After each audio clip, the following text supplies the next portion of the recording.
Hello everybody, welcome back. Nice to see you all again. It's, what day is it? Is it Thursday? I think it's Thursday. Anyway, I've lost track. Nice to be back with you again. Bit of a weird time, I know that we're starting. It's not like our normal schedule, but it's summer holidays and it's all weird here at the minute. So we are heading over to Madrid today from Zurich. Don't think I've ever been to Madrid. Kind of like low-key hoping that no ATC comes online, therefore we can't kind of get in trouble on VATSIM, because it's a bit of a weird one, Madrid. Let's have a look at the charts a moment. Where are we? Here we go. I mean, that is a fairly complex little airport. As I say little, it's a huge airport. So yeah, that one could be interesting for sure. I mean, look at that. That is an absolute maze. Look at it. It goes on and on and on and on and on. So with any luck, we'll land on Unicom and we can just come off on to Kilo 4 and like an absolute coward head to stand 565. That's my plan and I'm sticking to it anyway. DBX, how are you? Or DXB I should say, and Linus. Is my mic sounding okay? It feels weird in my headphones. I feel like I can hear loads of static. But then NVIDIA Broadcast probably is sorting that out for me, I hope. Who knows? You likely wouldn't get in trouble. They'd probably even make it easier to not get into trouble, as it'd most likely be able to help out a bit there. Okay, yeah, maybe. Maybe. I feel scarred after my trip to Dublin, that's what it is. That's what it is. God, that was like clutching defeat from the jaws of victory, that was. That's a nightmare scenario. Never mind. Bigger issue is departure out of Zurich, a nightmare trying to get the right SID and runway. Yeah, someone was in Twitch yesterday talking about that. Saying how even if there's up to a 10-knot tailwind, they'll still look to use 1-4 for ILS arrivals to try and prevent overflight into Germany or something like that. Similarly, apparently 2-8 is the preferred runway for departures, unless I think it switches in the evening time or something like that. But we are on 2-8 on the Vebit 1 Yankees. That pretty much takes us out and then just tracks us almost immediately down to the south. What is the SID issue then out of Zurich? I mean, I've just basically done whatever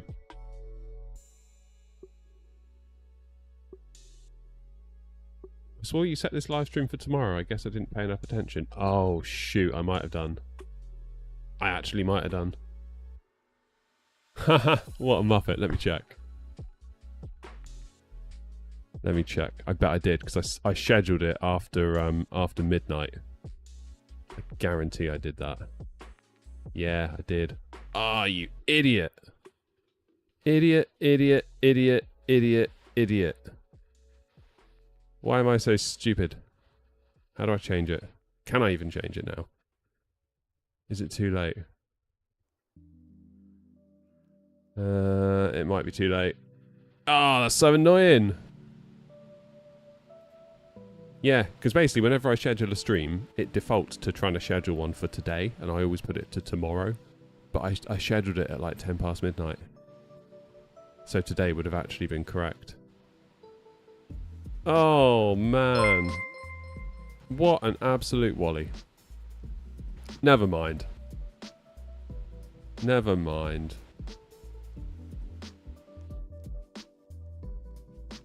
I apologise. Well, hopefully that doesn't impact the stream too heavily on YouTube. It likely will. But never mind. What are you going to do, huh? Oh, man. 3 SIDs. Luckily, it seems actually more straightforward than I thought. The main is Vebit 4 Whiskey. Alternates can only be assigned by ATC. Okay, so I'm on Vebit 1 Yankee. So maybe I should do 4 Whiskey. Vebit 4 Whiskey.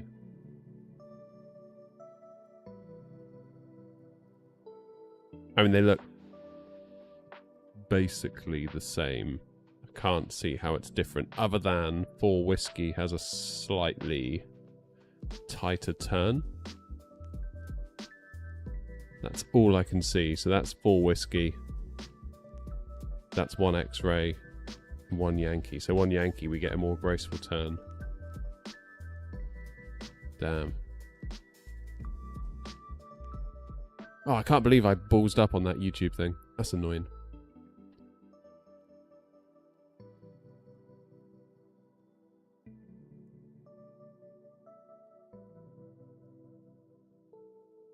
Alright, let's go with that. Demon, how's it going, mate? I just realised I've messed up on the YouTube.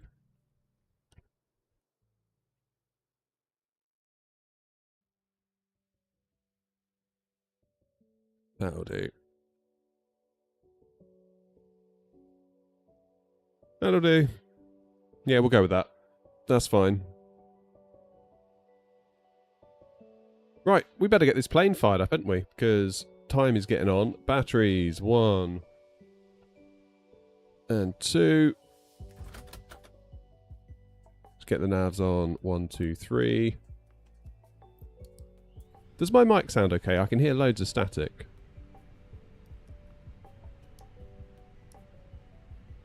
I feel like I can hear tons of static.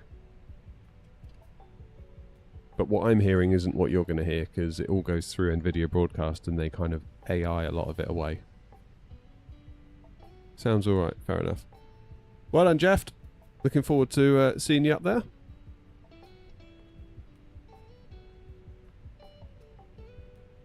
Hello, I don't have a high-end PC, but I've got the AMD Ryzen 7700X and an RTX 3050. But I can't really stream with OBS while flying in 2020. There's always massive FPS drops. Samuel, make sure in OBS that you're using the NVENC encoder, because that will then tell OBS to use the little NVENC chip on your GPU. Whereas if you're using your CPU, you might run into trouble. Double check that. If you are using NVENC, you could try low in quality settings. And if that doesn't work, then maybe the 3050 just isn't quite up to it. I hate to say it. That would be my advice anyway, for what it's worth. Which probably isn't much, let's be real.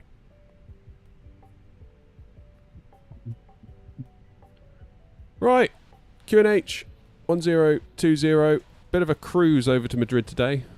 2 hours. Don't know what Grumpy was thinking, setting up a thing that long. 2 hours. Bang out of order.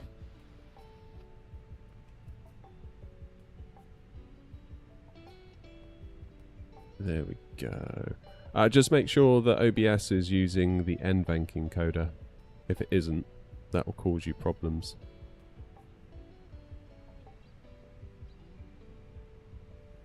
Koki, I'm not sure, to be honest.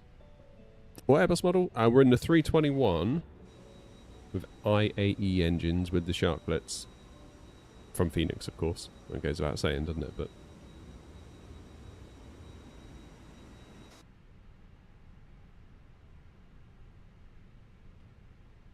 ATSU AOC.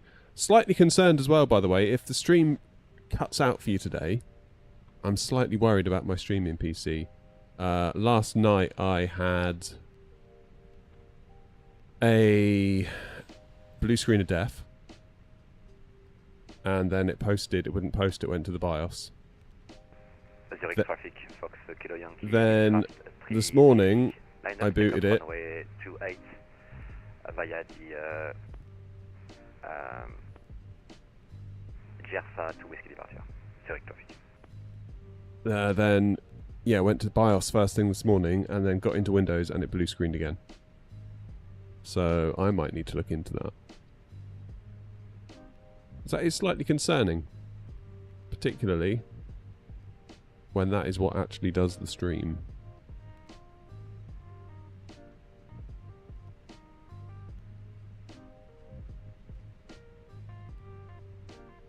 Good, that's all come through. Estimated time en route, only 1 hour 38. Okay, that's not too bad. Let's do init request.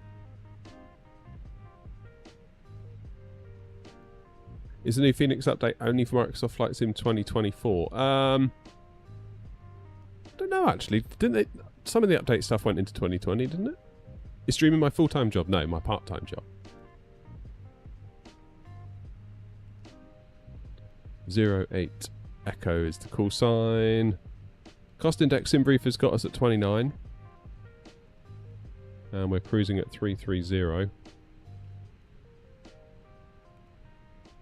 And we'll get the wind. For the record, I would love streaming to be my full-time job, but it's a long road to get there. A long, long road.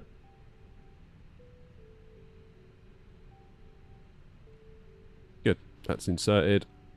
We're going to depart runway 28 on the Vebit for Whiskey, we said, didn't we? We'll plan for runway 32 right into Madrid. And we'll take the ILS Whiskey on the Tersa 3 Zulu. And we'll transition at Rugby. That's all temporary. That could all change because it's a long old way.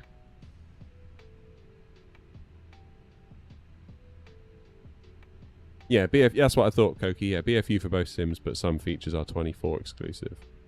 Biggest thing for me is the rudder pedals feel way better. Like, I no longer hate my rudder pedals quite as much as I do. Or did. Been slowly learning and prepping for VATSIM. Yeah, that's the way. Have you tried observer flights? Really recommend observer flights. That was instrumental for me. Oh, I've got to do this thing, haven't I, where I click boarding passengers now, and then it actually will. Happy days. Right, let's let them go. Vlad, cheers. Welcome to the flying circus. So, have a quick look at charts before we go. So we're out on to 28. Then we got to be above 5,000 at Brego, above 6, above 7. Then we get to Bebit. Then we can crack on a little bit. That should be alright. Is this a default Zurich? Yeah, it is actually, and I think it's pretty damn good. Look at that. Pretty good, huh? Quite like that.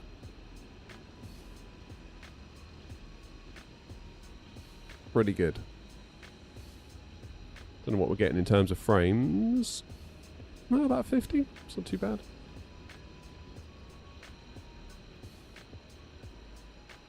Not too bad. But yeah, for what this is like part of the world update. So this came in back in the 2020 days, wasn't it? We had a world update that included this, and did the job nicely. Am I using FrameGen? No, I'm not using FrameGen. Hey, Anwards, how are you, mate? Nice to see you. Don't use reshade, Stefan. No. Oh yeah, Linus is making a good point there. Actually, first wings events. Good choice. I never did one of those. I never did one.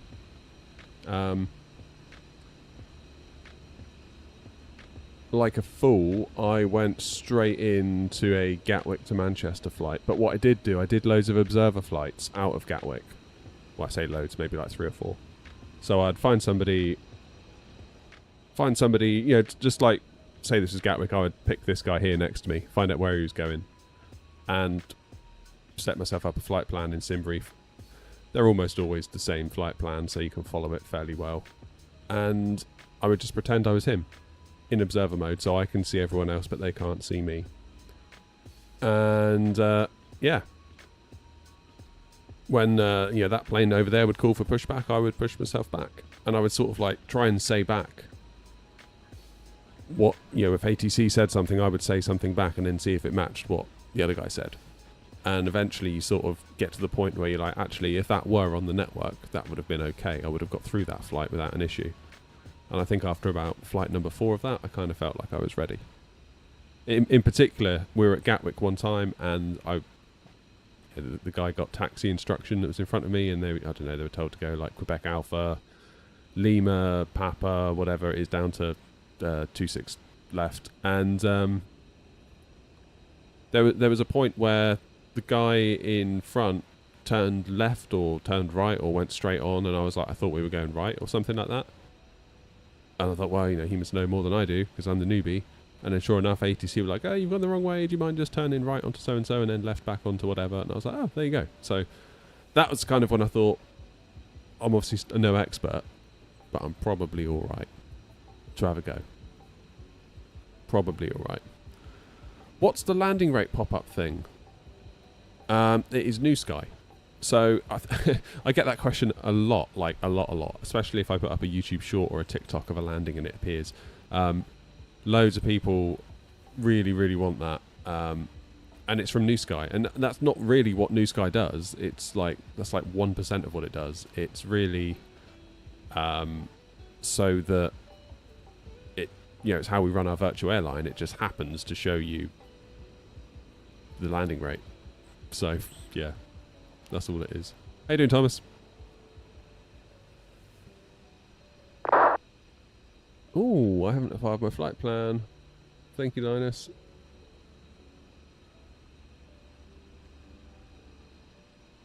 I knew I'd forget something today.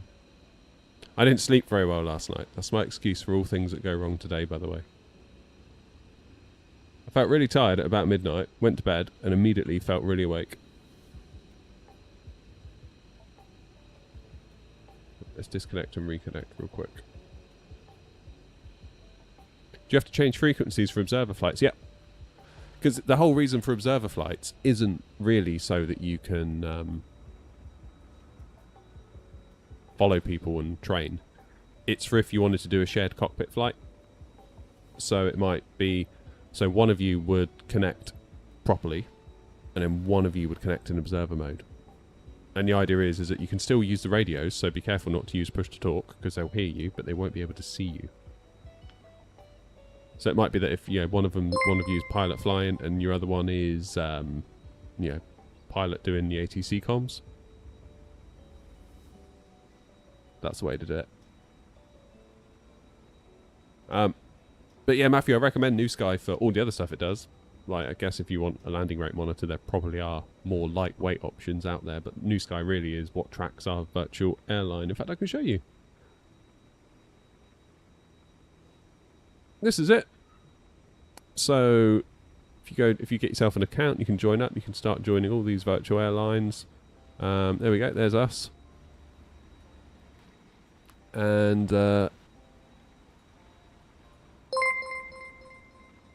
you can do awards. Ruben, cheers, mate.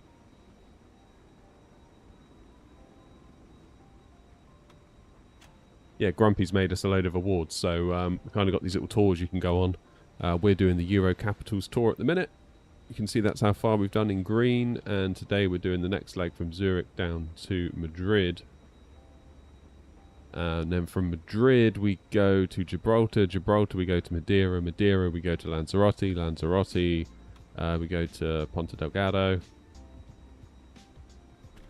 gives you a nice reason to fly, and you can also fly our schedule.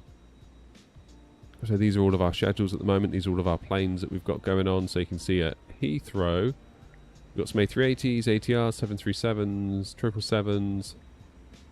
All need flying places. And once you fly a plane somewhere, it remains in that place. So if you were to fly this 737-800 that is at Heathrow, if you were to fly that one to Frankfurt, that 737 would then disappear from Heathrow and then appear at Frankfurt. Now, if there's more than one at Heathrow, you might still then see a 737 available still, but that one that you did fly will be at Frankfurt. Then, if you come down, you might then see that at Frankfurt, you can then go on somewhere else with it. So it's quite cool. It's quite cool. And if you just want to fly wherever you want to fly on your own, just do a free flight. The airline doesn't earn quite as much, but it's pretty cool. Pretty cool. Flight's not started. Yeah, that's cool. Should I join the airline? You're more than welcome. Have to get yourself a New Sky account. You'll have to do one flight with the New Sky Academy to basically get yourself a score, because you have a pilot score on your account, an out of 10 score. And obviously when you sign up, you're brand new, you have like a 0 out of 10 score. So you need to do one flight with the New Sky Academy.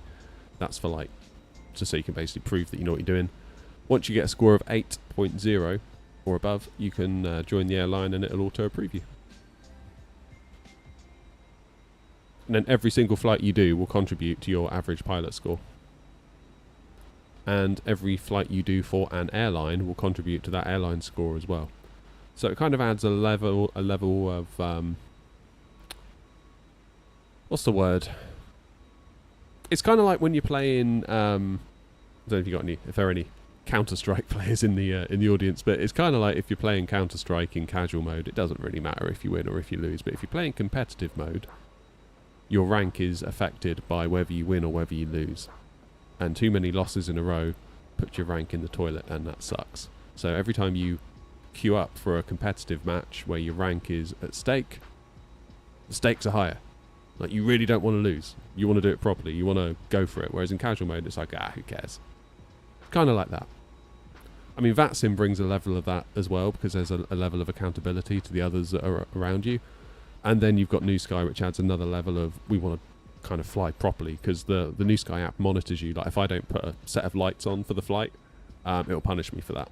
And, you know, points will be deducted. You might even get a fine, so on and so forth. So it's really cool. Does New Sky work for X-Plane? I think it does. Yeah. Let me check. That's a good question. Zurich traffic, split 641 heavy, gate Alpha 44, pushing start, facing west on November, Zurich traffic. Let's have a look. Let's go to the New Sky wiki. Fairly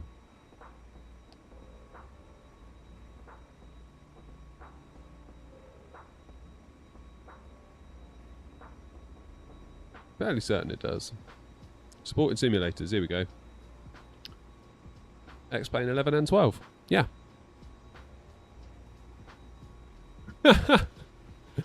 Oh man. You're back. You realise you came in yesterday and asked people to buy you a PS5. I don't think anyone's going to buy you a PS5, buddy. Just a heads up. Is there any solution for my autopilot 1 on the fly-by-wire A320? Because it always randomly disconnects whenever I'm mid-cruise. Do you have any discontinuities in your flight plan? That might be it. No worries, Matthew. Yeah, it's good stuff. It's good stuff. Hey, Benny's in. I don't know then, Cyberplays.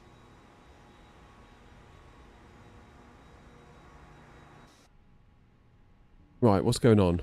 Passengers are almost loaded. Fuel is loaded. Let's get fuel pumps on in that case.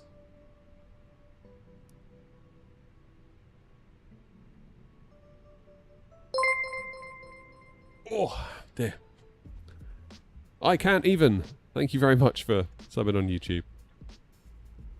I should maybe get rid of the all caps on the username so it's easier to tell if someone's like capitalized their name. I find like I have to stare at it for like a little while to kind of decode it. Morning, Ethan.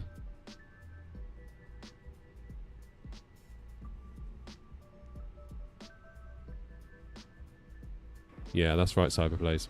You've got no what choice have you got? You've got no choice. You have to buy the Fenix. That's all there is to it. Oh, I'm loving my new livery. Zurich traffic, Reserve 5 Whiskey, ascend... Whoever made that livery needs a raise. And the best bit, I don't know if you can see it. No, you can't see it. I finally got air not on the belly. I've wanted that for ages. Do I watch football? Only if it's like a World Cup or something. Tretch, how are you, mate? I'm good. Good to be back. It was a tough old week last week. Tough old week indeed. I was getting sim cravings. as I'm sure a lot of you can appreciate. Do you think an RX-9 9070 with a 9800X3D is a good pick for 1440p of ultra settings? You might still have to drop settings a bit because you're going to have 16 gigs of VRAM, and currently, yeah, even on a... So I've got a 4080 with 16 gigs of RAM, 4080 Super, and even at 1440p Ultra, I was running out of VRAM in certain scenarios, which is nuts when you think about it. Absolutely mental. Aviation Curry, cheers for the dono. Appreciate it. Your stream's keeping me busy. Damn. Hey, Julian's in. How you doing, Julian?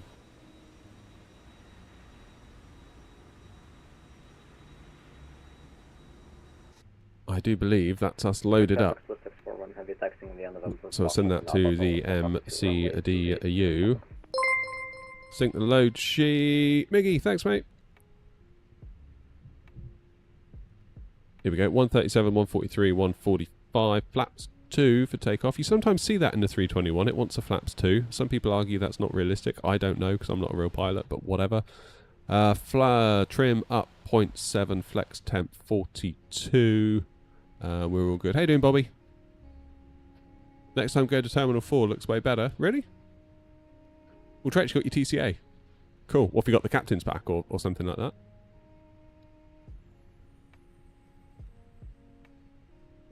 Alright.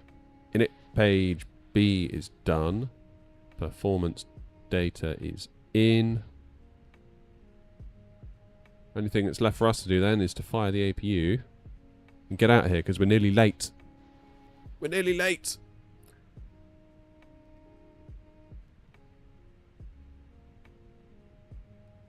Captain's pack, sweet.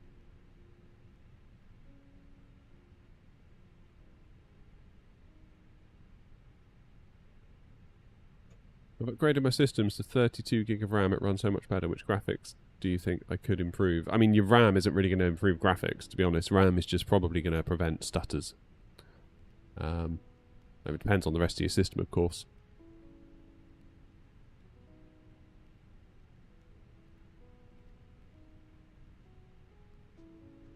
Weird issues with PC swapping audio devices with it plugged in. Oh. What, have you got the yoke or the... Because the yoke has an audio device built into it, doesn't it? I guess you can always disable it in system settings.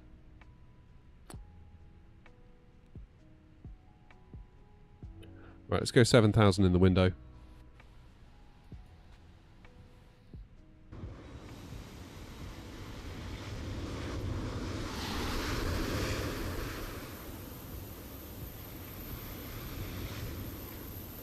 Our plan then for push will be to push back onto the inner taxiway.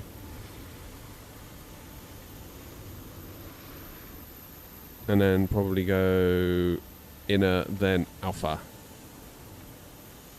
Hold alpha 1. 3070, yeah, so Julian, your biggest issue is going to be VRAM on that 3070. I've got a 3070 as well, kicking around here. It's currently my streaming PC. VRAM is going to be your biggest issue. If you're playing at something like 1080p, that's probably the best thing. I would look to turn off all ray tracing if you can, and turn down your texture resolution.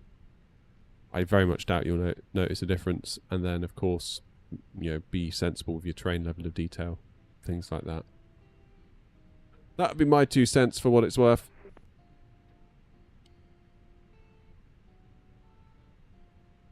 Zurich traffic air not 08 echo radio check.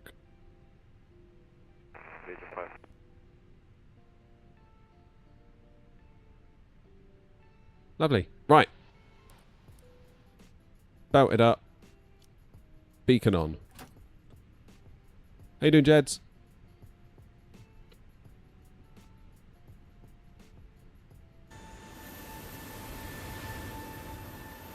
I feel like I need to write a mod so that when you go to the external camera view it doesn't seem really loud.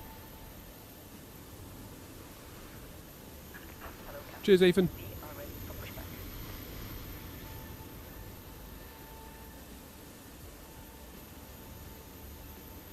Zurich traffic split 641 Heavy via Alpha 2 line notes making off runway 28 with 4 Whiskey departure, Zurich traffic.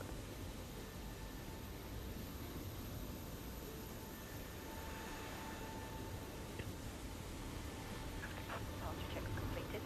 Bypass pin inserted.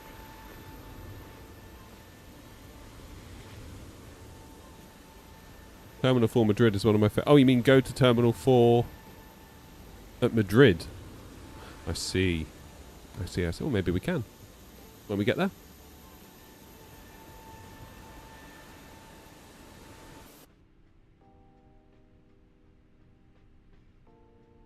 Locking gear.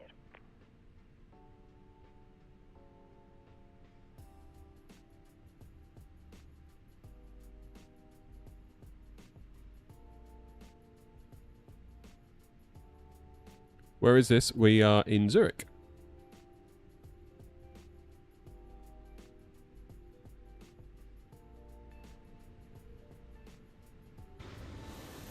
Okay, let's just make sure we're all clear before we cause any problems. Zurich traffic Air not 08 Echo stand Alpha 11 pushing back facing east Zurich traffic. Nose left, tail right. Release parking brakes, please. Commencing push. All engines clear. Start at Ville.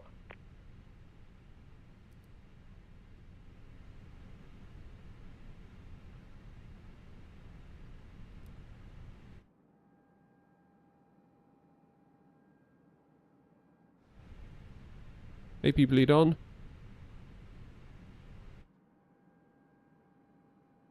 And let's have some Phoenix sounds. Airborne runway 28 passing 3000 coming flight level 330 Delta 4 Whiskey departure, Zurich traffic.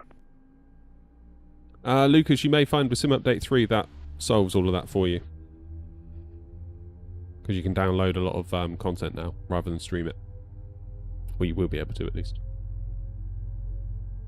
Ladies and gentlemen, please observe the cabin crew member closest to you, as we are about to demonstrate the safety features aboard our Airbus A321. Yes, I am. Thank you. Yeah, we're on Sim Update 3. On the beta. I don't know when it's coming out. I suppose it may come out today. Sometimes they do it on a Thursday, don't they? If they're gonna. Ladies and gentlemen, welcome aboard our Airbus A321. Please pay attention to a loop.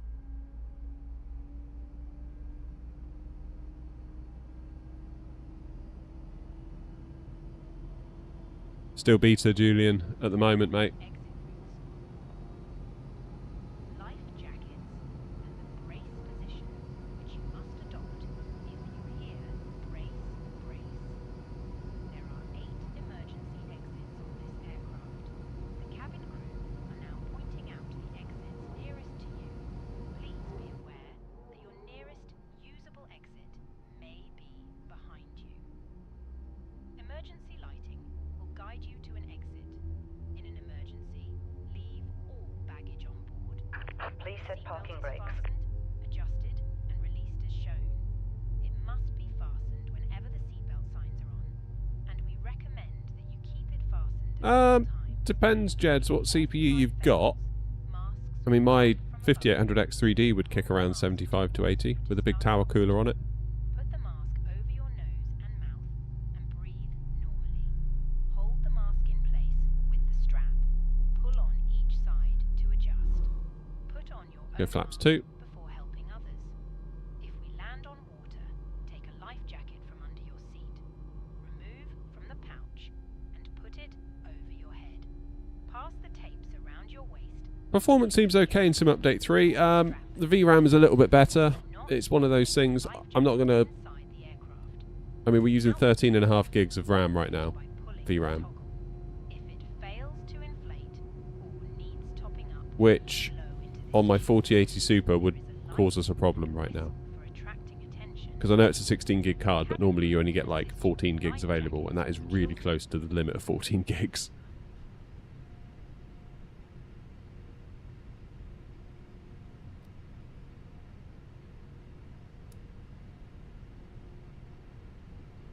Zurich traffic air, not 08 Echo, taxiing to runway 28 via inner and Alpha holding Alpha 1. Zurich traffic.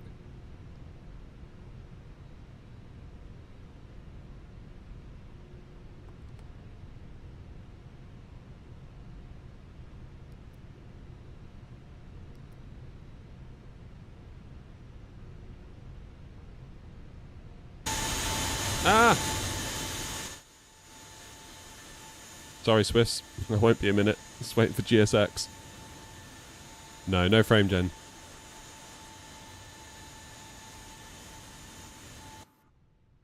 Unlocking gear.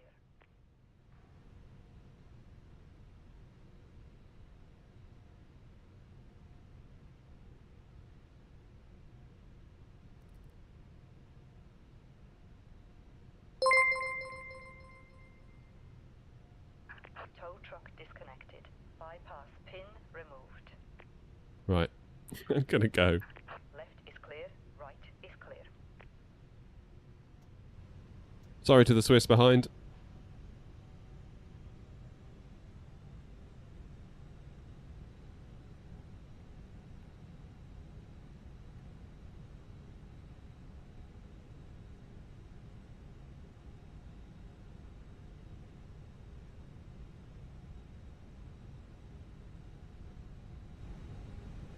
At what point do you turn the nav lights from 1 to 2? Apparently, they do the same thing on both 1 and 2. It's just like a redundancy thing, so... Traffic Swiss 117 uniform, stand Alpha 09er, doing pushback after the traffic on inner for runway 28. Yeah, apparently they can vary it between flights.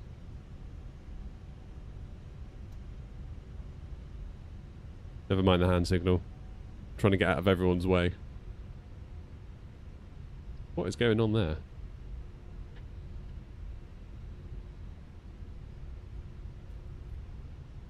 Is that a scenery bug, or should it be like that?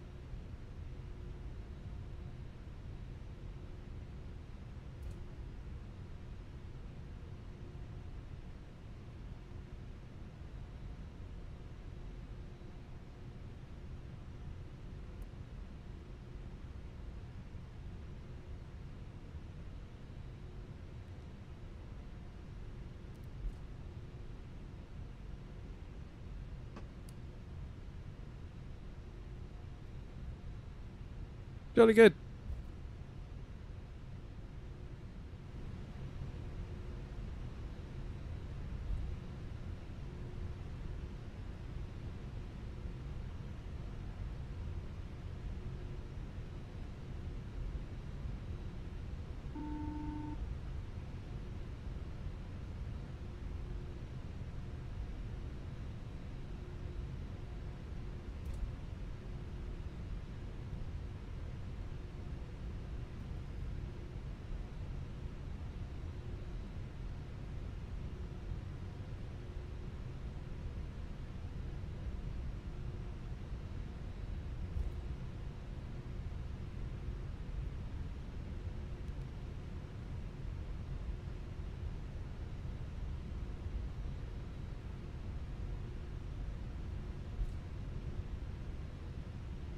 Morning, Derek.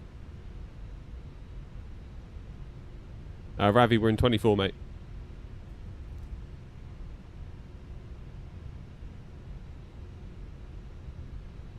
Zurich traffic, Air Knot 08 Echo via Alpha 2, lining up runway 28. Zurich traffic.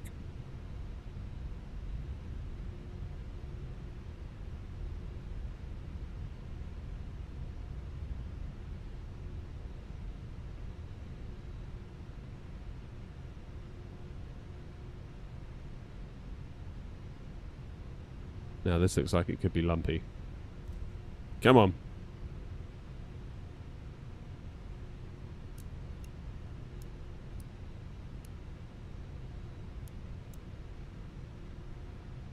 Yeah, Mum.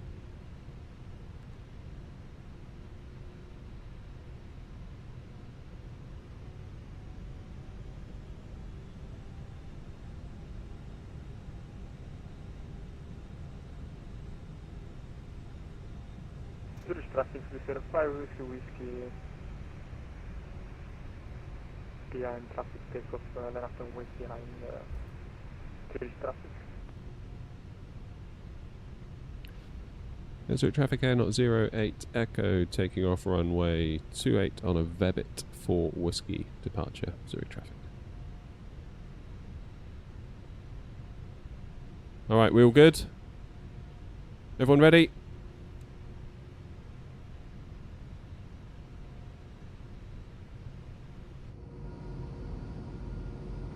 Air traffic Swiss 117 uniform, taxi to home point Alpha 2 runway 28 via Inner and Alpha.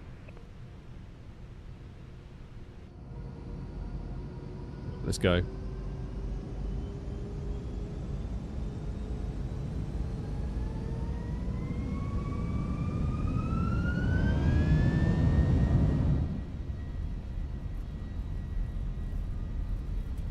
SRS green, Manflex 42, auto thrust blue. Got to be mindful of tail strikes, of course, because we are in the 321, which is really quite long relative to most other planes. Kind of gives me 757 vibes. I don't know about the rest of you. Okay, V1. Rotate. Up we go. Come on.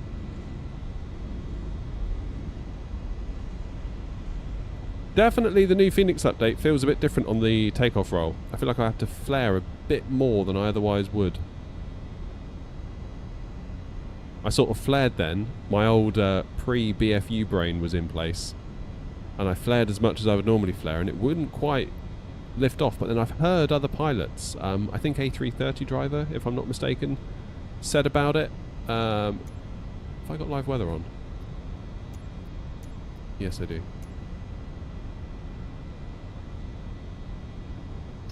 Okay, levers into climb. Yeah, fairly certain A330 driver said about it. Saying actually in the real plane you need to give it a bit more of a... bit more welly when you take off. So maybe they've actually resolved that. But again, it's just like my old Fenix brain still kicks in sometimes, you know. There's a lot of muscle memory to undo there. Because we've flown a lot of hours in the old Fenix. Zurich traffic, Air.0 Echo, passing 3,600 feet. Inbound, Brago.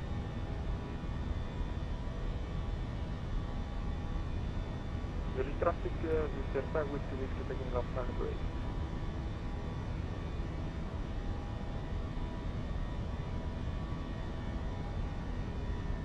Let's keep hand flying this departure.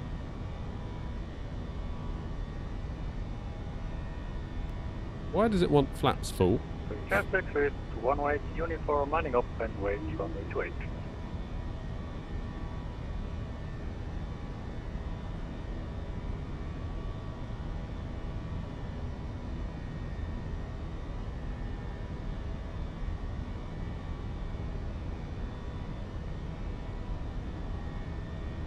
Gear should be up.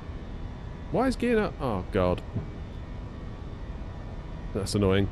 I did gear up on here, right? But my Boeing yoke also has a gear up switch and that was overriding it. That's annoying.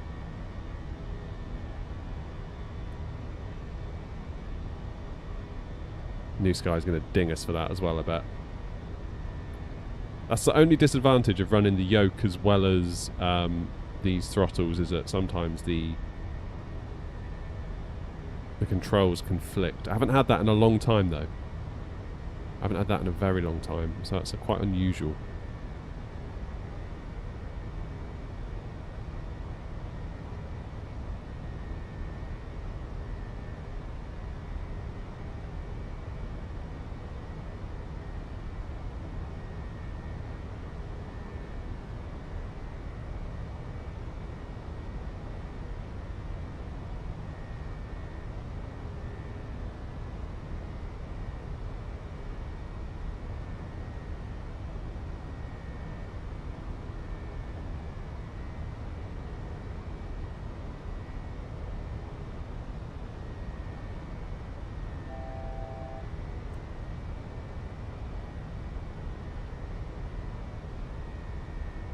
Right, autopilot on.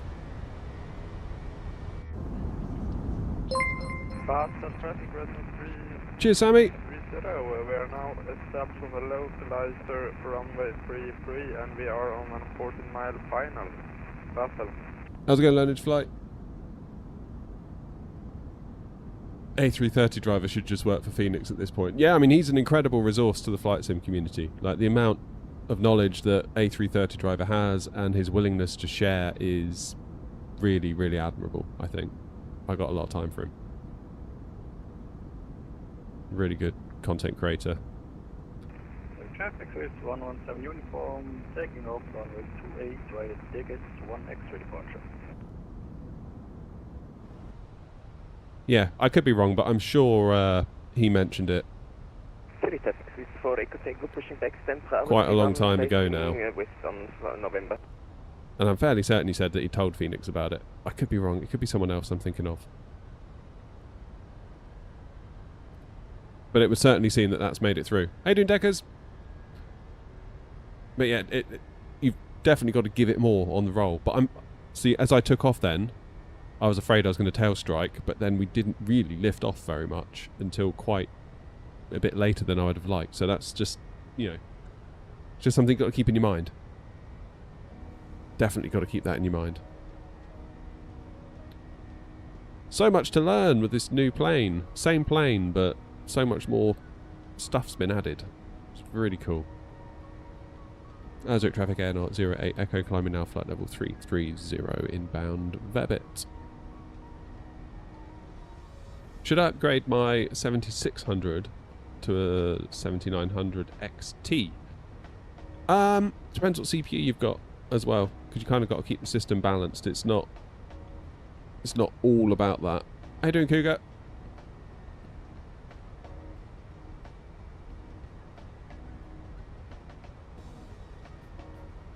That's annoying with that gear up thing, because New Sky's going to ding me for that. Now, it's my fault. I should have double checked that gear up actually had, but I was sort of busy hand flying and stuff. Nevertheless,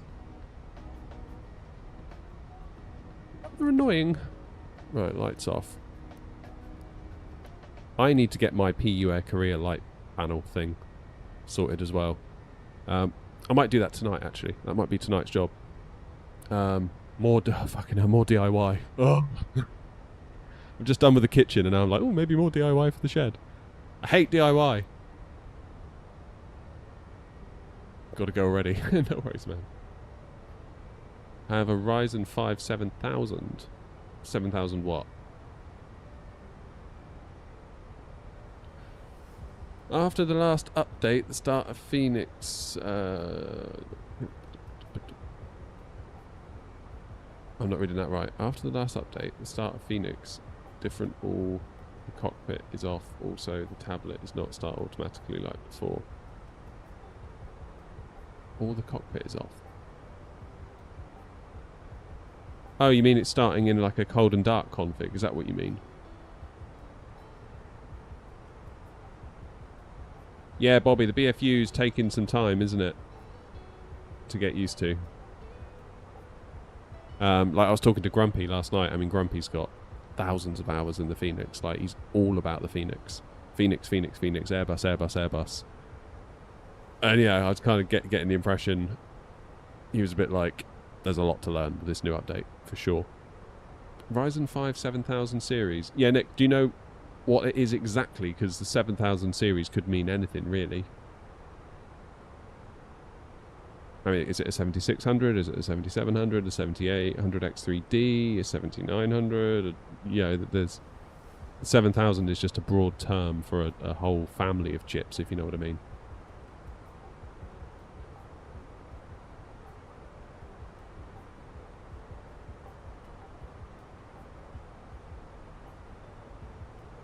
That's the thing. A321, Jim.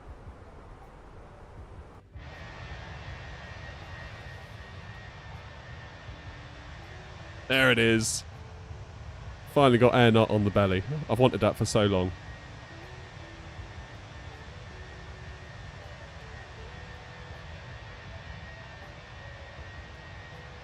So long I've wanted that. Is the flight live time? Yes.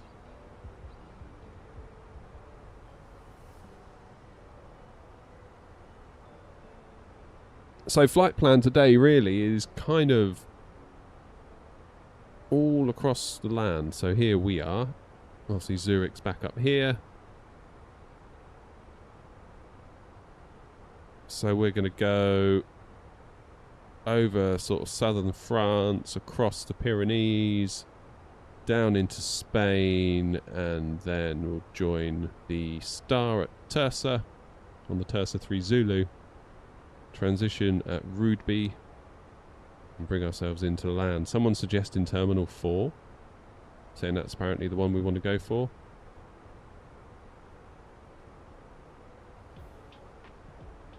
Which is this one. Which is quite handy actually, because we can just literally turn off at Kilo 4 and crack on.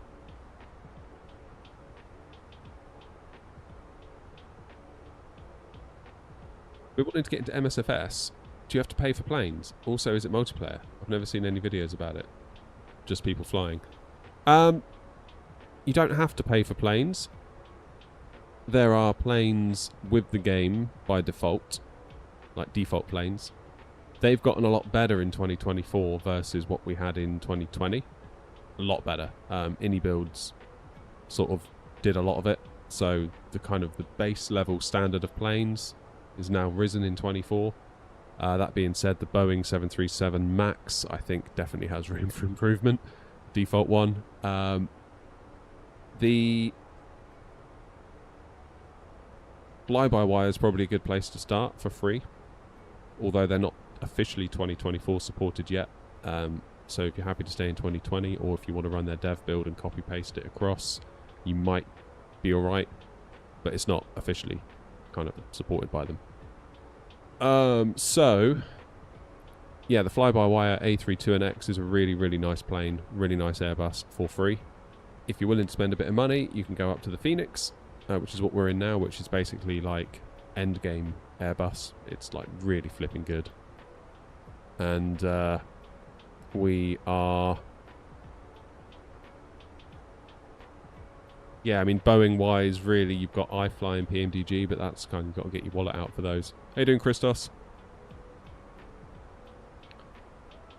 So, yeah. You don't have to spend money on planes, but it certainly helps. It is multiplayer in that you can connect to multiplayer online, although I don't really do that. We use VATSIM. So VATSIM is a kind of real-world-esque ATC network. So you've got real controllers, real pilots. We're all supposed to do it all properly, otherwise you can get kicked off. Things like that. So you even have to take a little test before you can join VATSIM.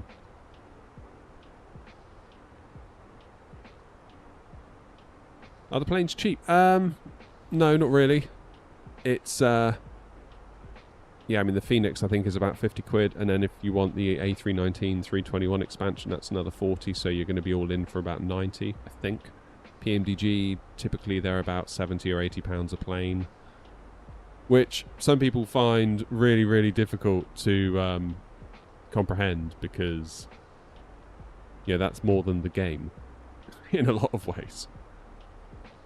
So really it is for the enthusiast crowd, for sure. You wouldn't really want to... I wouldn't suggest someone that's just got the game necessarily jump right in like that. If that makes sense. Like, some of my friends in real life think I'm mad.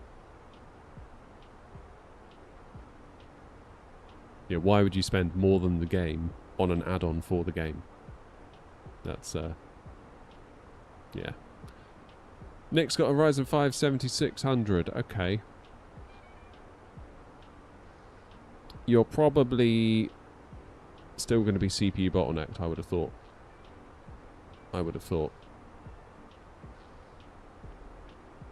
How's it going, Macabell? What plane is it? A321.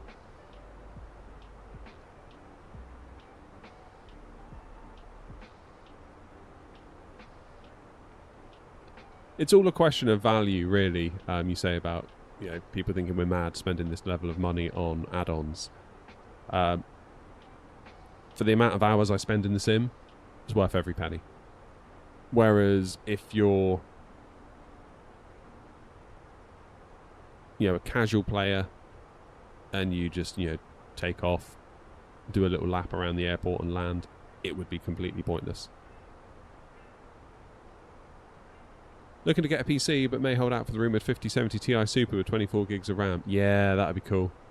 That'd be cool. That would be cool. Hopefully they do it. I mean, really, the 5080 should have been 24 gigs of RAM from the start, really. I don't know why they kept it at 16. Well, I do know why.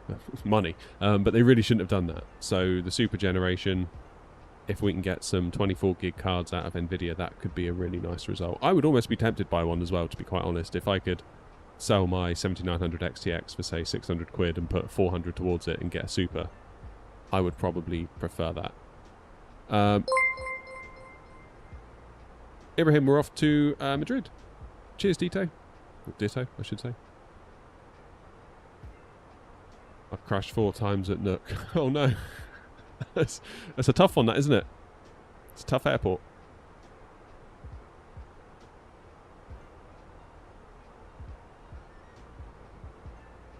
Fighter, you might have better luck, SWM, with DCS.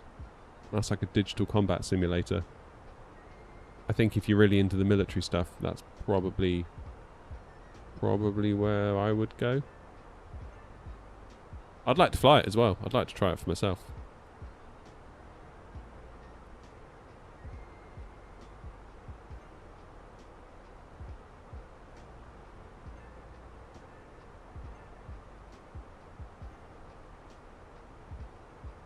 Thoughts on Horizon 787? Never tried it, believe it or not. Do I recommend the iFly Max or the PMDG? I haven't tried the iFly, so I can't really say. Lots of people seem to love it though. Lots of people do seem to love it.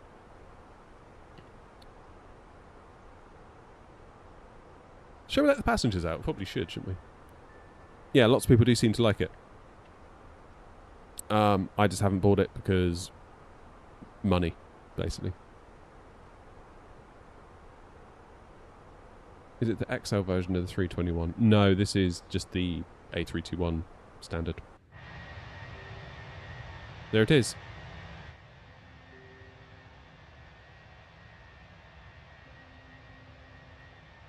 I got around 40 FPS with the Fenix at the default 2024 Hamburg. Do you think I will still get solid FPS with the Aerosoft Hamburg?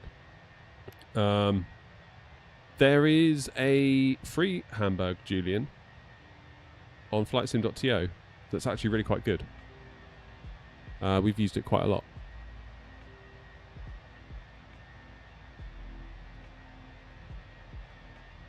No worries, man. Take it easy.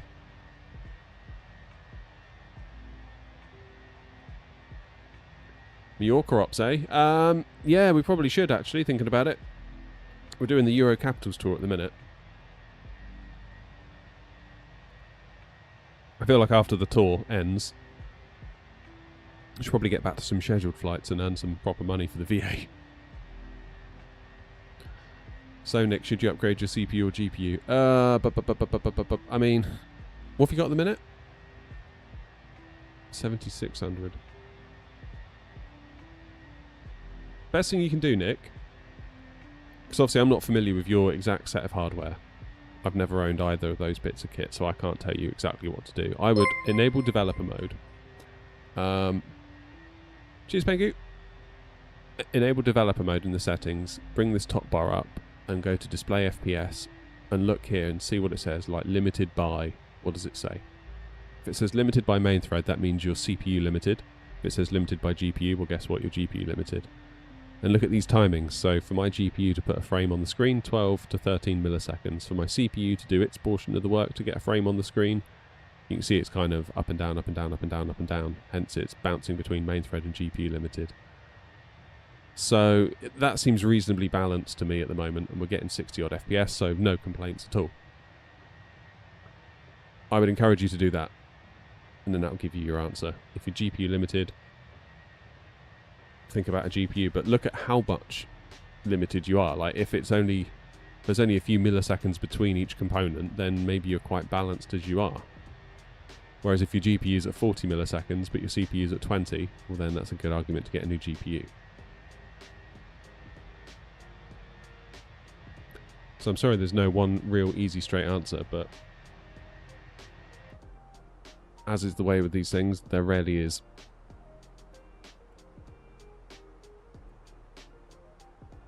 So what time are we getting in, and what time have I got to have a coffee? Should have loads of time, right? 589 miles to go. Hour and 25, I reckon. Loads of time. That's time for coffee. That's time for Wordle. Easy.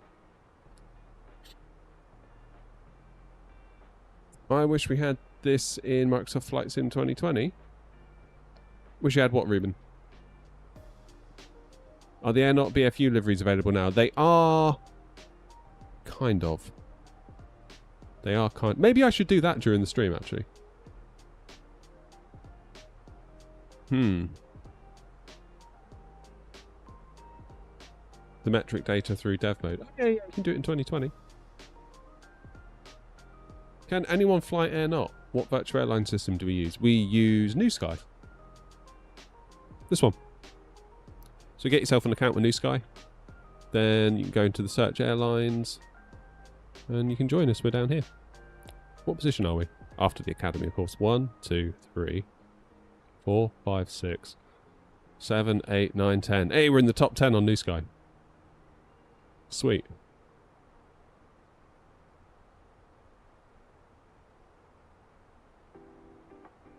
That's alright.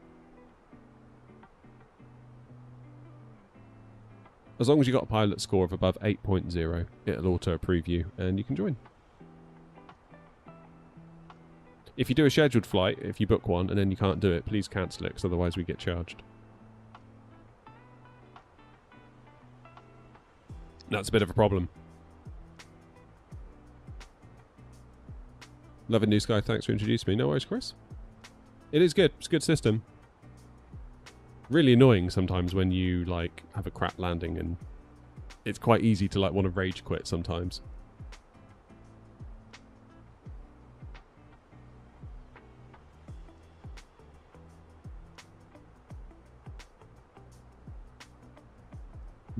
Yeah, the BFU liveries, I should put those up today. And I've also got liveries or updated liveries for the 777-300ER and 777 Freighter from PMDG. I can't do the 200 because I don't own it. And I don't really want to spend like hundreds of pounds on planes just so I've got a thing to test liveries on. Does that make sense? So yeah, tricky one. Geneva traffic, 37 Alpha Charlie, 7 miles, final runway 04, Geneva.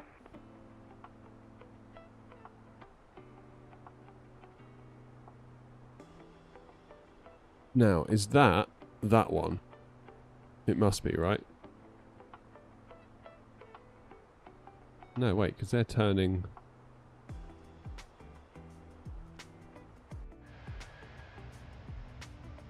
Yeah, it must be them. There's no one else.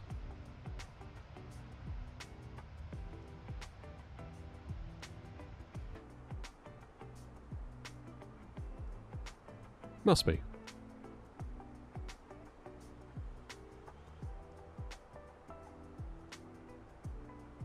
Yeah, I mean, they're 3,000 feet above us. We're going to be just fine.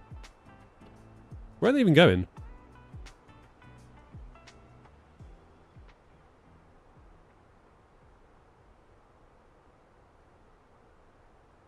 Ah, they're going to Lisbon from Frankfurt. Okay, so we shouldn't clash. That should be fine. I wish I was actually a good sim flyer. I guess I'll have to keep practicing. Yeah, I mean, like, honestly, I don't really think I'm that great, to be honest. I'm just stupid enough to put it on YouTube. So...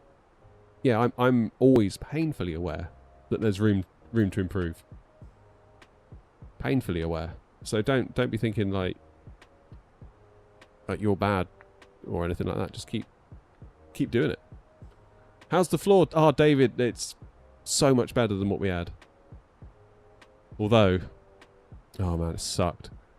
So we had trouble with the sink and we plumbed it all in and it leaked. So we panicked, turned off the water, chopped off all the pipe that was leaking with all the joints, fitted an isolation valve. So it was just basically, you know, the pipe was terminated and it couldn't leak any further. Called out a plumber. Plumber did an amazing job. Like bending pipe, soldering, blow torches, like full on good job. And then we went to push the dishwasher back in, and one of the feet on the dishwasher scratched the floor.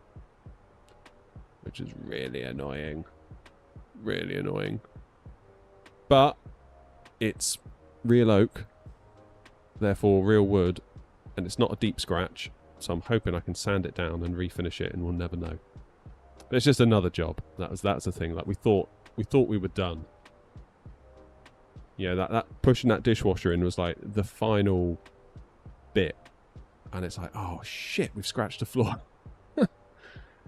I don't know. Maybe we should. Part of me's like, maybe we should just leave it scratched, just to put like a line in the sand to be like, this is no longer a pristine floor that we have to be super worried about. This is a real floor in a real house with dogs, with kids. It's going to get trashed up anyway eventually. So maybe we just need to be a bit more real about it rather than being obsessing over our perfectly new floor. It's good stuff though. I recommend it if you consider a new floor. Engineered oak flooring. So it's like 10 mil of ply with 3 mil of actual proper wood on top. And the idea is that because the oak is laminated to the plywood, that stops it. The plywood stops it warping. Because if it is oak all the way through, it'd be like all over the place. Dead easy to fit though. Once I got the first couple of rows in and made sure they were all straight, because obviously if those go in not quite straight at all, by the time you get to the end of the room, everything's skew with. So I had to get those as straight as a die, and then after that it's just, you know, hammer it in, boff, boff, boff, cut the last bit to size, next row, boff, boff, boff. It's good stuff. What playlist in the background? It's Stream Beats from Harris Heller.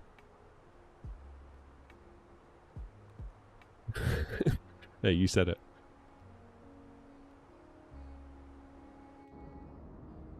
Yeah, it's all done now. I'm never doing DIY again though. Like, I thought going into it, this is going to be a nightmare. And then after the floor went down, I was like, oh, I'm pretty good at this DIY stuff. Then we got onto the worktops, and I was like, oh, man, sucks. I'm really struggling with this. So I feel borderline traumatized by the whole experience. What's that down there? So I probably won't be queuing up for any DIY work again in the near future, put it that way. Where is that? That is Leon. Damn, we're at Leon already.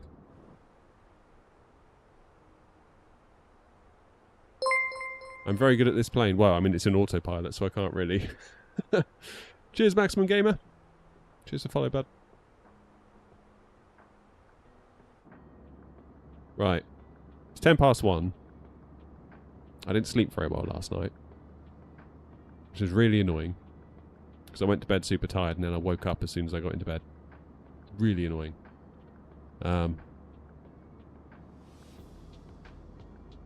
Happy Thursday, y'all, indeed. This is all to say I feel like I need a cup of coffee. Urgently.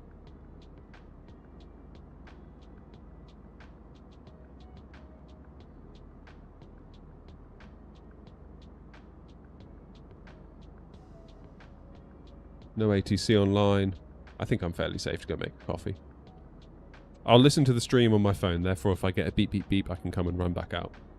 Right, coffee time. See you in a minute. Don't go anywhere. Behave yourselves.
I'm back.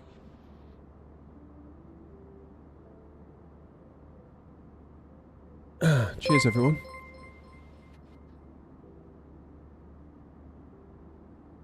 Cheers, Rapid Thunder. Appreciate it. Welcome, welcome. We're catching that one in front slowly, aren't we?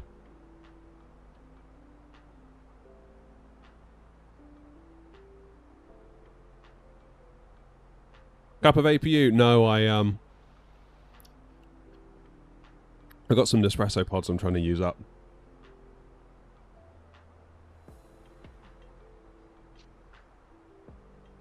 They're basically, my wife got this multi-pack from Amazon, and they're not the greatest. So my job is to get them drunk. So I'm taking one for the team. That APU stuff's bloody good though. You want to give it a go? I think it's so cool that a bunch of coffee nerds also happen to be flight simmers. I think that's one of the coolest things ever.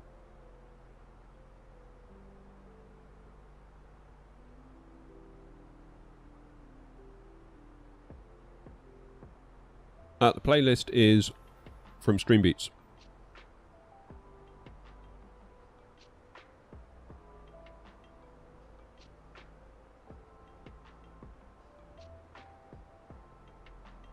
Ah, that's better.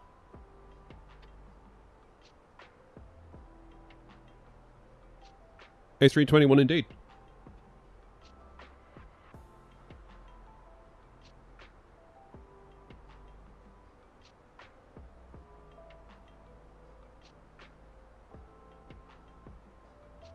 Fonzie, yeah, it's New Sky. So, a lot of people ask that question, like what's a little landing rate pop-up? It's New Sky. That's the software that we run the virtual airline through. So, the landing rate pop-up is like we were saying earlier, it's like 1% of what it actually does. But that is what it does as well.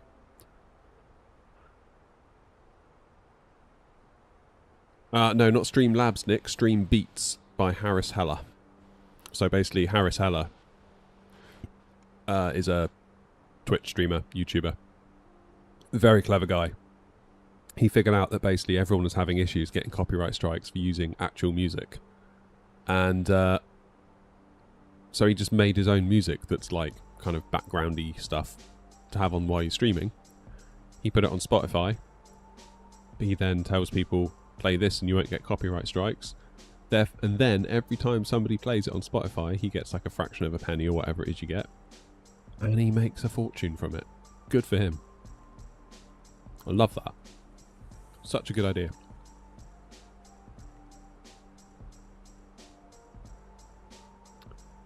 Do I have the 747? Well, the one that comes with the game, but... Lost to scaling. It can be, yeah, it can be good. Like, it's only a $5 or whatever it costs on Steam, so it's a pretty good way to do it.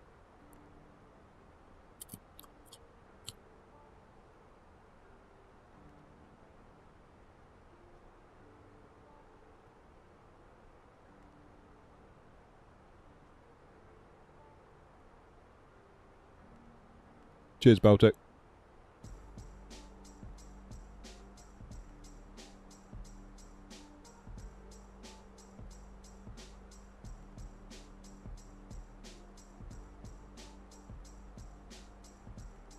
I had a quick go on Battlefield 6 earlier.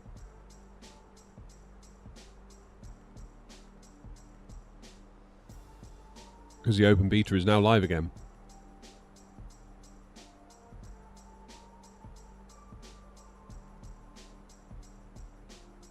But I really sucked at it.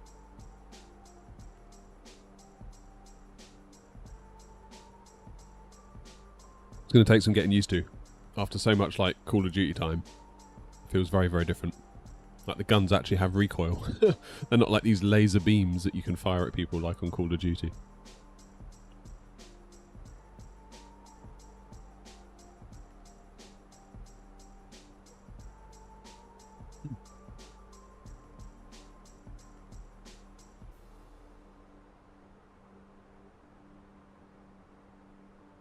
Tenchi says I played Battlefield 6 and got destroyed and realised I'm no good at FPS games. Yeah, you'll get there. Like, I sucked this morning as well. It's what you get used to. Like, Call of Duty, you get so used to the way the gunplay feels and or whatever game it is that you're used to, and Battlefield 6 has its own feel, and you have to get used to it. I do like the fact that there is actual recoil on the guns, and you have to control that. You can't just hold the trigger down and go and just, you know, vaguely move your mouse a bit.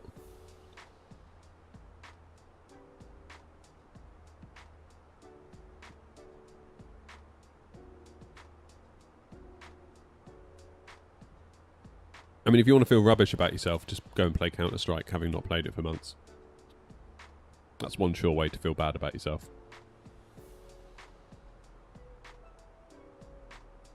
For sure. Have I ever played Flight Sim 10? Yeah, I used to back in the day. Not seriously, but I just used to noodle around with it.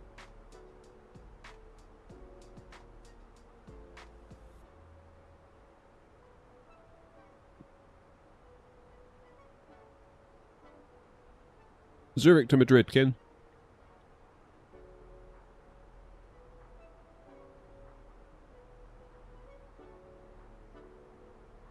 I found my old copy of Flight Sim 10 the other day. I was looking for a load of old stuff in the loft. Sure enough, there it was.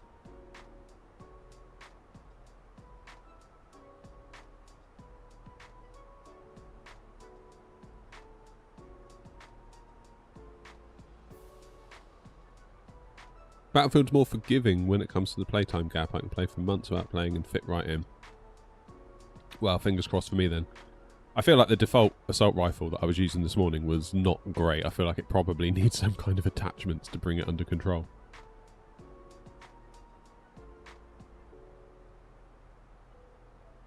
And that shotgun can get in the bin.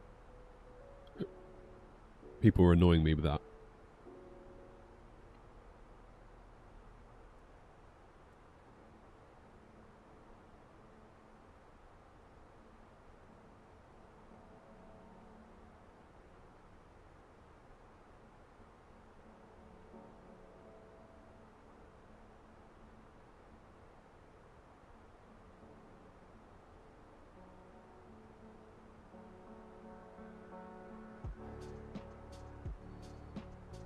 There is.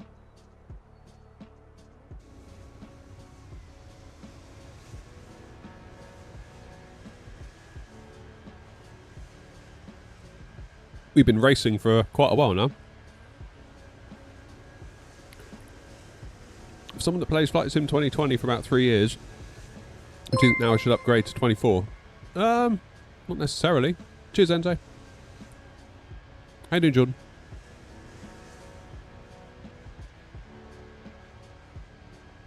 I think for me, when the 737-800 from PMDG gets ported over, that's probably when I will start seriously considering deleting 2020 from my machine. But until that happens, I don't feel like I'm ready to get rid of 2020. Because what, like tomorrow, I might fancy flying the 737. In fact, I might. And right now we can't.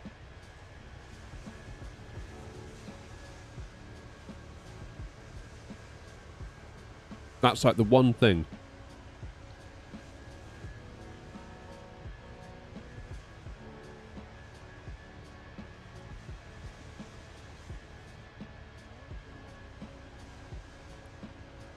From Sri Lanka, and YouTube just recommended you. Love it. Awesome. Sri Lanka, eh? That sounds amazing. Yeah, I mean, Oscar, there's nothing wrong with 2020. Not really.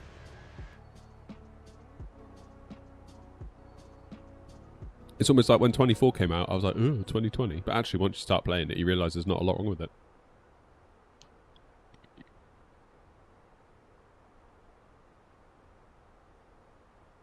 What flight sim / streaming subs do I use? Navigraph. And that's about it.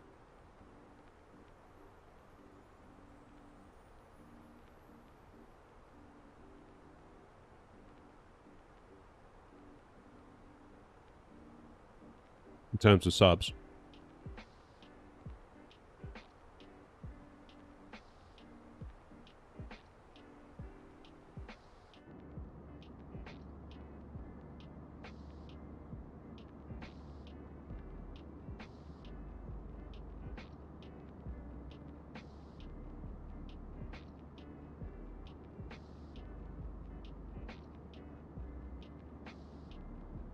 I'm trying to find myself on the map.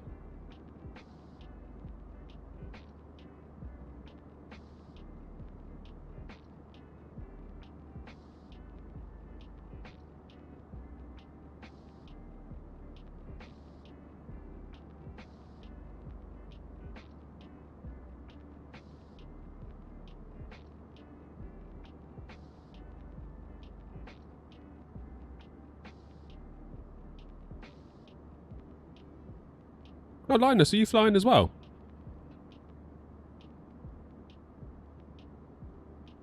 You're ahead of me. I didn't realise Linus was flying along. Oh, gee, there you are. Are you going to fly the C-130 in DCS? I don't know.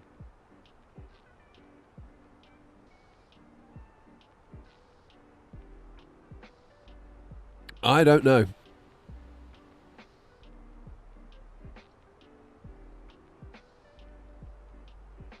I didn't realise that, Linus. Did you leave ahead of us then? Well, obviously you must have done.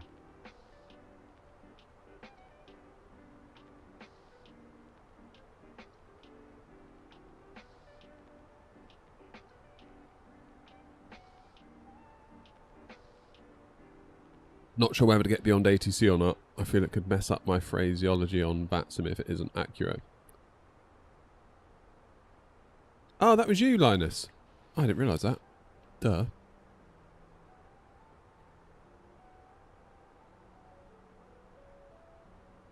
Duh.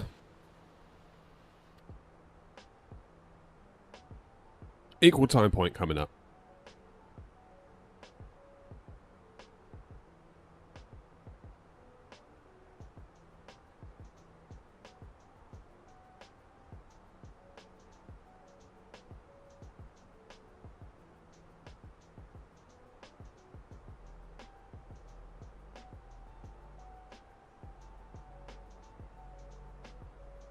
Wordle will be the death of me. Oh, we haven't done Wordle yet, have we? Let's do Wordle real quick. Let's do Wordle.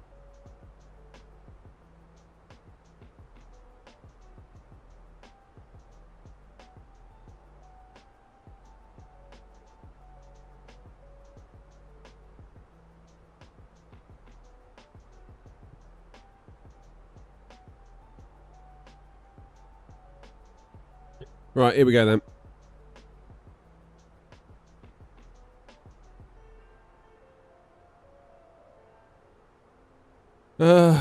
Okay, let's do outer. Get a load of vowels in.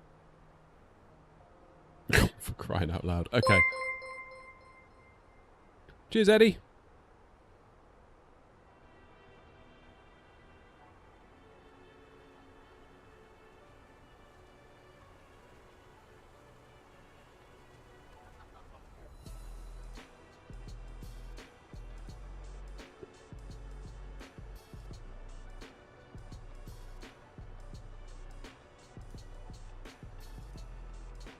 Ugh.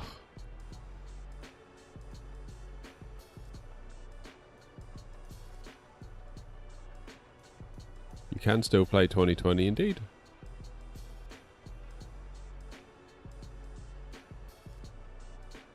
I haven't tried Beyond ATC. I should go back to it. I was impressed with Say Intentions when I tried it last.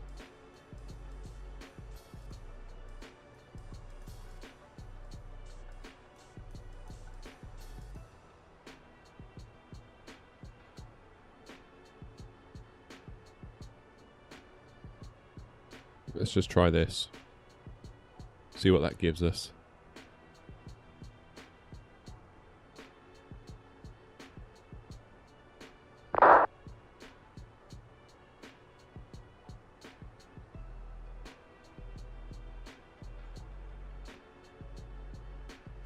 spell. Ooh, that was lucky. I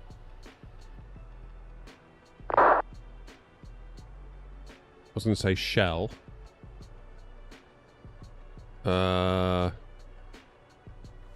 Quell? No, QU's gone. Oh, God. CH? Chell? That wouldn't be it, would it?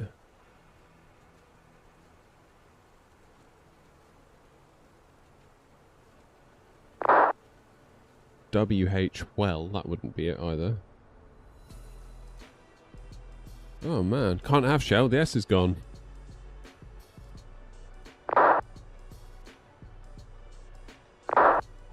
Unless it's E something.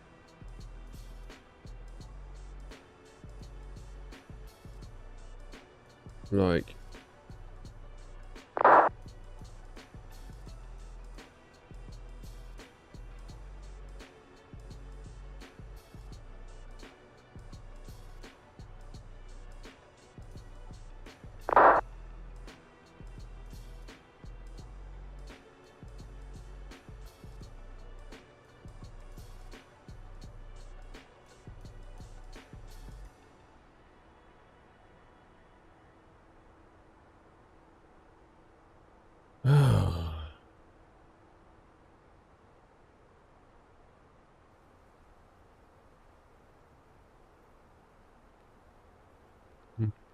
Can't be shell.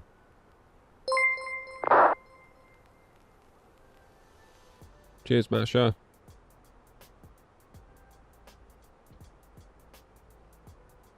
Oh, I'm properly stuck now. Smell? No, it can't be smell.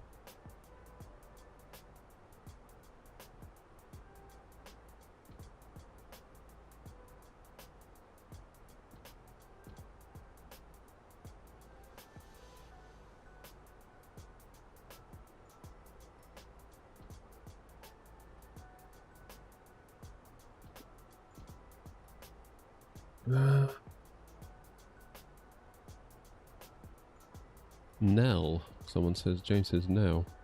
Like that. Is that a word? Turns out it is. I wouldn't have got that. What does that word even mean? That's 2 days on the trot now. There's a word I've not really ever used in my life.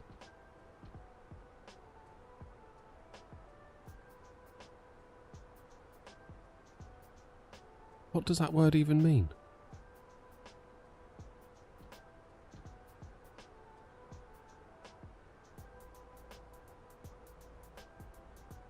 The sound of a bell. Oh, right. Okay, Jerry, that was your hint, was it?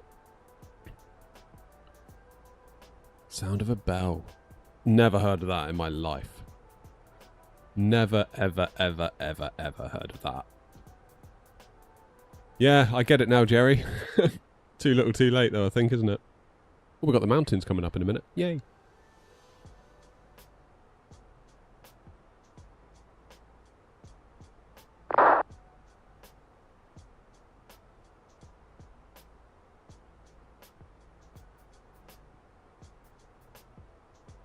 Why don't I know so many words? I should know more words than I do.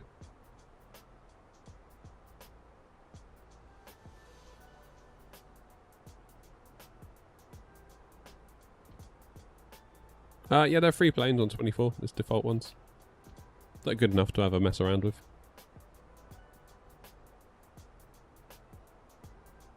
Right, what's the weather doing?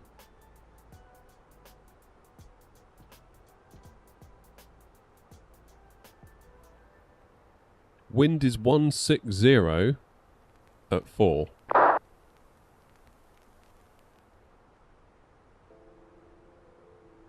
Which makes 3-2 right probably a no-go. Therefore,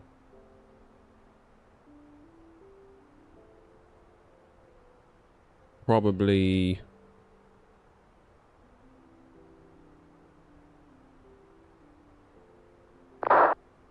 do people ever land on 1-4? Because surely you're going to go right over the terminal landing there.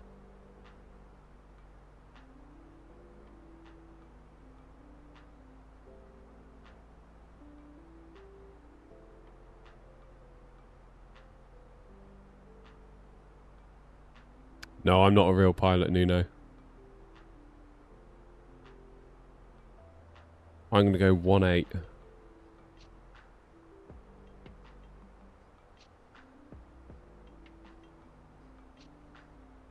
Runway 18, right or left?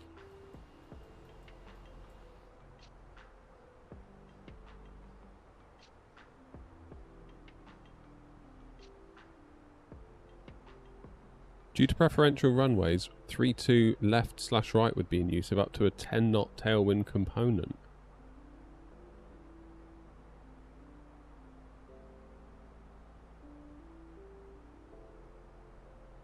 And we got a 4 knot tailwind component. Where are you finding that information, Linus?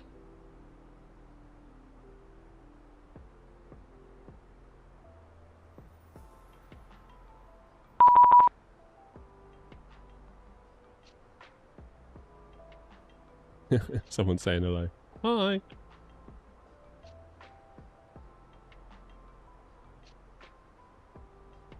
Noise abatement.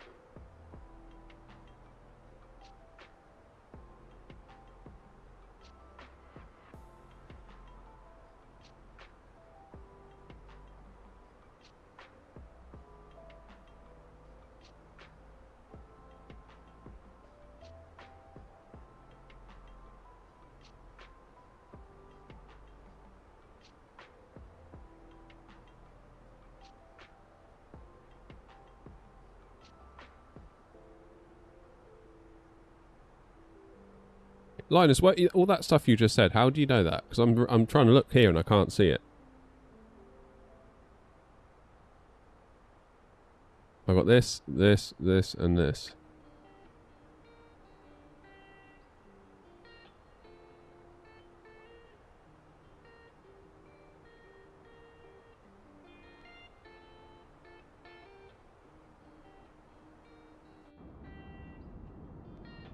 Unless I'm just being really dumb.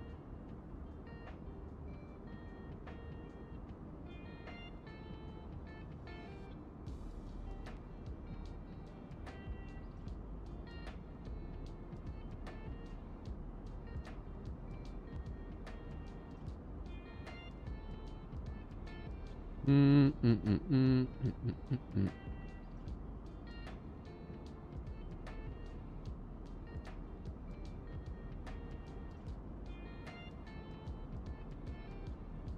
10.1p preferential configurations.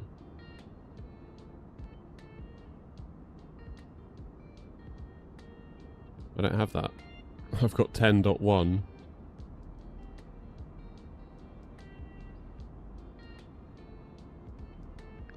R. It's in the taxi section. Why would it be in there? How you doing, Delta?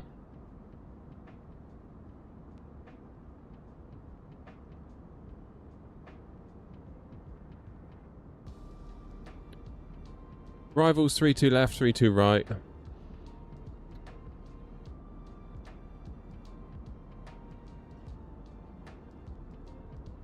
The preferential configurations will be maintained until wind components are produced, including 10 knot gusts or tailwinds and or 20 knot crosswind.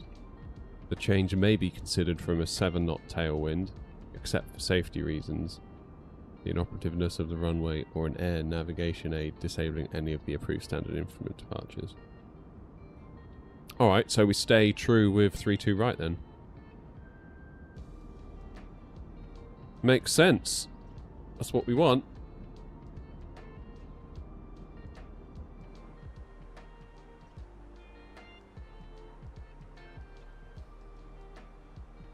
$300 miles to go. 50 minutes we should be on the ground.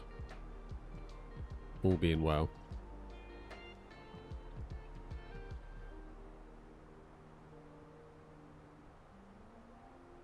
We're off to Madrid, Delta.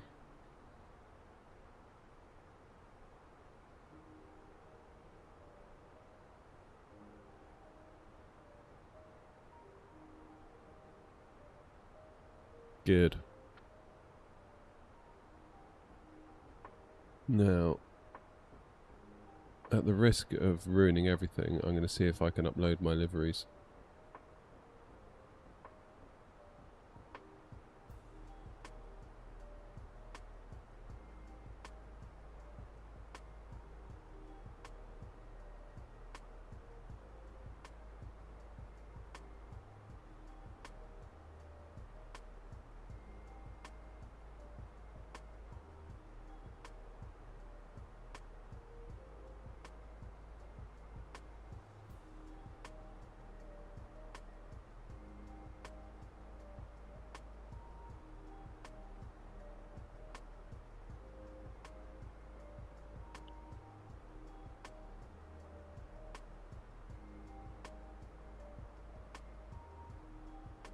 Only thing I'm not sure about with these BFU liveries is...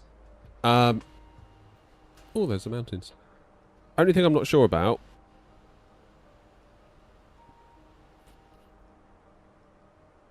is that for the 321, there is a single class configuration and a twin class configuration. How you doing, Ryan? So, yeah, 321 can either have like a first class and a coach, or just all coach. And I think I need to create a separate livery for each of those. I think. Which basically means I'm doubling up on everything. Which means more stuff to download for you guys. Unless I split them out, that might be the play. That might be the play.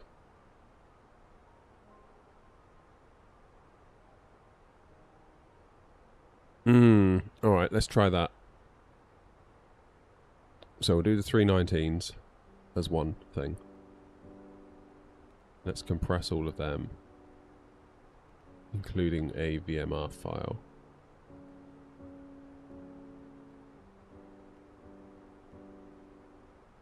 Then you guys can get your hands on it. What I'll do is I'll upload it to the website, but I'll mark it as beta, because I'm not entirely convinced it's 100%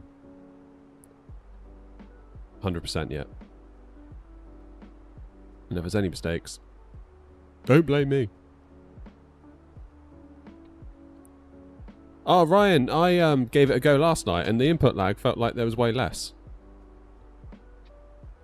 For some reason, it felt a lot better. I haven't tried it though since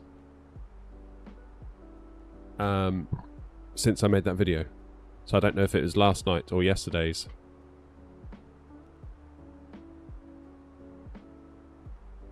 Thing that did it.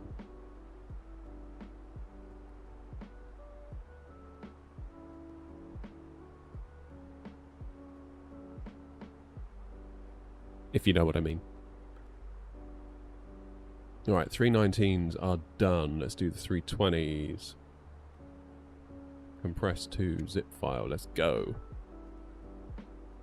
See, I'm making use of my cruise time, sorting out the liveries for you guys. Aren't I good to you?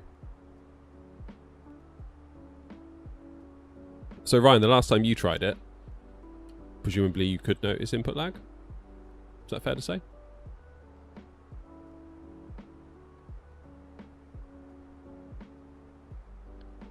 But it felt like it was a lot more responsive. When was the last time you tried it, Ryan? Was it recently or not recently?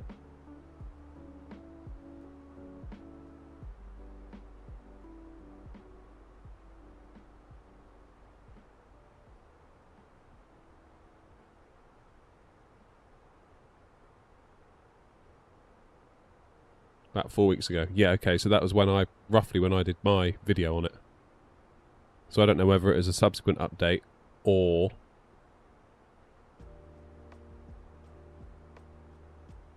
yesterday's update that sorted it out. Hey, Greg.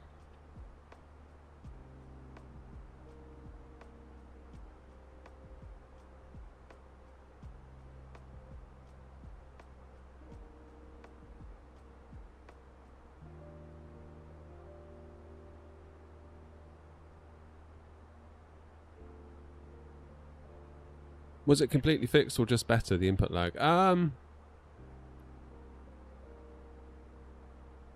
It's it felt closer to like what I've come to expect from the Fenix. Obviously it did feel different, and I'm not saying it should feel like the Fenix in order to be fixed, because of course it should feel like its own thing. I get that. I'm not saying it needs to feel like a Fenix, otherwise I hate it. But prior, so much input lag. Like, so much.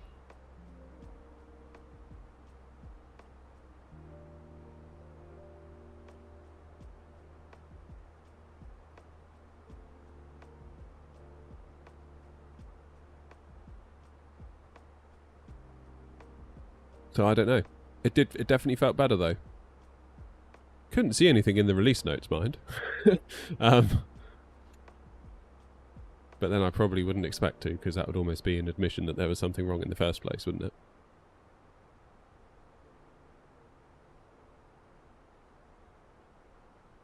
Do you get the error on FSLTL when planes are landing without their gear down? Yeah, sometimes.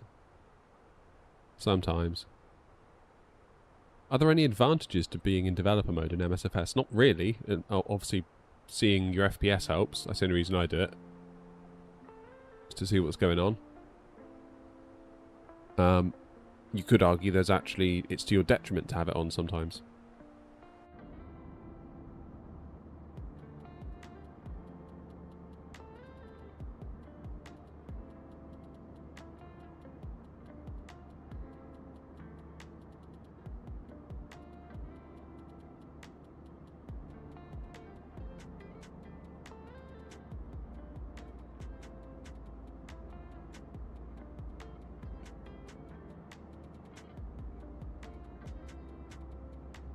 How do you fix the error? Don't know. Don't know, to be honest.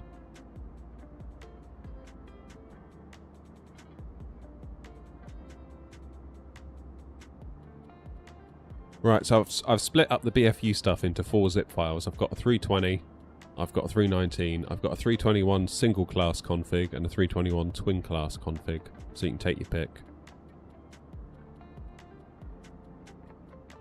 Save you having to download all the stuff you might not want. I mean, I don't really care. I've got unlimited bandwidth on my plan, but equally I don't want to end up on a naughty list either. Fair usage. What's my favourite plane? Oh, I don't know. People always ask me that, and I just enjoy flying lots of different planes.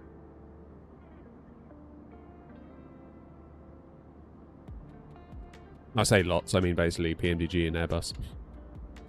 Fenix.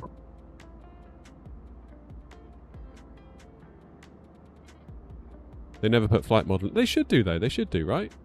I don't know why they wouldn't. If they've improved the flight model, surely you shout about that. You're like, yeah, we're improving it. We're making it better. We're taking feedback. We're, you know. You don't just do it and be like, nope. Seems weird, that.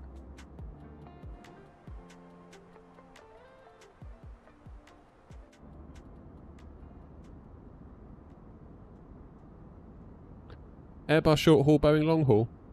I suppose so.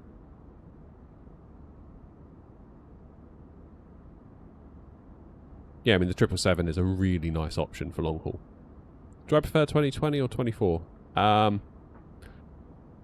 Once PMDG get their 7.3s over, I'll pretty much exclusively be on 24 at that point, I think.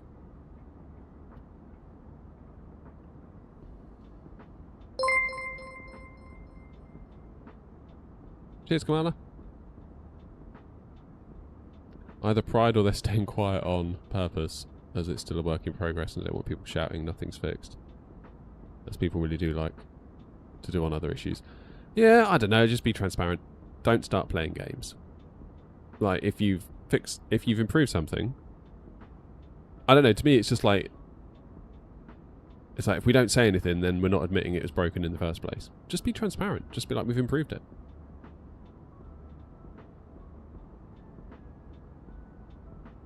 Maybe even be like, we've taken community feedback and listened and improved the product from it. Just be a bit, you know, humble about things, I don't know. You can tell we're getting into Spain now. Look at the colour of the land.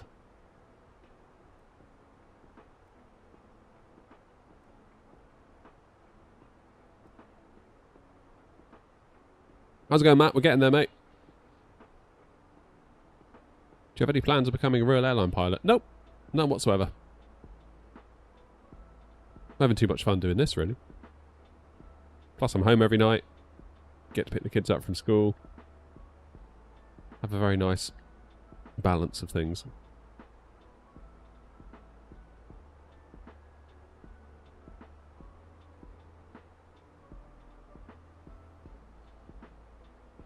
Yeah, that's it, Linus. That was their thing. They dug their heels in initially, didn't they? Essentially on that live stream being like, you're flying it wrong. It's like, fairly certain we're not. Like, yep, you are. I was like, no, don't think we are. And now, yeah. If they backtrack, potential for egg on face is high, isn't it?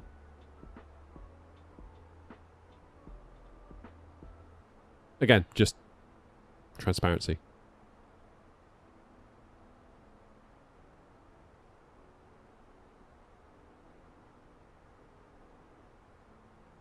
Patch notes and forum in patch notes. What do they put in patch notes?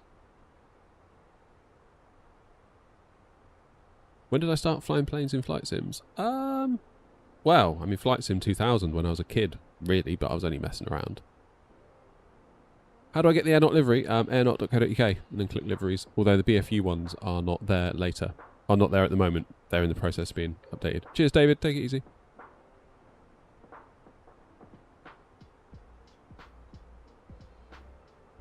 I don't know, Linus. I don't like the sound of that.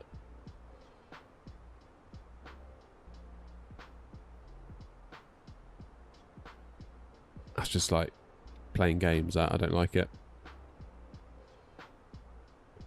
A load of people have left Lisbon, have they? Oh, yeah. Who's that then?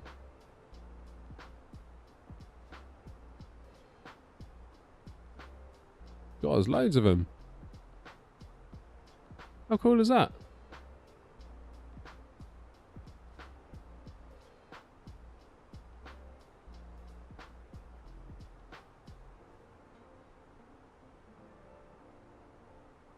That's not Kenko, is it?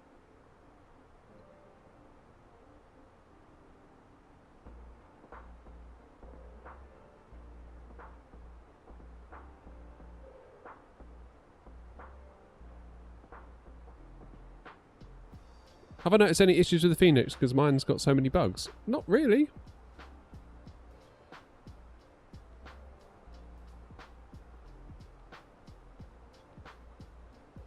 Yeah, we're going down to Gibraltar after this, Matt. That's the plan.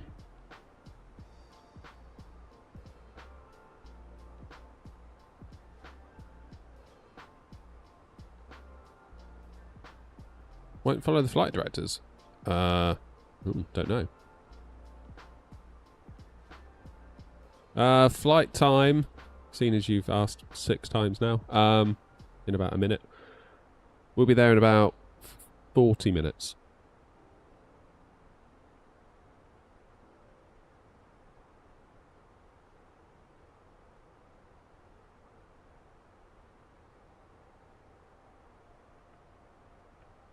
That's weird. I've not had that issue, Ryan.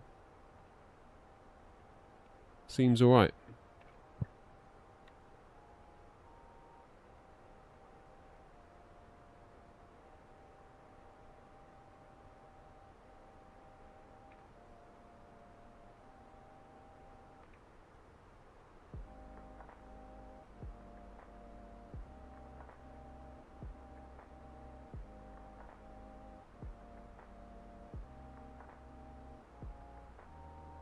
Yeah, it's Kenko. That's what it is. That big line.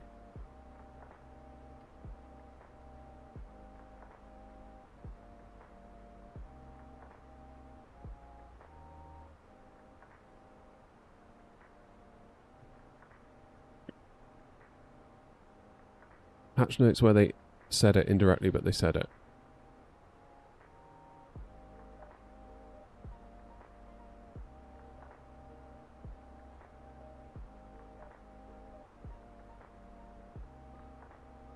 We note there are a few flight model mods available on certain websites. We wanted to take this opportunity to highlight the Uniworld's A350 airliner flight model takes advantage of the latest Asobo CFD technology coupled with custom fly-by-wire code. Comments and updates from the community regarding flight model CFGs are mostly irrelevant or a placebo effect, as they have little to no effect on how the aircraft performs in the sim. We've tuned the plane to fly as close to real life as supported with the support of our technical working group of A350 pilots.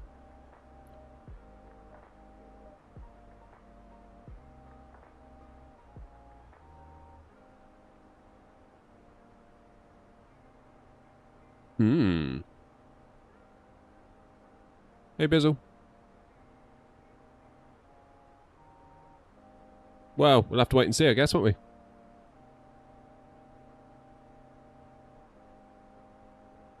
But I would say, based on what I experienced last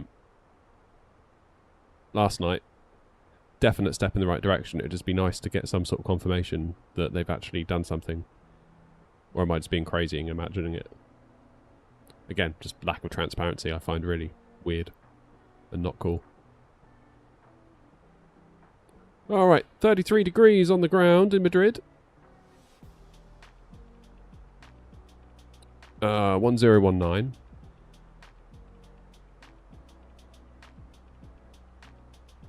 And the wind is 170 at 3. So we're still within that 10 knot tailwind component range, aren't we?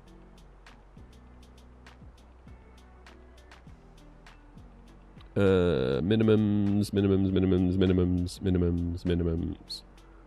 Wow, Madrid's quite high, isn't it? 2094.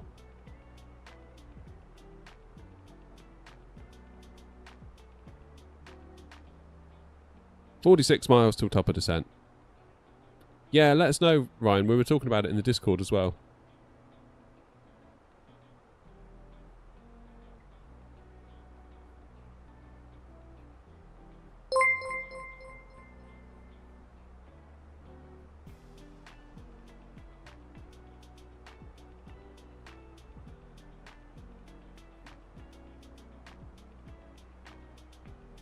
What mods, platform apps do I use? Mostly airliners, Navigraph, obviously vPilot, and Scenery. And spad.next. Those are the main ones.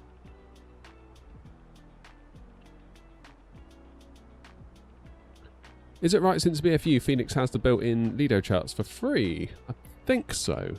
Not that I ever really use them, to be honest with you. Yeah, so you got an option here for Navigraph, or if you click MSFS 24, then you will get...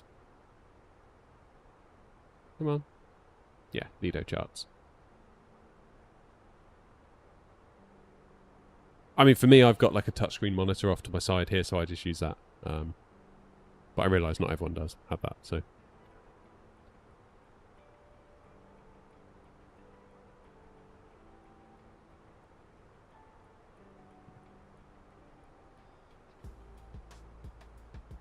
And he can't even get a HUD right. Highly doubt they can get the flight model right. What do you mean by that? What happened there?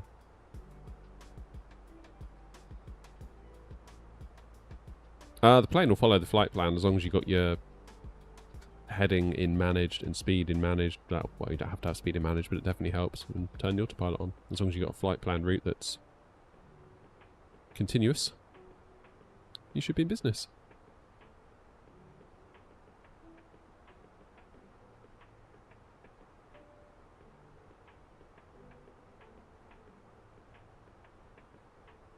Damn, yeah, those 14900Ks run hot, don't they? The HUD isn't done right.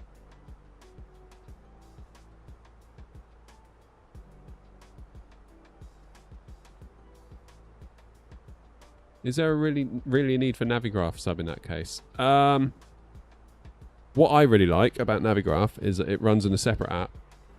So I've just got this running on my PC on a little touchscreen monitor, and you can kind of zoom in and get these interactive maps of the airfield. I can get it on my phone, I can get it on my iPad, I can get it on any PC that I'm on. If you just want the charts, I guess you could argue that Lido's all you need. But I don't know what the coverage of Lido is, because isn't it out of Lufthansa? So obviously if they don't go somewhere, is it going to be included? I mean, for me personally, I really like Navigraph, so I'm happy to pay.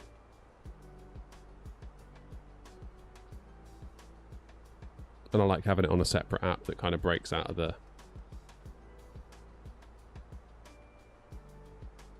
Look out, there they all are. There's Kenko. You better not get in my way, Kenko, while I'm coming into Madrid.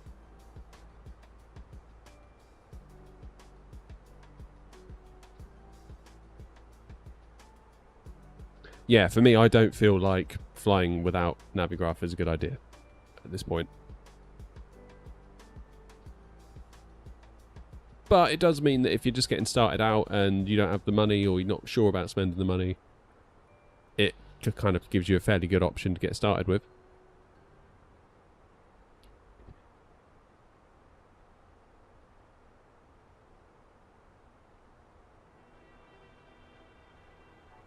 I'm kind of like low-key dreading Gibraltar. I haven't been into Gibraltar in a long time, and the last time I did, it didn't go well.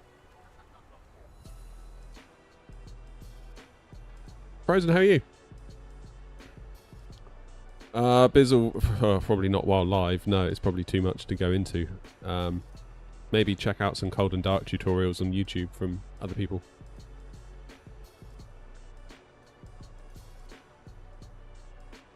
Yeah, that'd be nice, Ryan, wouldn't it? If it's just like a one-stop shop. Are there any good freeware charts that have a moving map? Don't believe so. And what's nice is that if you want to have the moving map, but you want to have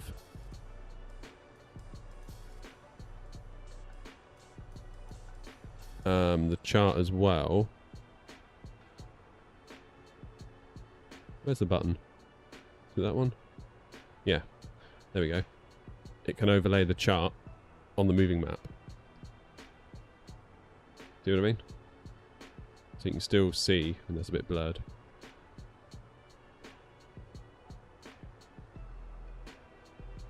So you've still got your regular old map, but it pops a chart over it for you, which I think is really cool. Cheers, Frozen. Isn't Volanta free? No, Volanta is not. Well, Volanta has a free tier.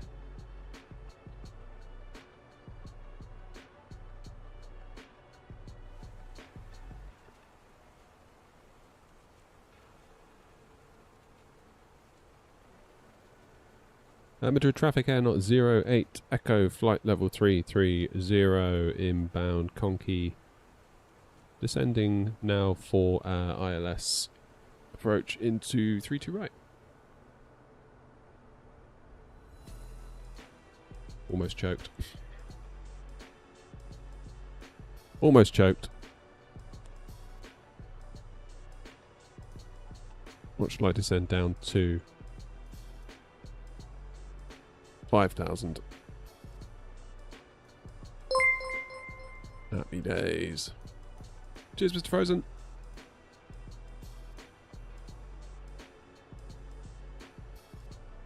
That's true. Yeah, Linus makes a good point. Like, if you've got a plane that can show you the airport maps on your ND, like the A350/A380, it can hook into Navigraph to do that, which is very cool.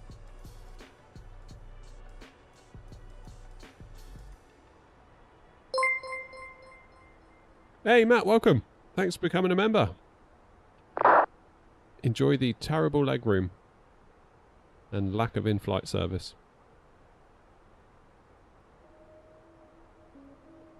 Alright, let's do our arrival. We're doing 3-2 right.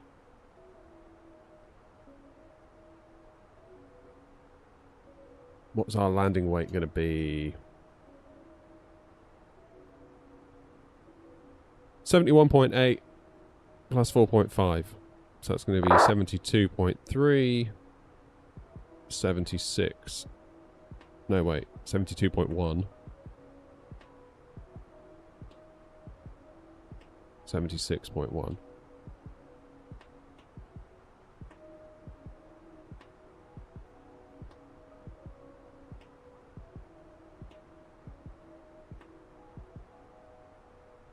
Low auto brake will take us pretty much to where we need to jump off. because that's quite near the end of the runway.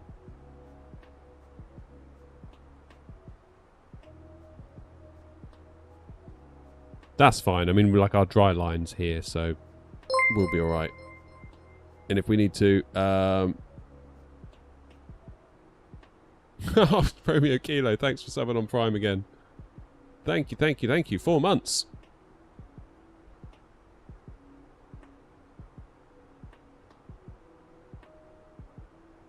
Have any of you guys tried Elevatex? That looks interesting. Because I think they're doing like VA stuff potentially.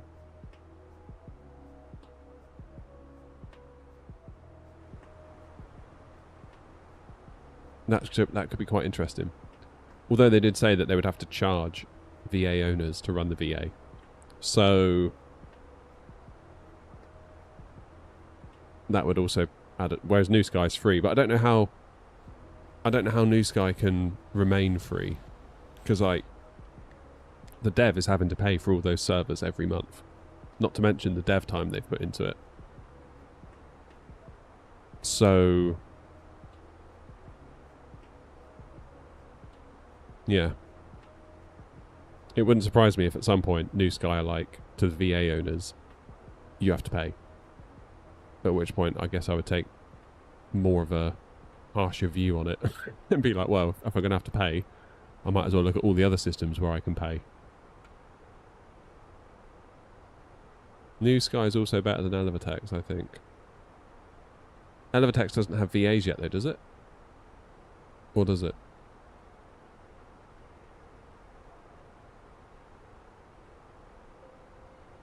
How much if I want to build a simulator? Well, it's one of those things where you can build as much or as little as you want, really. But you don't have to have all this stuff. It's really nice, but you don't have to have it.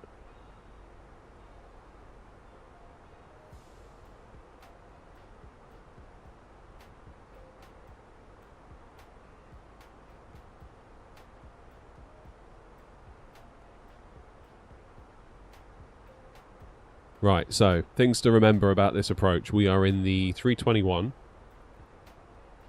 So we should probably flare, what, between 40 and 30 feet? Rather than the 30 to 20. The Flight Sim L. Thank you for subbing on YouTube.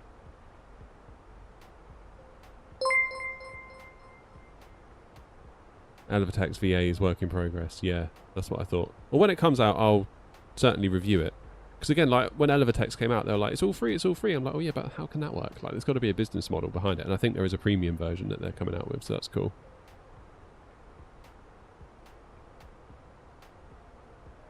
I believe you, Ryan. You better do it, otherwise I'll set grumpy on you. And we don't want that. Right, QNH is 1018.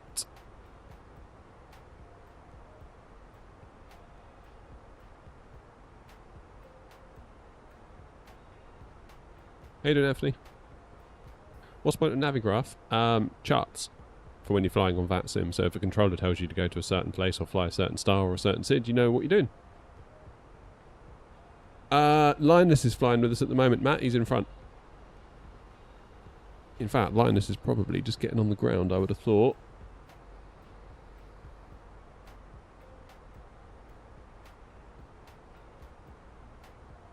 Linus is on final, I think.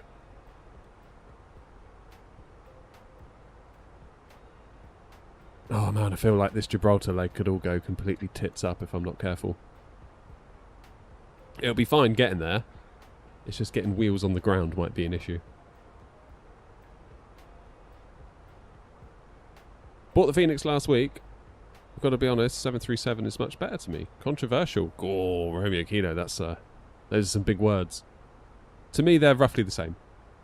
Yeah, PMDG, Fenix, same sort of level. They're just doing different things, like Airbus, Boeing. Elliot, there you are. How are you? I don't know where Grumpy is, actually. In fairness, I did wrongly schedule the stream, which is my bad. Really shouldn't have done that.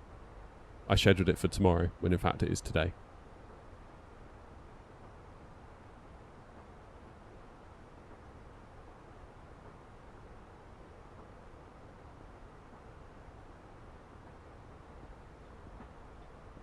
You must be on air in a minute, Elliot.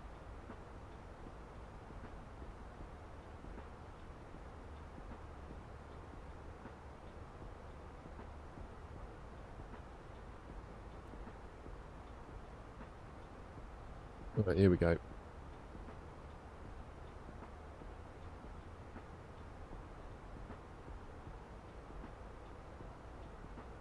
Getting there now.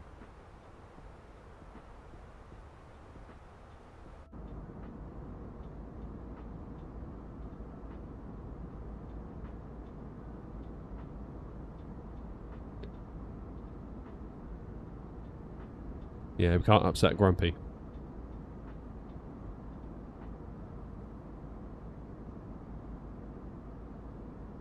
Oh, Elliot, yeah, that is a big job. That is a big job. That's like program controller level of work, right?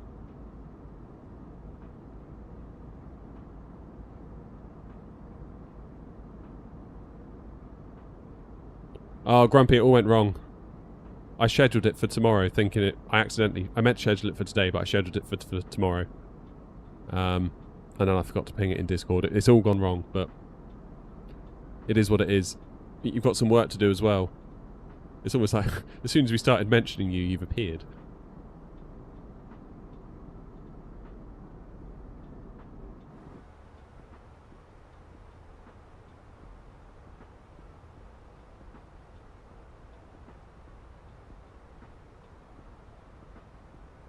Sorry, Grumpy. Forgiveness, please. Yeah, this is Vatson.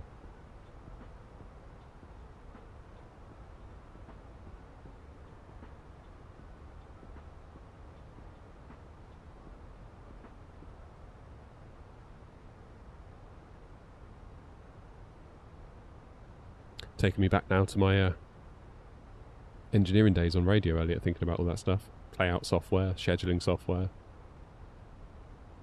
I remember when I first joined, I was absolutely stunned that they had like 10 PCs and like one was for music playout, one was for something else, one was for something else. Just like one job for one PC because they're like, we just can't afford to have problems. I was like, nah, you'll be alright, just put it all on one PC. They were like, nope, really don't do that.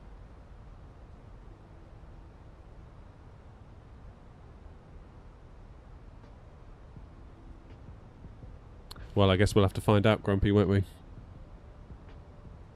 Yeah, next leg to Gibraltar after this.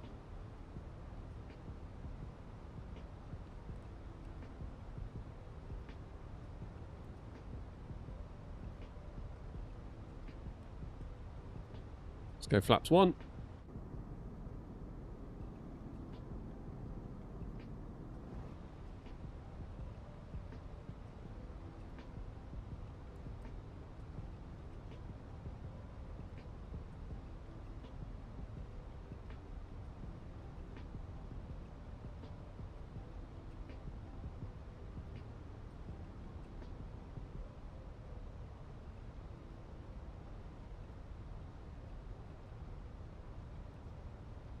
Come on. There we go. 1018. Really high, isn't it, to switch? Is it 18,000? 13,000, I mean. Transition. Who's the I don't know. It's part of the Sim Update 3 beta. And he's just there, whether I want him to be there or not. So he just sits there chilling, really.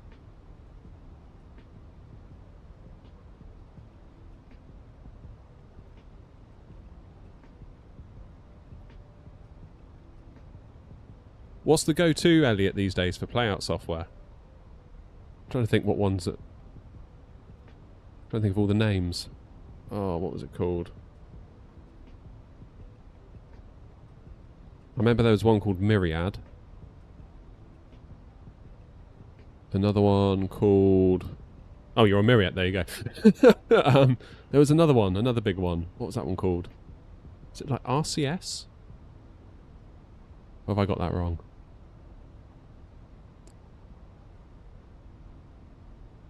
Yeah, P squared. That's them. Yeah. I thought P squared was the company name. And Myriad was the product name. Again, long time ago. Could be wrong.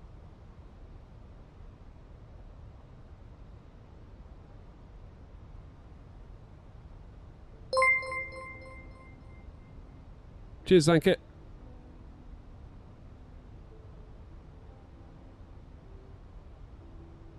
Broadcast radio purchase Myriad. Oh, okay. It was RCS the other one? There was like a really big one.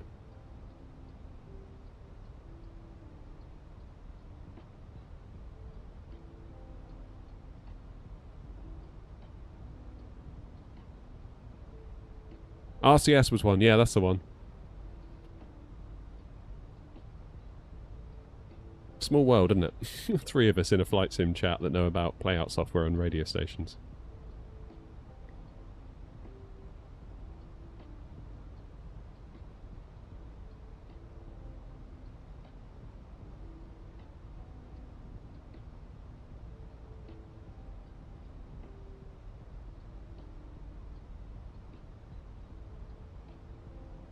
Genesis, that's it. I remember Genesis. Or hearing about Genesis, anyway.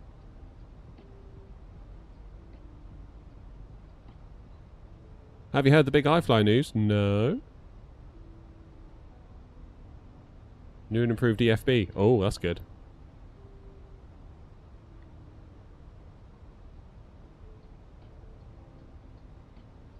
Guys I used to work with used to make one called Auto Plus, but I don't know if that's still in existence. Again, it's been so long since.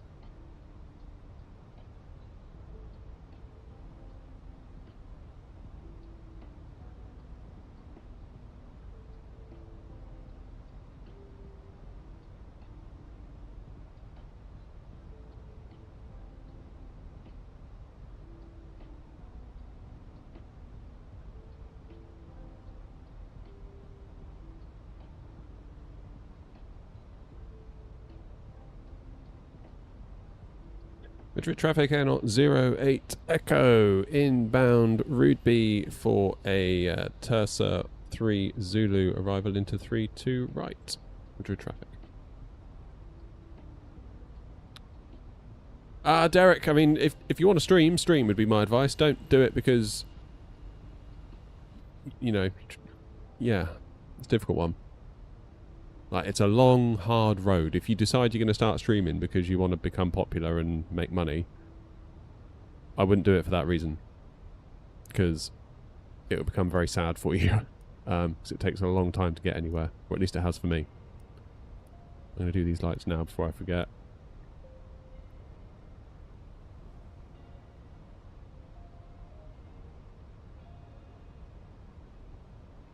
You should be streaming, really, because you just enjoy what it is you're doing and you want to share it with people, and if people obviously want to get in on it, that's great. But yeah, don't be doing it thinking I must grow immediately, because you're probably going to be streaming to like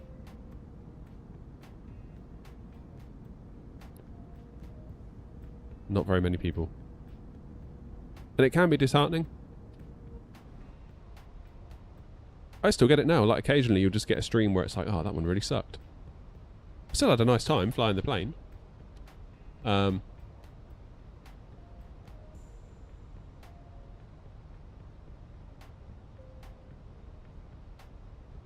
yeah, it's just the way it goes sometimes.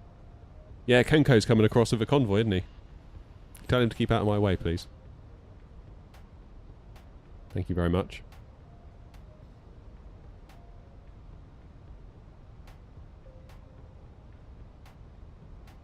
What mod do I use on the Airbus throttle? That is, there's a video on my YouTube channel all about it. It's all like 3D printed stuff. Well done, Linus. 10 out of 10. Yeah, so it sounds like you're doing it for the right reasons, Derek. That's the main thing. Like, I think some people look at some of the bigger streamers and think, oh, I could do that.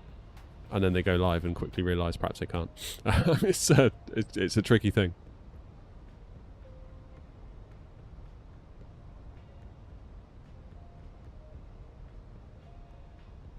How much did the setup cost? All the bits and pieces, probably Oh god, I don't know. Probably 1,500, just the accessories.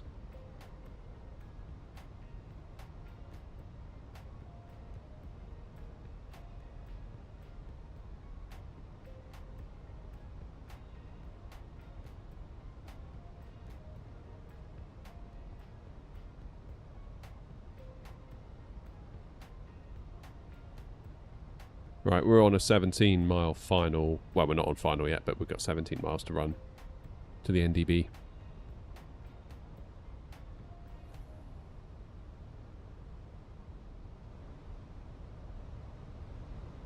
Let's lose the tunes.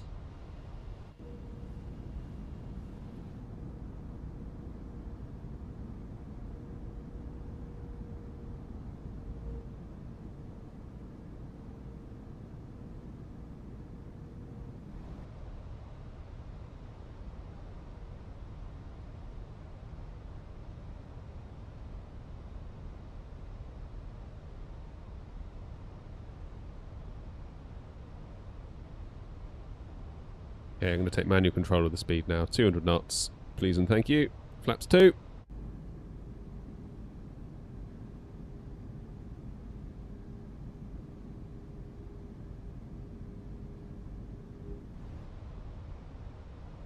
Approach mode on.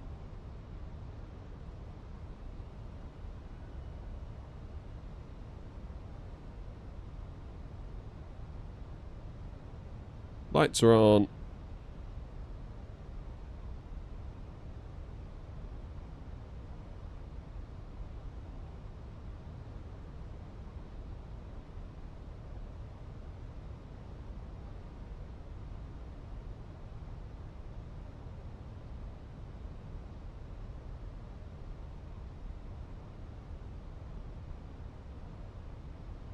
Madrid traffic Air 08 Echo established on the ILS for 32 right, slowing now to speed 180 knots, 10 miles to run. Madrid traffic.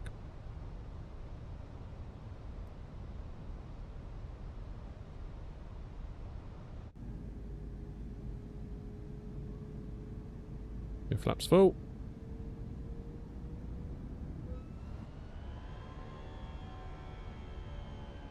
And 160 until 5. Approach mode is armed VAP 146.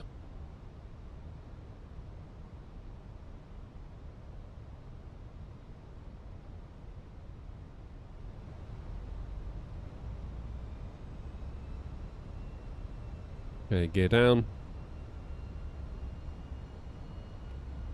I have to do it on my Boeing yoke as well.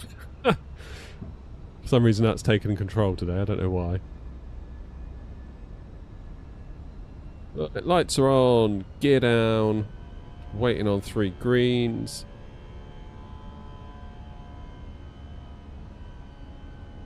Three greens, auto brake low, flaps are full, speed brake armed. And let's go to our final approach speed.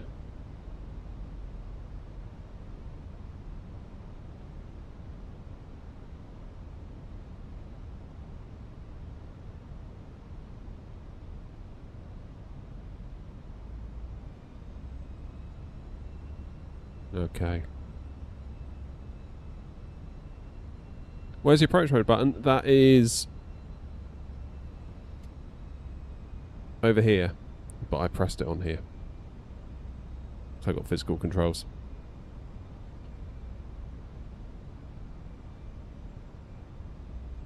Madrid traffic Air 08 Echo on a 4-mile final approach speed, Madrid traffic. Now this is default, isn't it, this airport?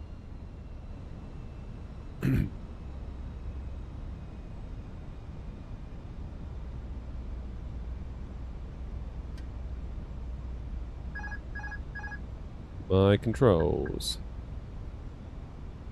1,000.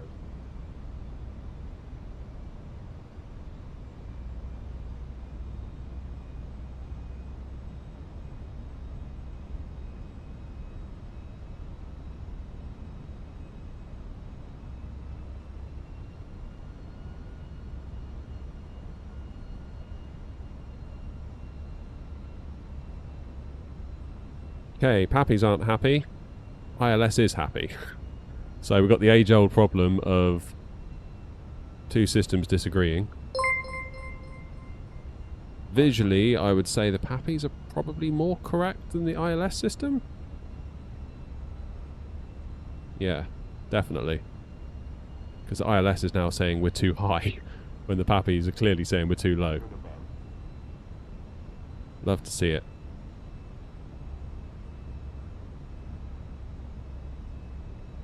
Minimum 7 knot tailwind, continue.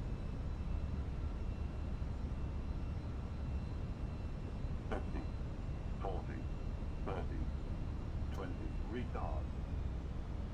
Go on, butter it, butter it. Oh, was that a bounce? Don't think it was.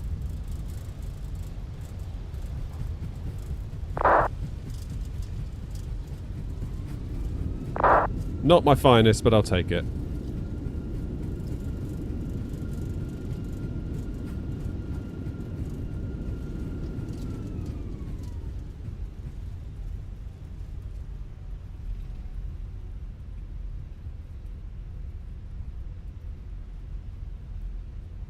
And off we go.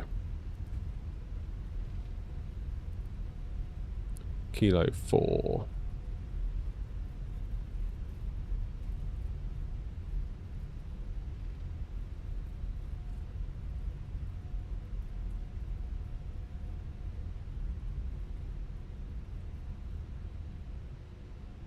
Madrid traffic, Air Knot 08 Echo, runway 32 right vacated. Right, let's just get ourselves sorted here for a minute. APU on. Happy days. That was alright, that one. That wasn't too bad.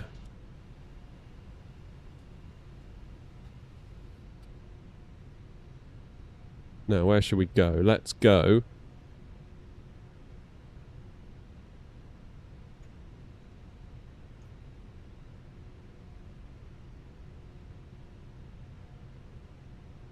Holy moly.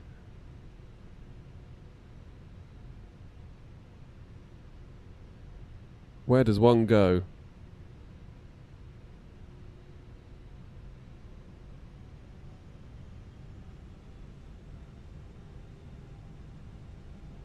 Madrid traffic, Air Knot 08 Echo, taxiing to stand 558 via Kilo Charlie 2, Mike 28.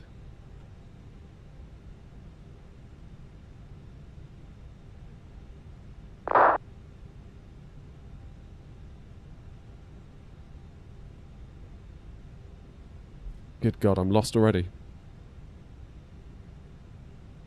I've already taken a wrong turn. Ah!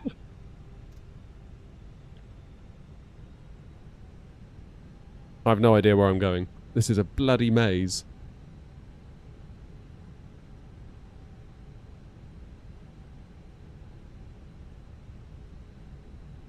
This is an absolute maze.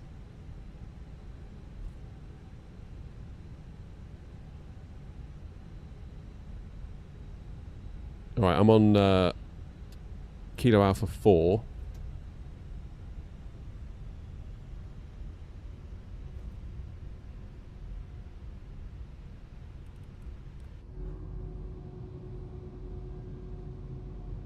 Flippin' heck.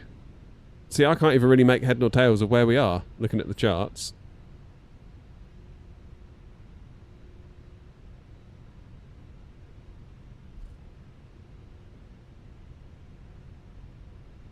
So where's this?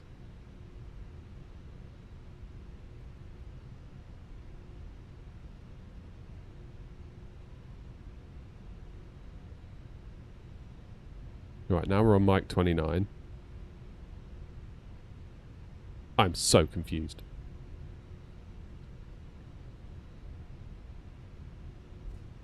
Gate 14.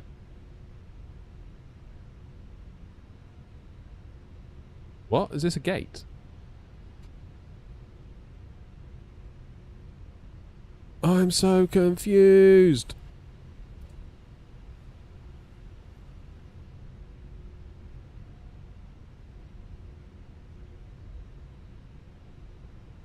I'm so flipping confused. 558 is where we're going.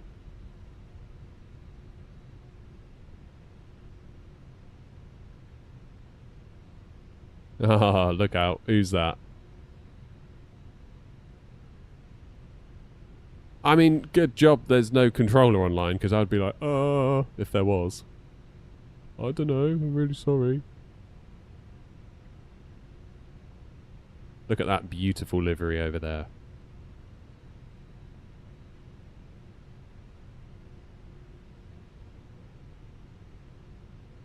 Beautiful, I say.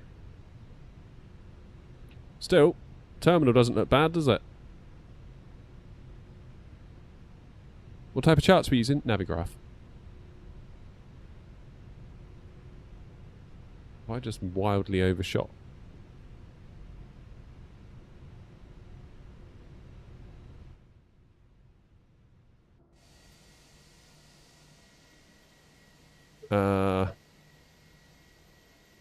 Okay. That's weird.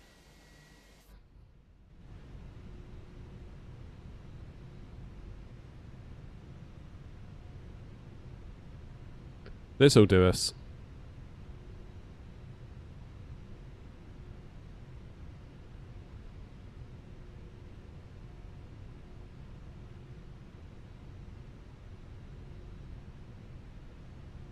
Where's GSX? I didn't tell GSX where we were going, in fairness to it. Right. APU is on, parking brake is set, engines off, beacon on, let them out, start the deboarding.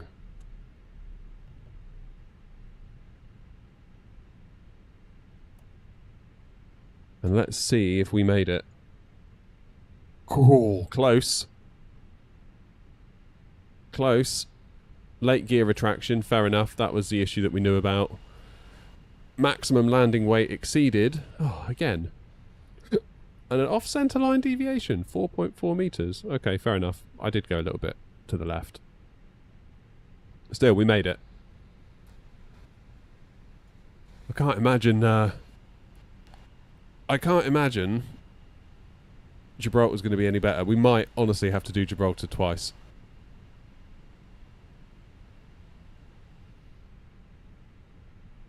Passenger's bus is coming.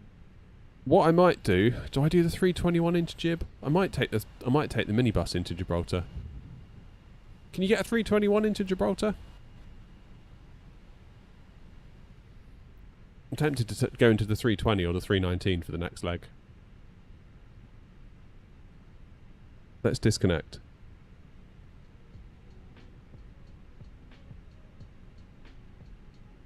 Let's disconnect. End the flight.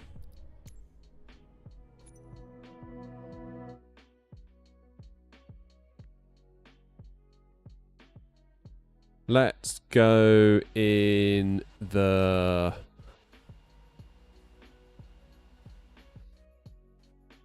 Now, do we go in the rocket ship? CFMs with sharklets. Should we do the rocket ship? Let's take the rocket ship. Oh, no, wait, that's a 320. I want CFM SL 319. Right, where am I? What's going on? Zoom all the way out and zoom all the way in. Maybe that'll do it. Yeah, there you go.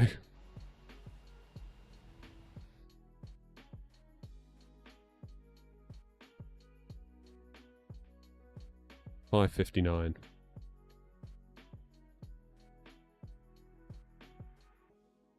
Custom UI? Nothing custom about it.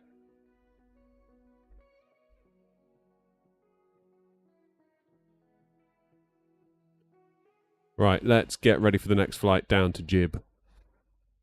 Euro capitals.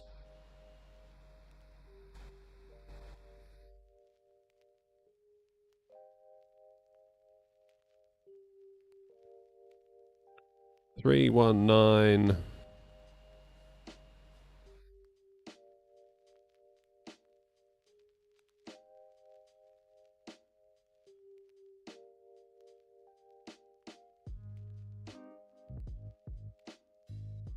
Which one do I choose? Probably that one, I reckon.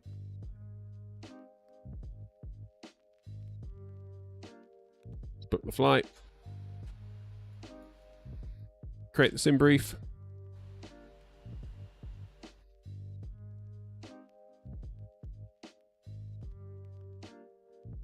Orbex Frankfurt, yeah.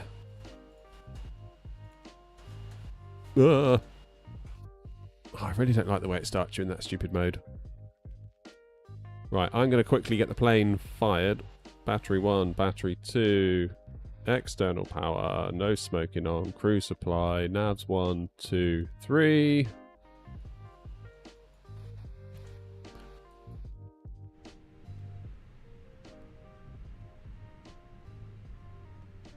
There you go. And we'll get the plane loaded.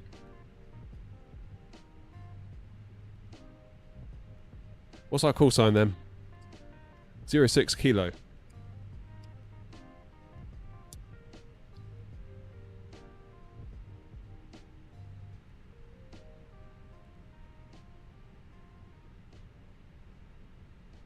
Okay, X-ray November Oscar 06 Kilo.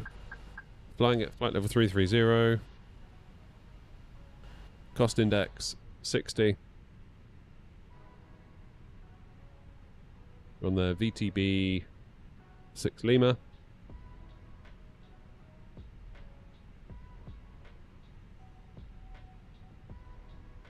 And then 09 into Gibraltar.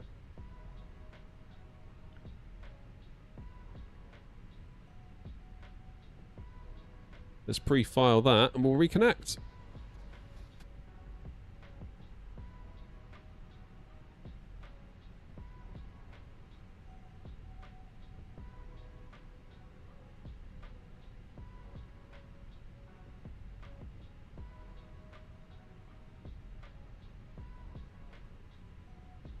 Right. Is Grumpy there yet?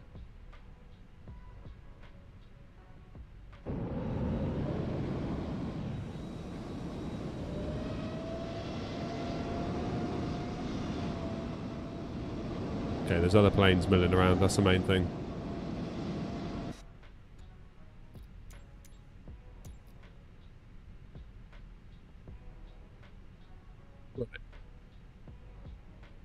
Passenger's bus is coming. Good.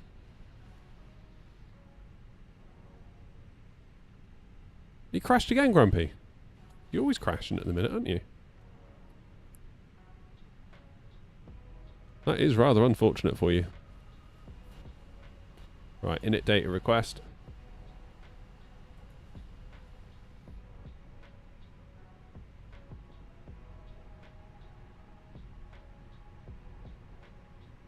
There we go. And we'll pull that data in.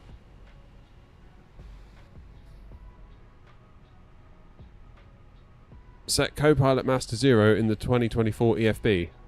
How do I do that?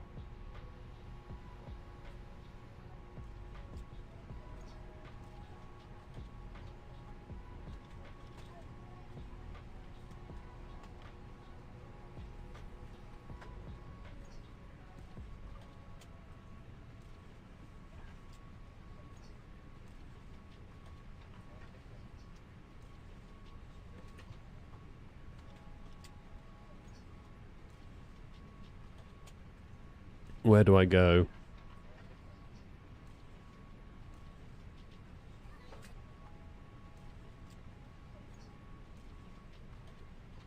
Flight perf.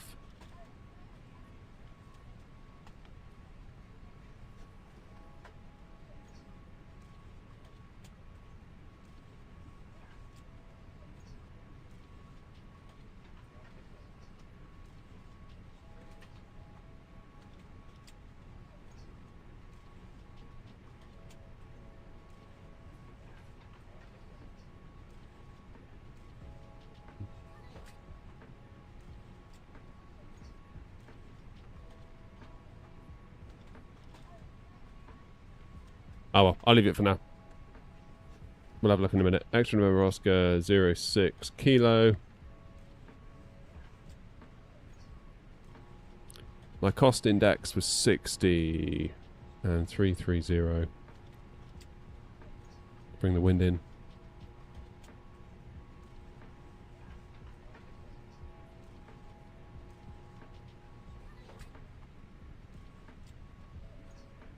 This is a 319, guys. Those of you asking.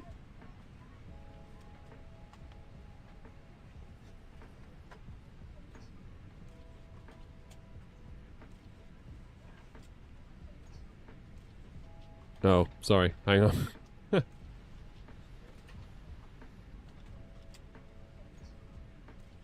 So we're departing 36 left.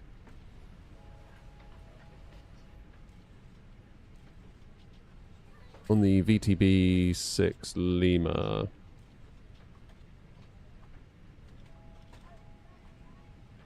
Then into Gibraltar.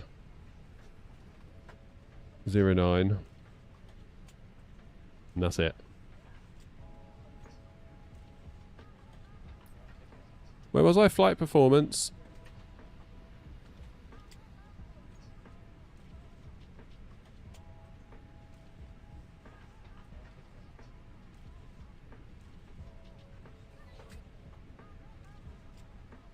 Oh, first officer. Let's see.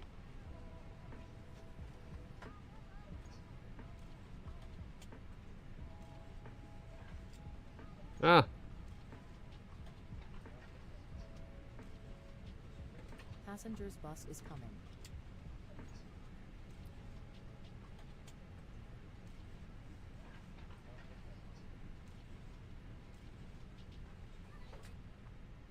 He's still there.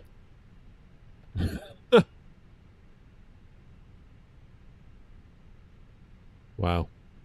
Okay.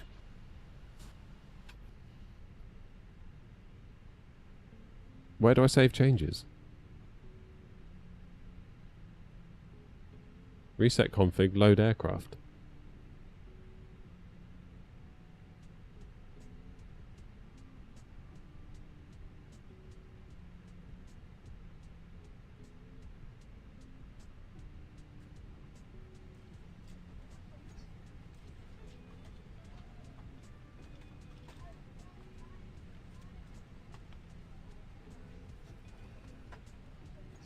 Where's the save button?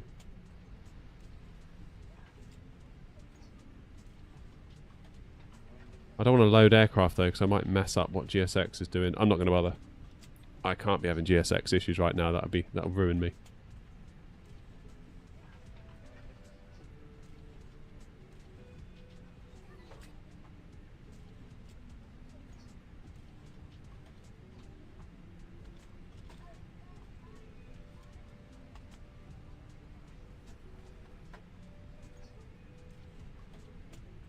Right, are we fueled?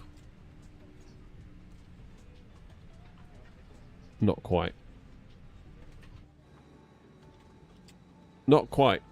Right, while it's loading, I'm going to nip into the house. I'm going to let the dog out in the garden because he hasn't been out for a little while. And I'll be back in a minute and we'll get this show on the road to Gibraltar and hopefully we can make a good job of it because last time I went to Gibraltar, it did not end well. See you in a moment.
Right, I'm back. Sorry about that. The dog took forever in the garden.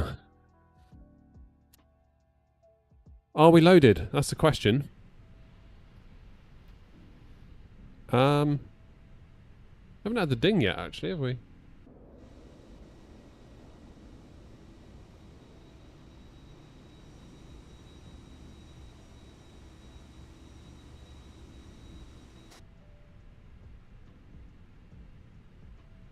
Runway is 36 left.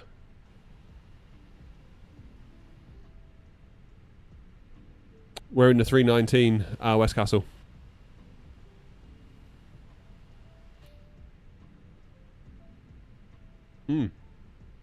Just having a cup of APU. It's bloody lovely. From Ragido Coffee. Go check them out. They've made an APU coffee blend for flight simmers. It's so cool. Recommend you check them out. 36 left.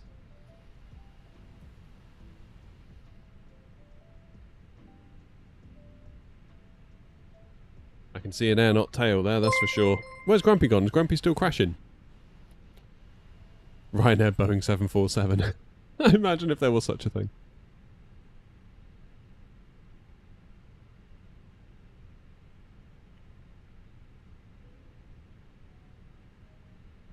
Let's have a look outside.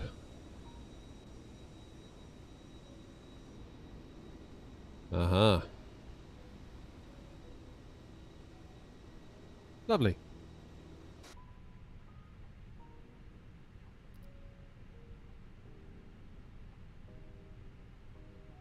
What on earth? Why is it estimating so much fuel?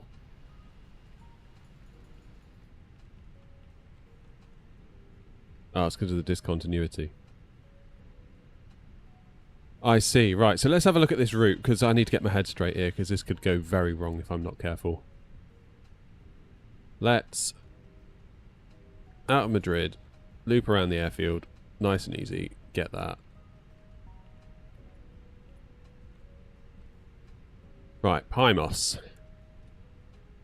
Where do we go after Pymos? All the way out here? What?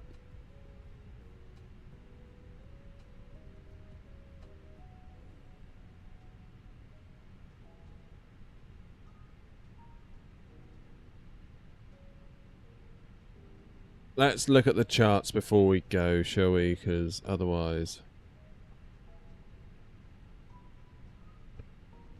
Right, so Pymos, we're going to have to pretty much vector ourselves around, I think. Because we're coming in on 09, aren't we?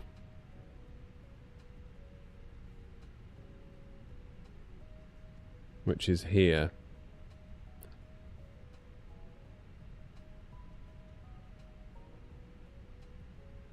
So this is what we did last time, wasn't it? From Pymos, we sort of vectored ourselves around down the bottom of the Gibraltar bit. And then up into here, without causing a diplomatic incident, going into Spanish airspace. But you got to be real careful.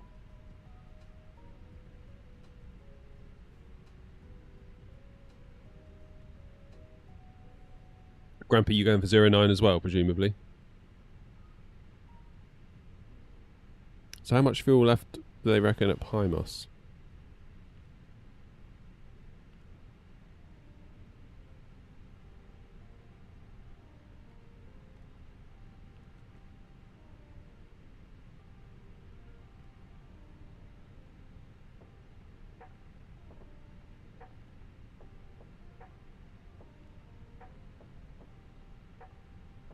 Estimated fuel on board at Pymos is 0.7. Why have we got such a small amount of fuel? Ah, oh, bloody hell. Right, okay. I think we need to add a little bit more fuel. Yeah, look, it hasn't loaded the fuel. Why hasn't it loaded the fuel? GSX, why have you not loaded the bloody fuel?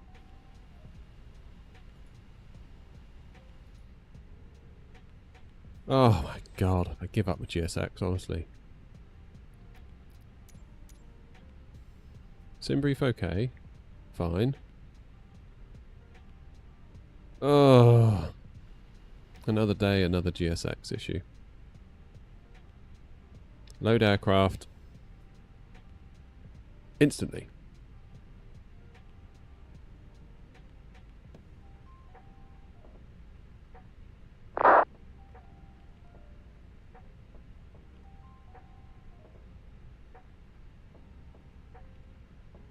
There we go. Estimated fuel on board is now 3.4 tons. That's better.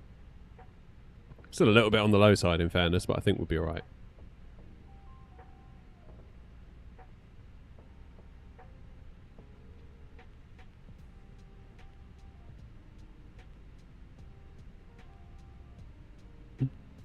Okay.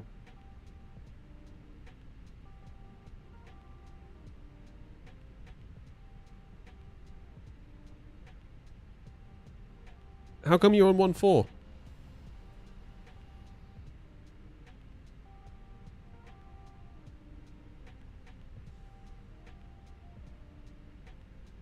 Do I need to put in a bit more fuel then, do you reckon?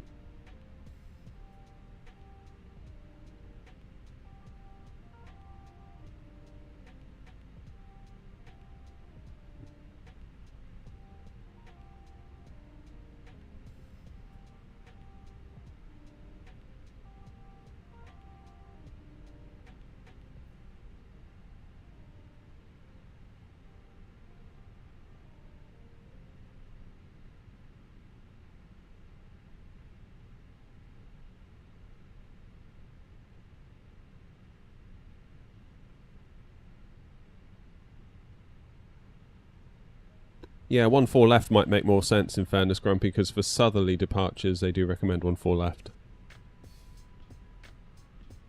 Let's go with that. That might also save us a bit of time. 1.4 left.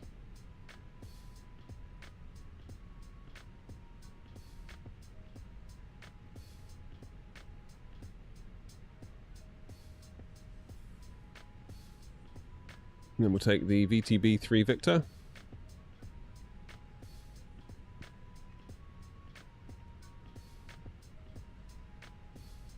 That's more like it.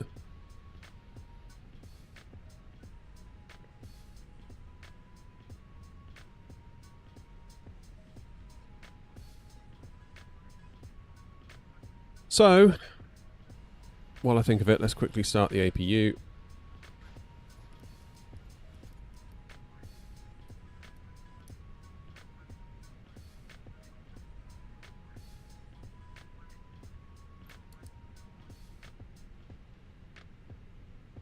Yeah, so it'll be vectoring. Vectoring ourselves in.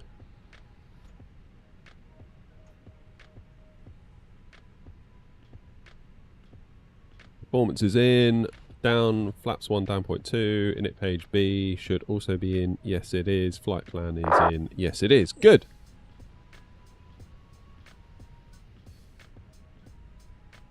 And a nice, simple pushback for me.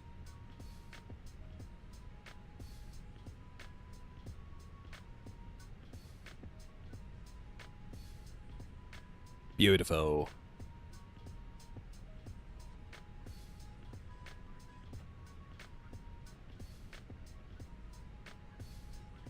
Yeah, and also if you go into the Matt, if you go into the taxi thing, if I show you taxi chart 10-1P. So for a southern configuration, departures 1.4 left, 1.4 right.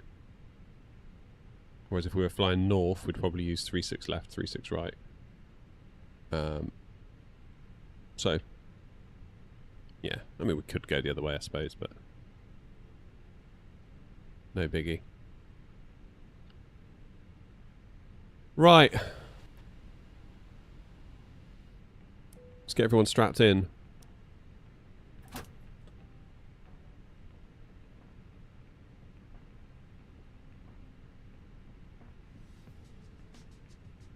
$13,000 in the window.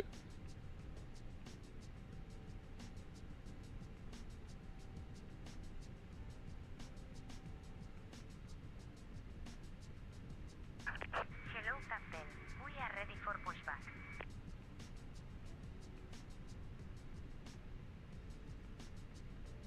I will push back and face north, so you guys can push back and face south if you want, because if you look at where I am, I'm right on the junction. So at least you can get pushed. I won't block you. Departure checks completed. Bypass Fenix. So I'm going to do nose right, tail left, I think.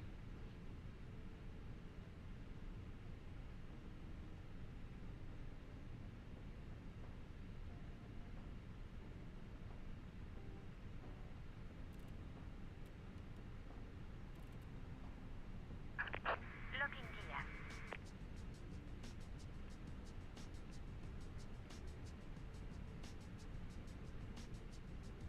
How you doing, Flight Sim? Yeah, I've got the chance to do it this week, so we shall. Madrid traffic airline 56 Papa pushing back stand 544 facing south.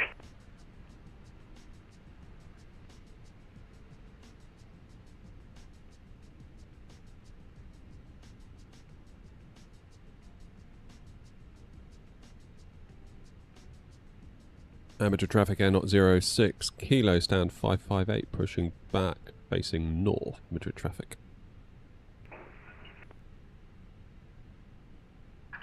Release parking brakes. Please. Commencing push. Madrid traffic airline 56 Papa correction to pushback. It's stand 554 pushback onto Echo 82, Echo Bravo 2 and face south.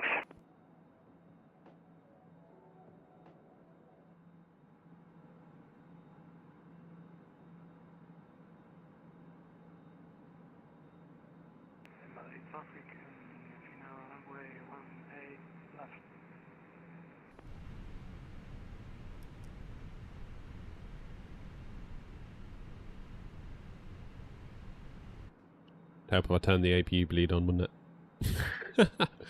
Oops.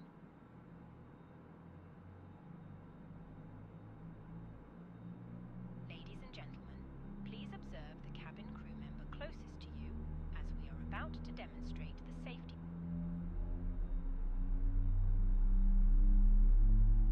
Right, very real possibility that we'll have to do this twice. Ladies and gentlemen, welcome aboard our Airbus A3. There's a very real chance I might naff this up. Pay attention to illuminated signs. Seabed 528, pushing back stand 546 onto Echo How's it going, Ed? Bravo 6. Morning, mate. Found in your seat pocket contains important information about exit routes, oxygen masks, Please set parking life brakes. jackets, Unlocking and gear. the brace position, which you must adopt if you hear brace, brace. There are 8 emergency exits on this aircraft.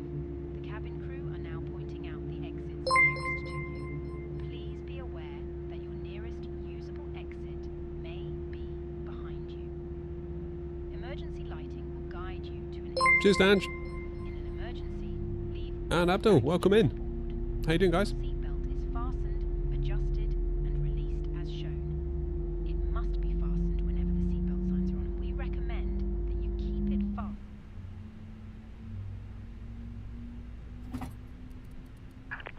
Tow track disconnected. Bypass pin removed. Left is clear. Right is clear. Madrid traffic airline 56 taxiing runway 14 left via Mike 29 hold kilo 1.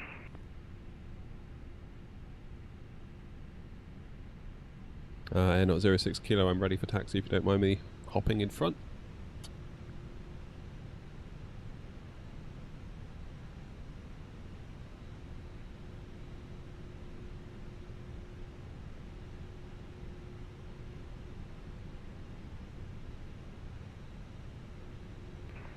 Please go ahead. Right.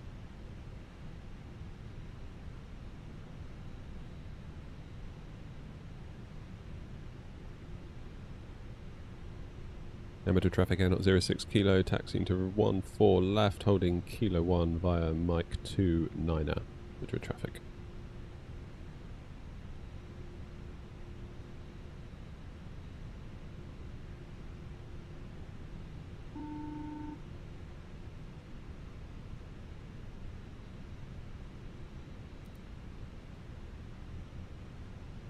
What sort of FPS we getting here at Madrid? It's pretty good. Pretty good, pretty good, pretty good.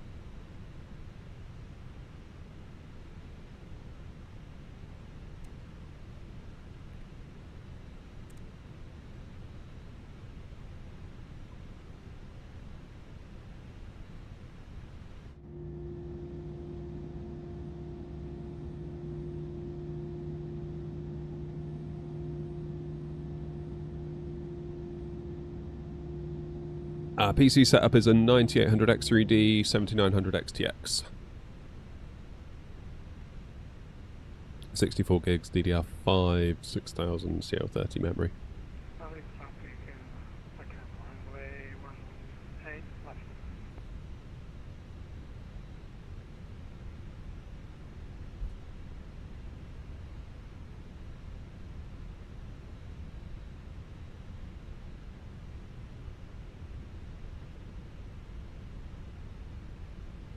Beaver 528 Taxi, Echo Bravo 6, Mike 29 for holding point clearable.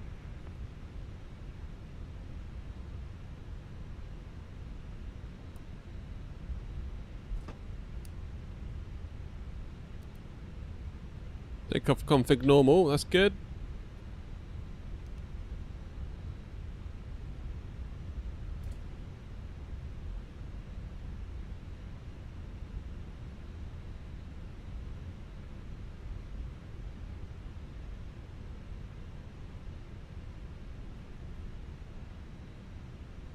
Okay, let's just hold here from Mo.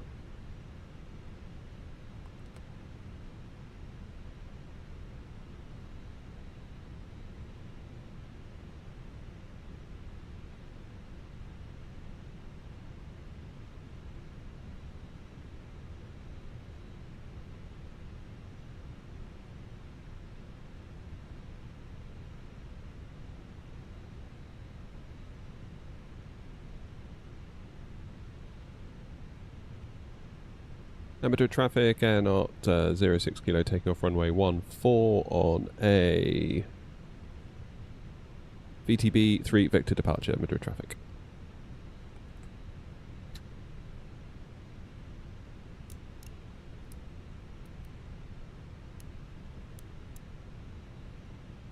Let's rock and roll.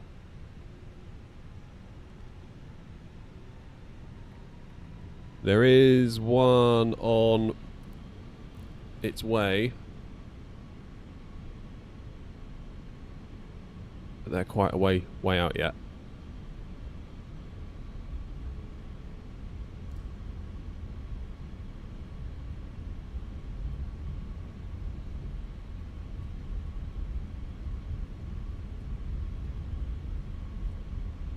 Temperature traffic air not 06 kilo taking off 14 left. Madrid traffic. Madrid traffic air not 56 Papa, lining up behind, departing company traffic behind. SRS green, Manflex 64, auto throttle blue.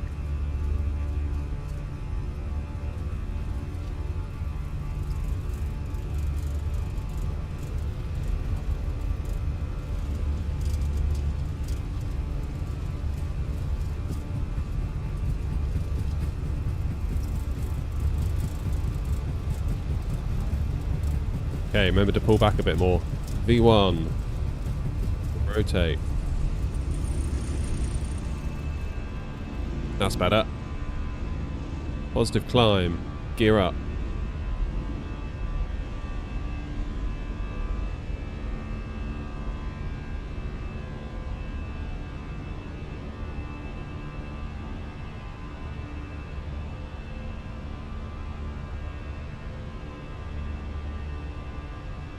And caution Madrid traffic departing 14 left. There is an inbound aircraft. Madrid traffic.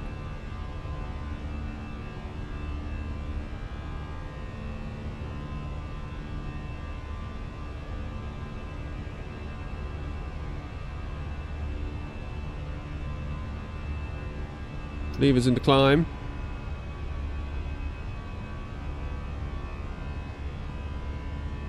Madrid traffic, Air 056 Papa, departing runway 14 left, for a Victor Romeo Bravo 3 Victor, departure.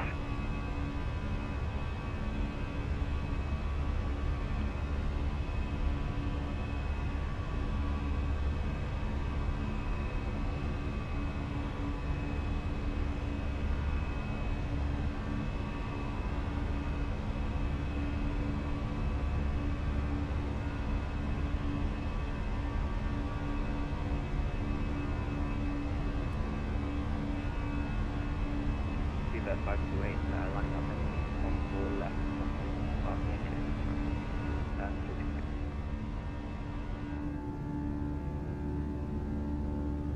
Right then, Gibraltar, here we come. Flippin' heck.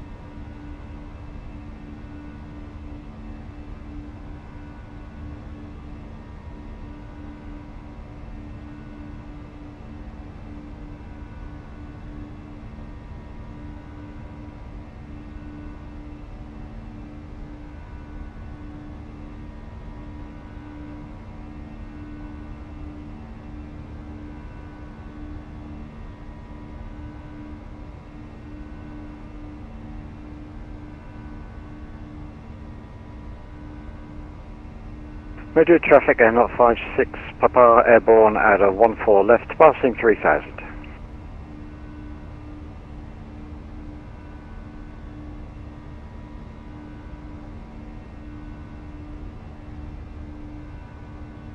Love a bit of good old hand flying.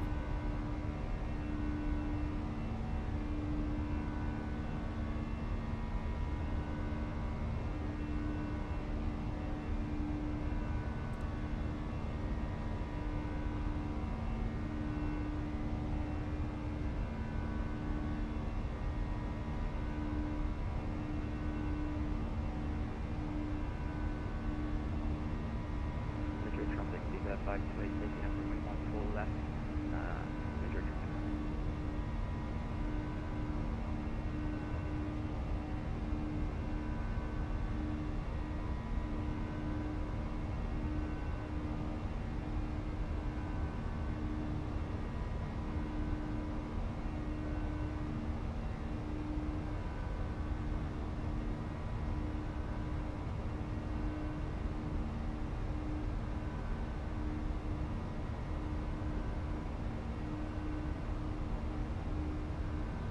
Right, 10,000 feet.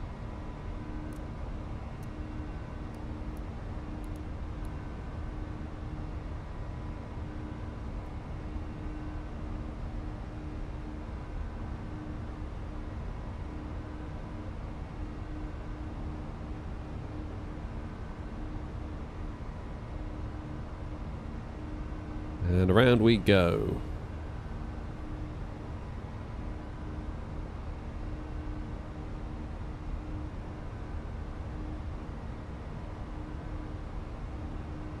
How you doing, Jetstream? You okay?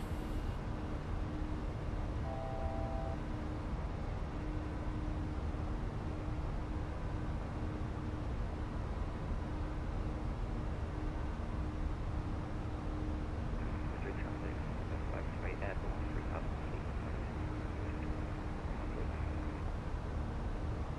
Right, standard. Standard. Standard. Finally sorted your PC. What have you done? I'm slightly worried about my streaming PC because it's been getting blue screens rather a lot.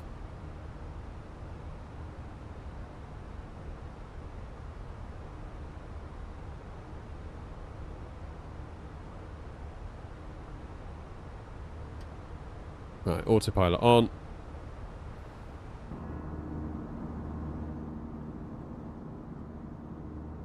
Turn the fans up. That'll do it.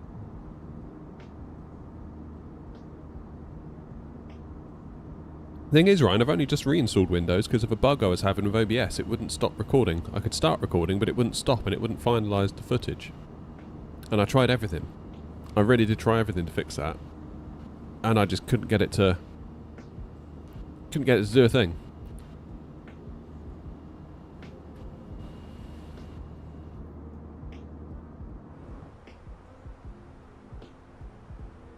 Very weird. And occasionally the PC will now boot to a BIOS screen.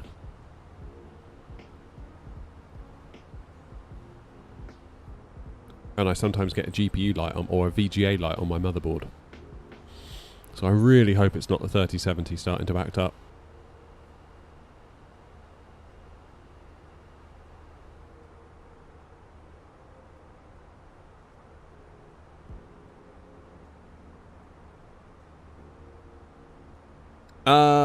Smokes for 5070. Is that still a 12 gig card? It is, isn't it? What FCU am I using? I'm using the Wingflex FCU Cube. This one. Yeah, the VRAM would be my only issue with that 5070 card, to be honest, particularly with Flight Sim 24.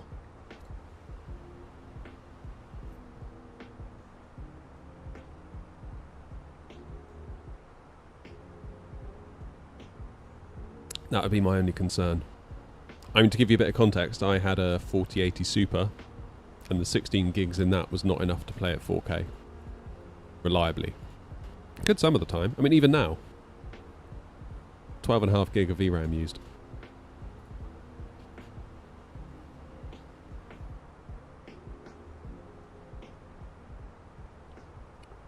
Nvidia are very stingy on VRAM.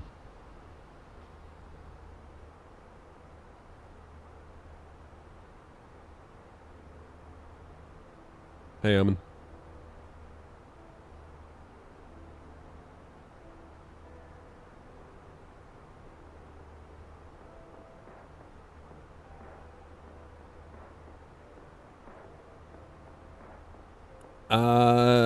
It is SATA, Ryan. Yeah, it is. It's an old SATA drive. Basically, it's just an old 500 gig SATA drive. I did a crystal disk info thing on it last night, and it said it was in good health. So I did originally suspect that.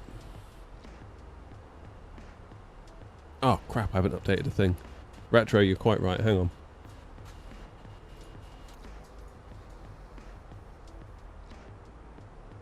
There you go. Yeah, I mean, I get that NVMe is faster, but it's just a streaming PC. All it has to do is boot into Windows and run OBS. I require nothing more of it. That's why I had an old 500 gig SSD lying around. I was like, that'll do. Obviously, I've got NVMe for all my other stuff. Like,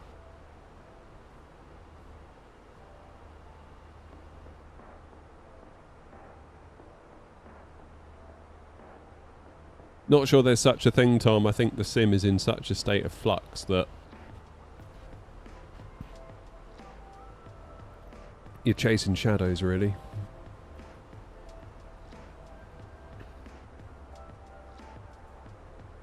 Yeah, I know what you're saying, Ryan.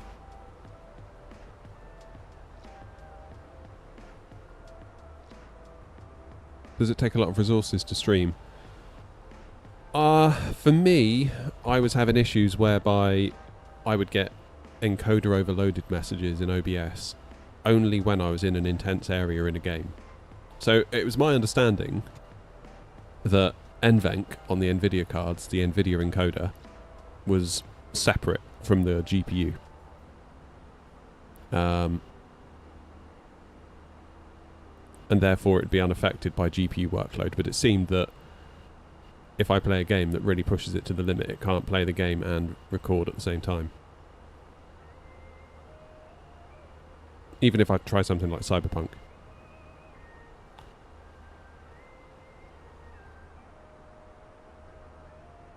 So I did a stream where I took off and it was all fine in cruise. Then as we got into where we were landing to, obviously like all the cities started loading in, the airport scenery started loading in, and then it was like there was too much 3D workload, and then the NVENC encoder started tripping up. What's my up and down for Wi-Fi? Well, I'm on Ethernet, but up is 400, down is 9.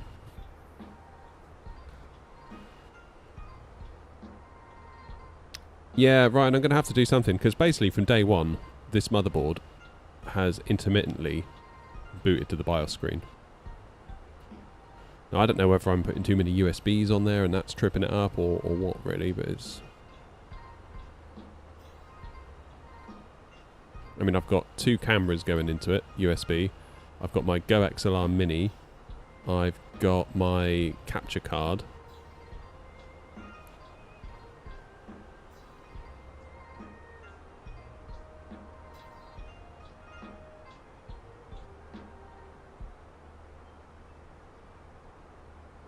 Sim update 3 indeed.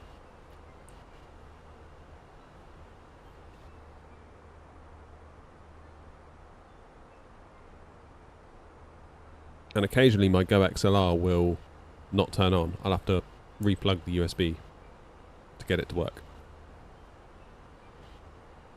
So there's part of me that's like, do I have a flaky board?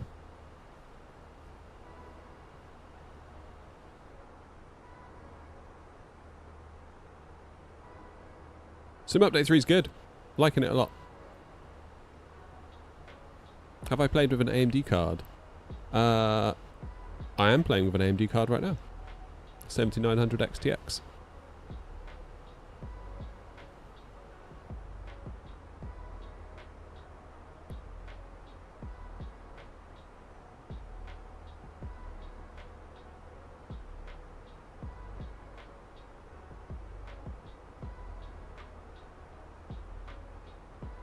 Is Sim Update 3 beta worth moving to from the base game?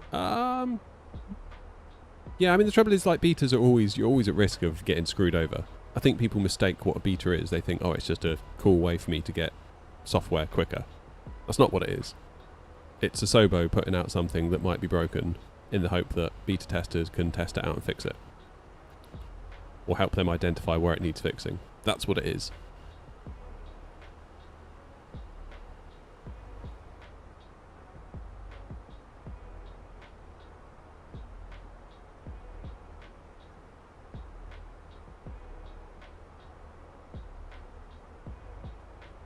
I wouldn't recommend it, Demon. Liveries suck.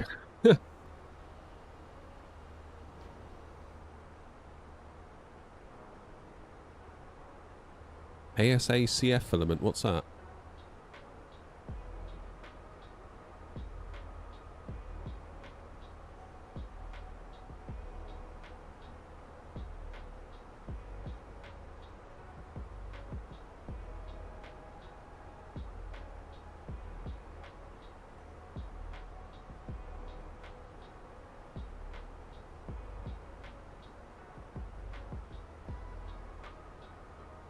Liam, not sure, really. I'd need to have a bit more information. Unless you've got a discontinuity in your flight plan, that might be why.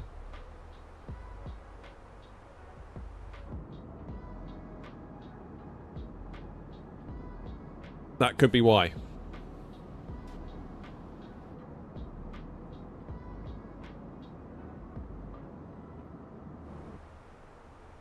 Right, let's go over this arrival once more, because it's not going to be long and we're going to be there.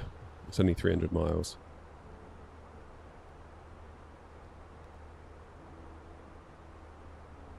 So the plan is get to Pymos. Then I'm going to vector. Grumpy, tell me if I'm doing this wrong, because I'm not very familiar with Gibraltar. From Pymos, I'm going to basically vector myself around the tip of Gibraltar. Bring myself up, not going beyond the red line, taking myself into Spanish airspace. Make a turn. And then visually bring it in.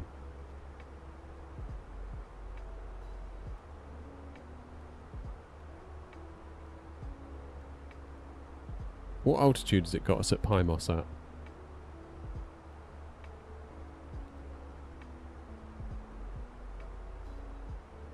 Like, there's literally, is there like no charts at all?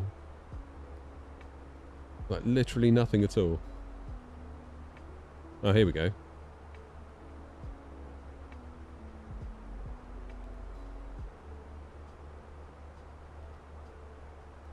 Pymos.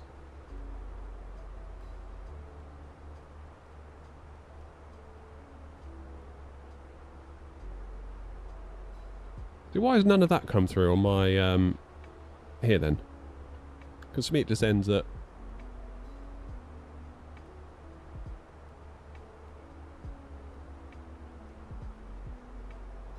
09. No Vias. No star. No transition.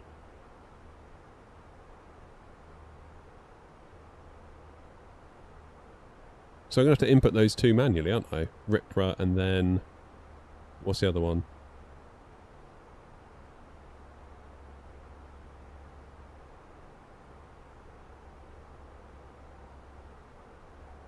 That's a weird situation. Right, RIPRA.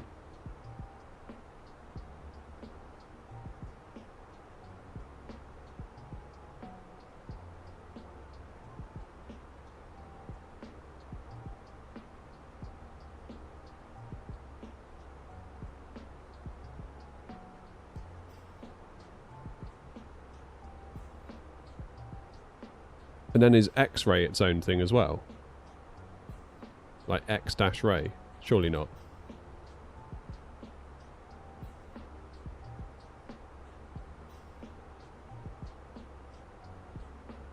No.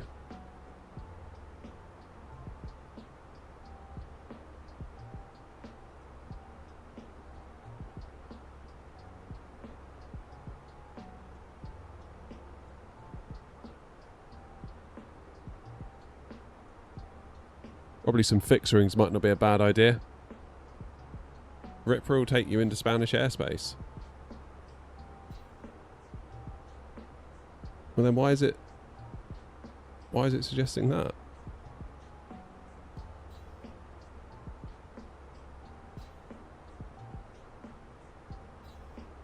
Hello Dougal.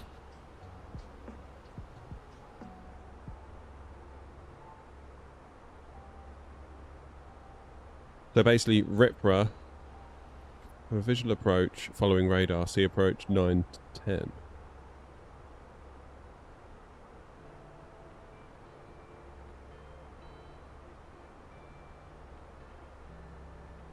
So we don't want to be on RIPRA then, we want to be over here on this one. 5 mile radar fix.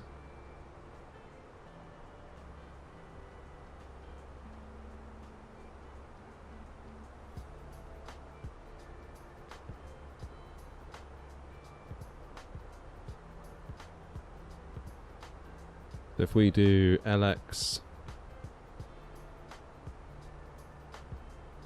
GB 09,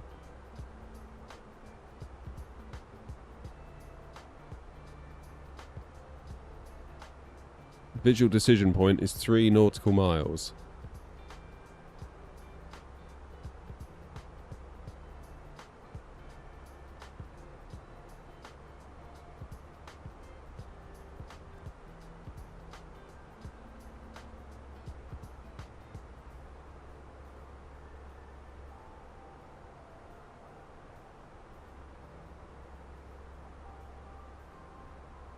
Star chart 10-2.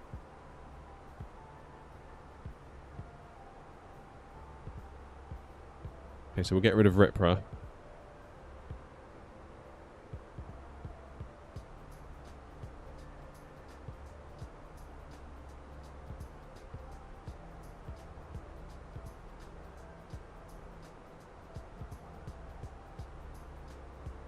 So do up.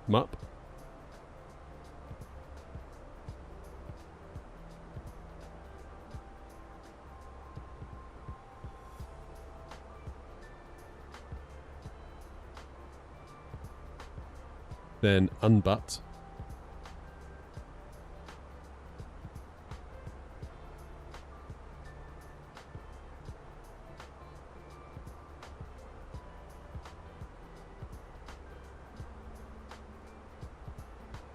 Oh shoot, that's wrong.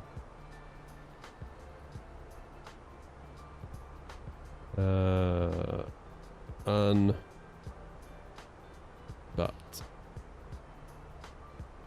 There we go.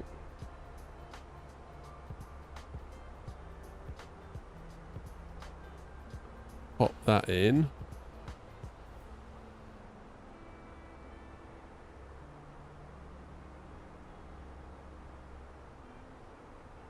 So Pymos to upmut, then unbutt.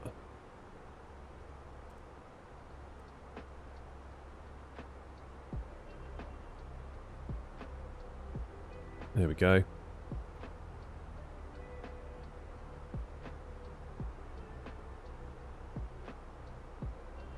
Then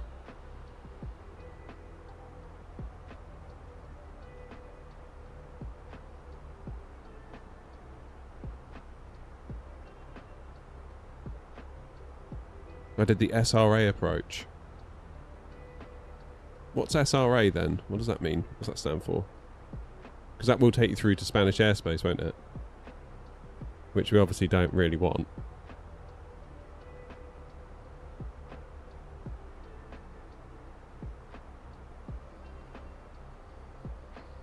Can we put in another fix? If we do a 5 mile fix.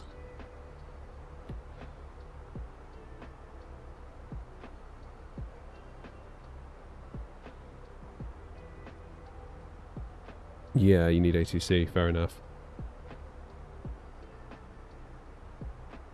How do I add another radial?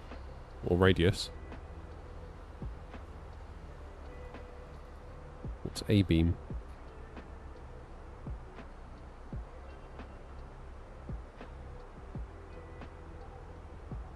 Is it possible to add multiple fix rings? Am I doing it wrong?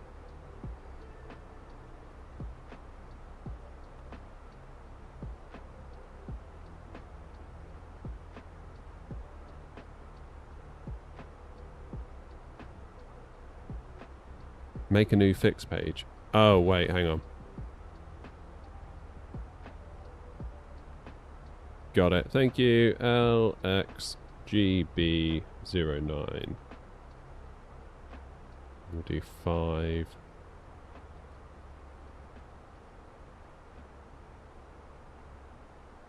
How long till top of descent? 83 miles. Got a minute to figure this out. There we go.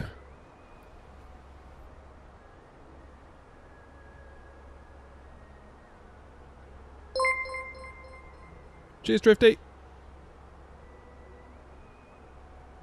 How you doing, Lee?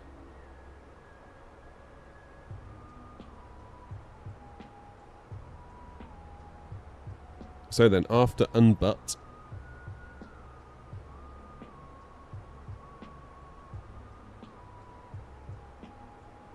we're going to leave unbutt at heading. This is going to really test me, this, isn't it?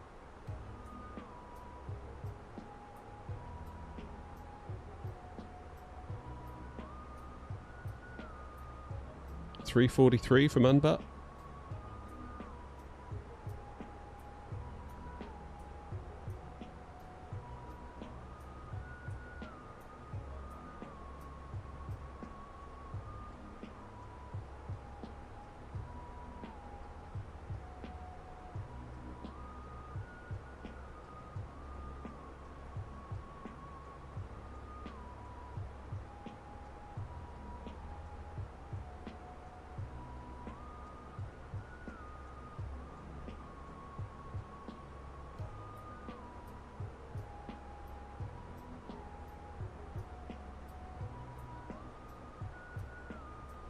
Let's copy the active into there.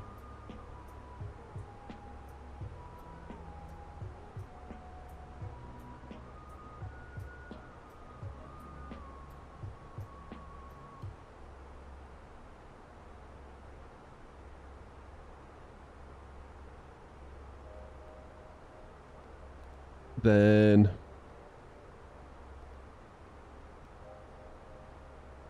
we won't go to unbutt. Grow up.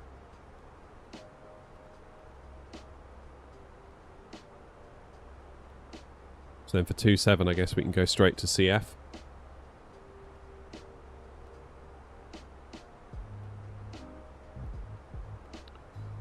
Like so.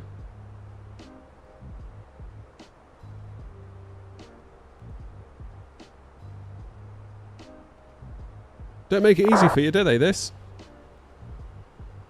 My word.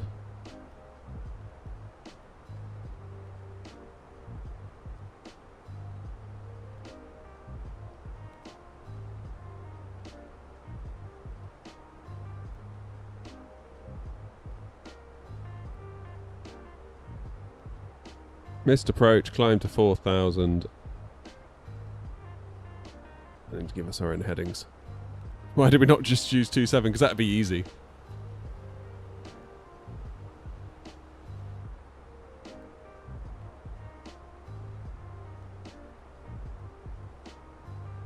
STF at about 800. Yeah.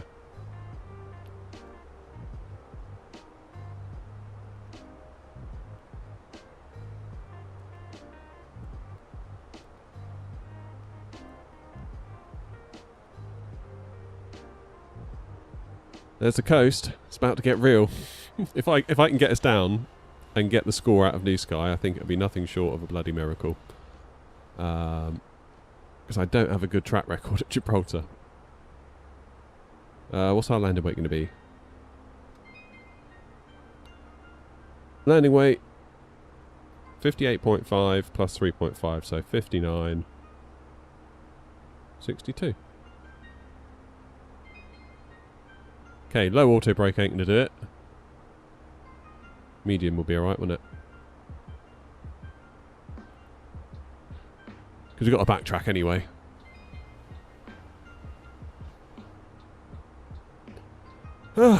Right.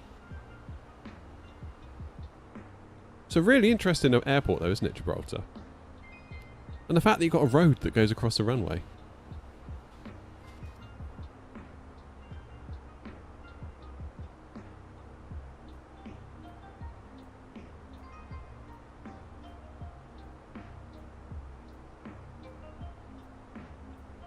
At least our backtrack won't be all that long because if you have a look here on Navigraph, we'll come in here, land, backtrack here, and then literally wander off to the side. I think that's where we go, isn't it? Oh no, we're gonna... Where do we have to go? That's a good point, let's check that.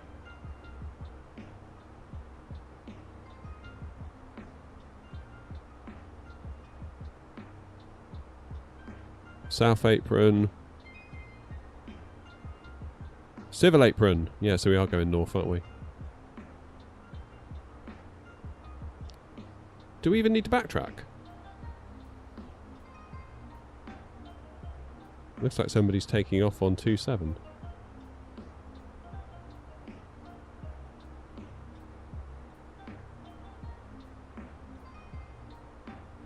Yeah. Oh no, they're backtracking.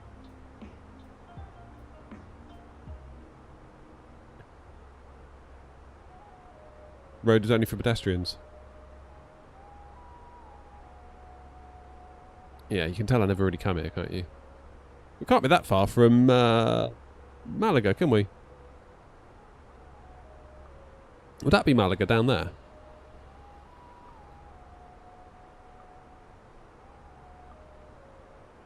I think that might be Malaga down there, because these are the hills you sort of have to fly through, isn't it?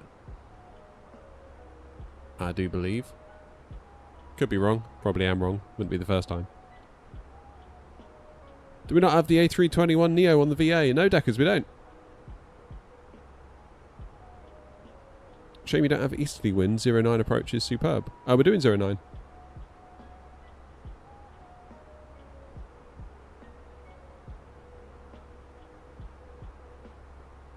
No RNAV on Gibraltar. All visual.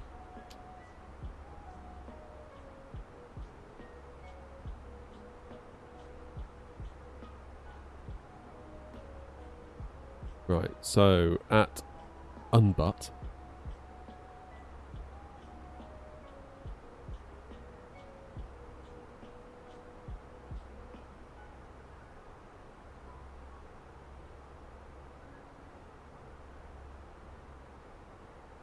So you reckon 3,000 at Upmup, Grumpy?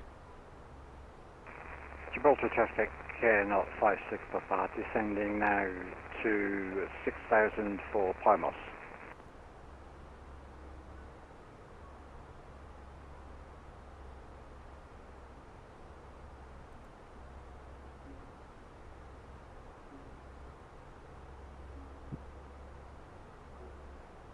Keeping me up for a while.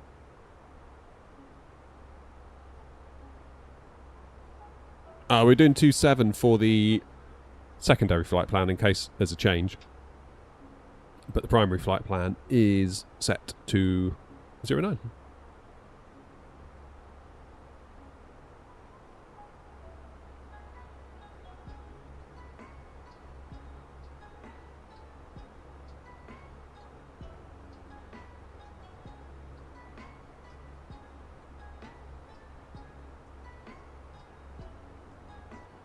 Let the fun begin, indeed. This could be a bit dicey, this one, so hold on to your butts, as they would say in Jurassic Park.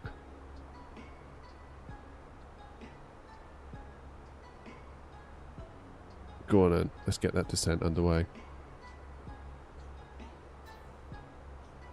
Gibraltar traffic, air not 06 kilo, flight level 330, descending now for 6,000 for Plymouth.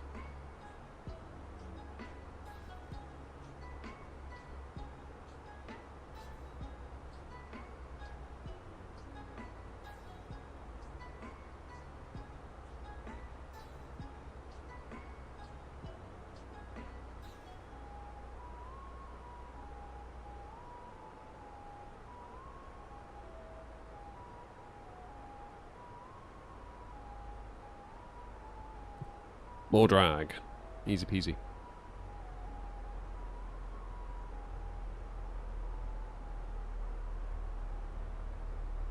Yeah, I probably should have descended a lot sooner than I actually did. Alright, let's do the destination data. Refresh. Apply. 28 degrees on the ground. Nice and warm. Whoops. 28, thank you. QNH is 1015.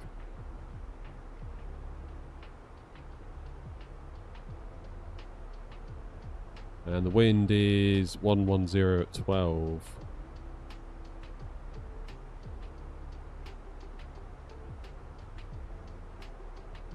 Or 100 at 12, my bad.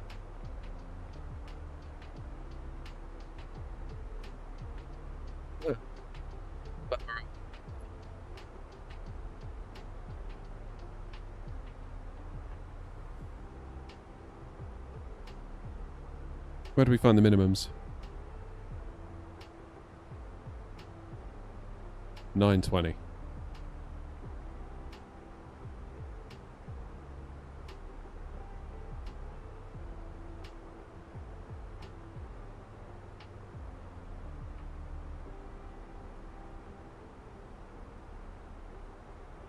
CI to 6.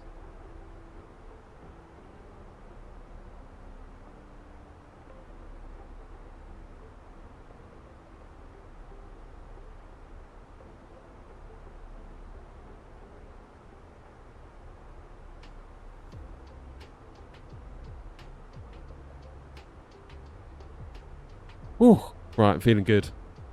Feeling good. No go-arounds required today, I don't think. I think we'll be alright.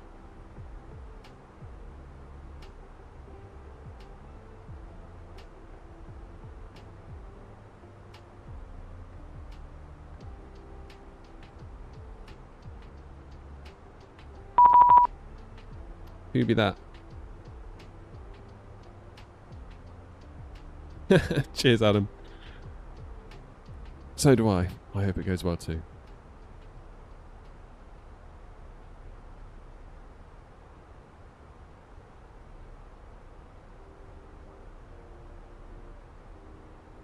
I think we're all good. We'll get to 6,000 for Plymouth.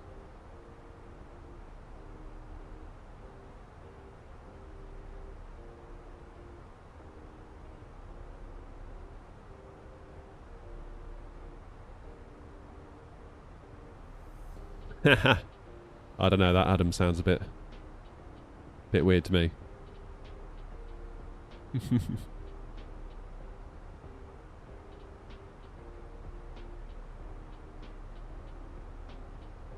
Oh, we're just going to miss 6,000 at Plymouth, I think.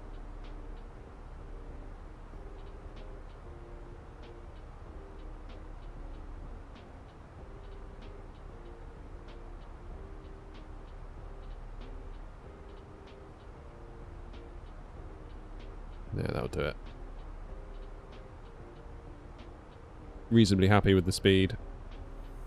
Malaga's on the left. Oh yeah, there it is. We should go to Malaga again. That was a fun little airport, wasn't it? Hey, Judge.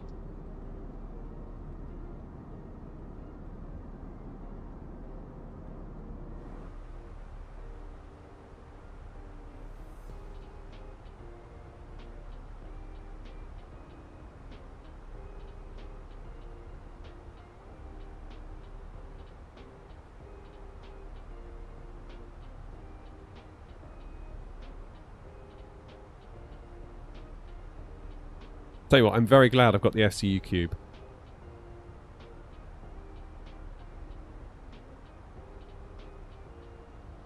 That makes flying so much easier than wiggling around with your mouse. Do I ever use CPDL6? No, I don't. Not FatSim. Tend to do it all through the mic. Figure it's better for the viewers that way.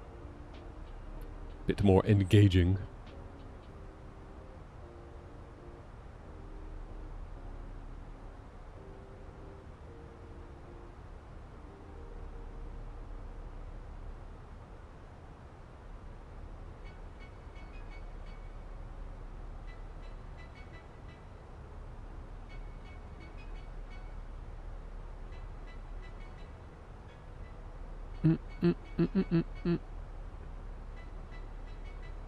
So heading 343 from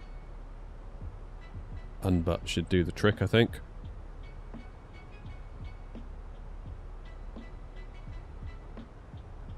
Who's stressed? Not me. I couldn't be happier. Personally. Got bloody Madeira after this. God.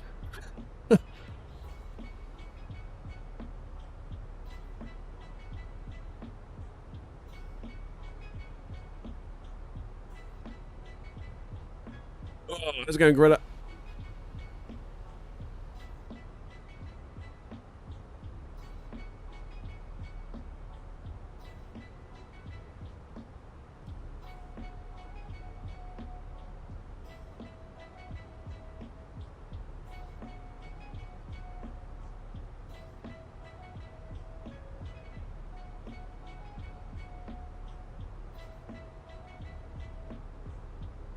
Yeah, we'll do 3,000 for up.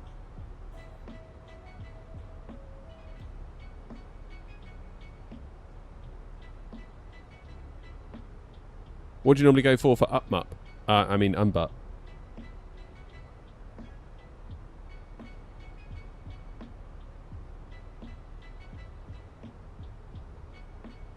So if I clear that discontinuity...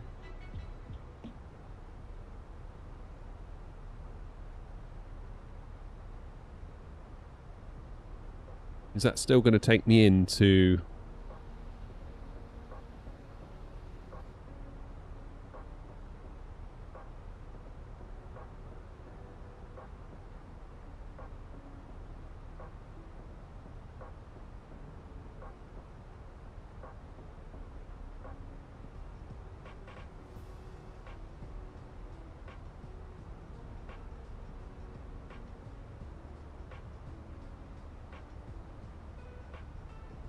God, it's going to be stress. Stress.com this is going to be.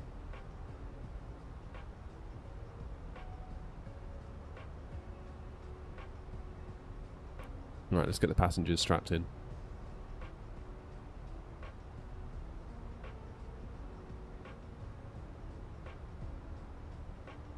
How you do? Who's wearing the flip-flops? That is our glorious first officer. He's ready for his holiday in Gibraltar. That's what it is.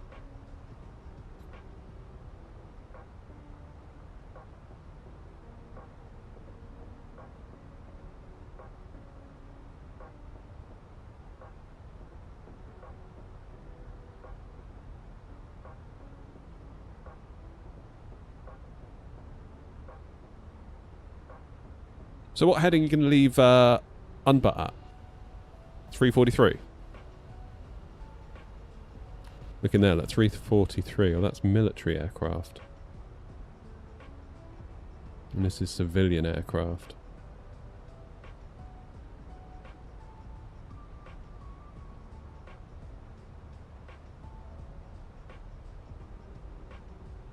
So now I'm confused.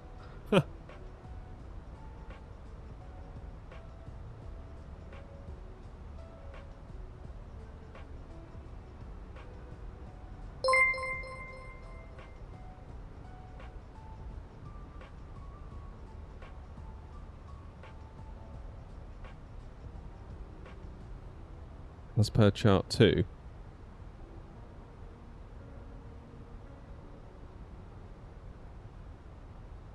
This, it doesn't, it just says unbutt. Unless you're going all the way up here again.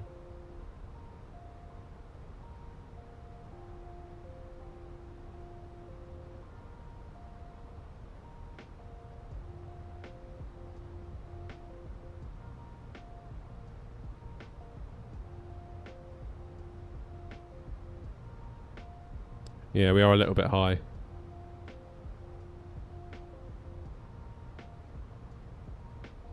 What's QNH? 1015.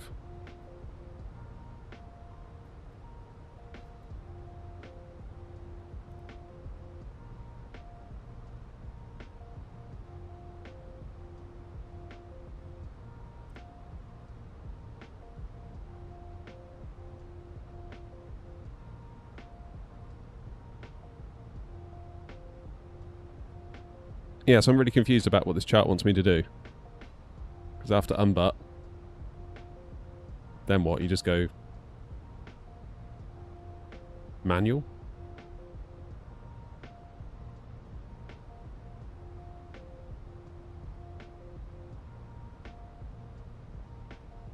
No way we're going to get to 3,000 in that time, surely.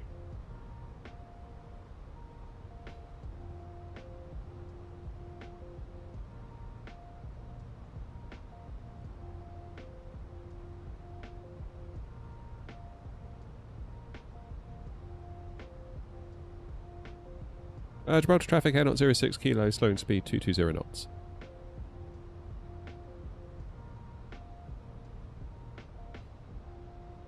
No, we just about did it, didn't we?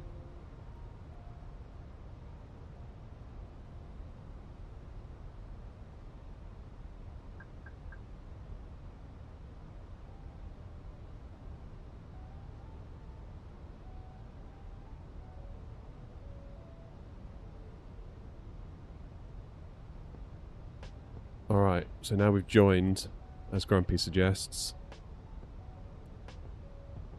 God dear.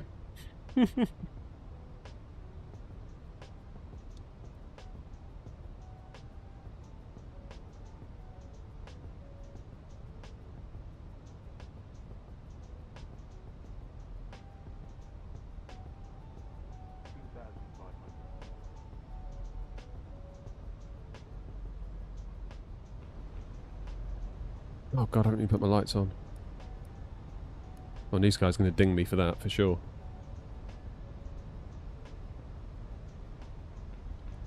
It's all too much for a little Wally like me.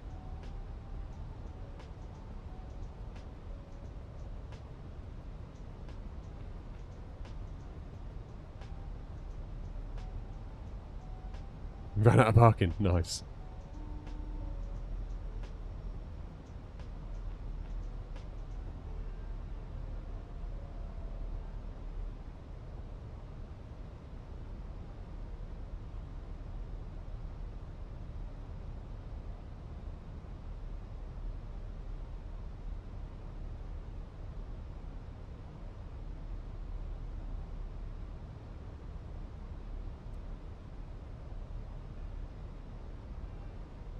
So in terms of track miles, we've still got 24 to go.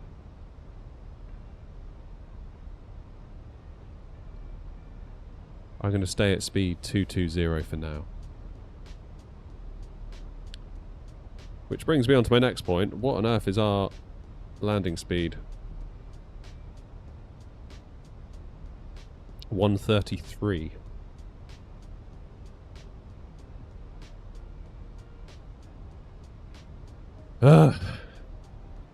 Gibraltar traffic, air 56 Papa, currently over Plymouth, reducing speed to 220 for traffic separation.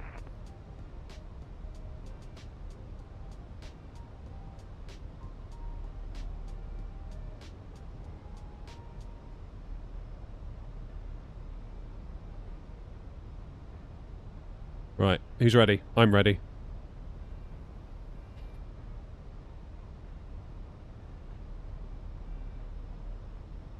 I'm so ready.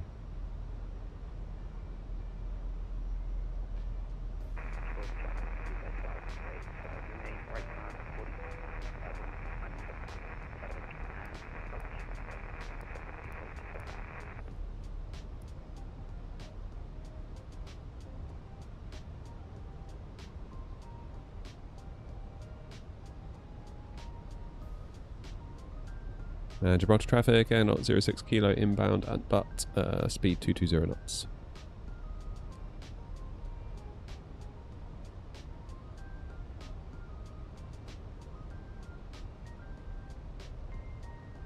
Well, dare I say it, this is feeling reasonably under control.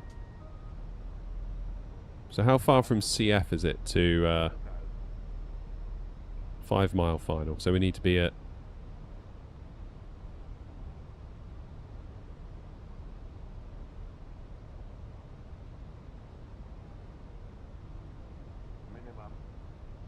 Holy shit, I'm at minimums. Why am I so low?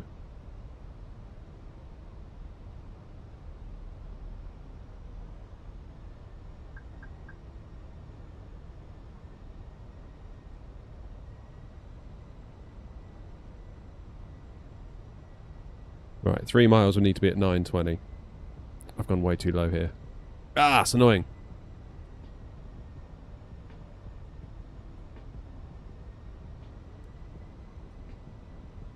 Okay, let's go speed 180.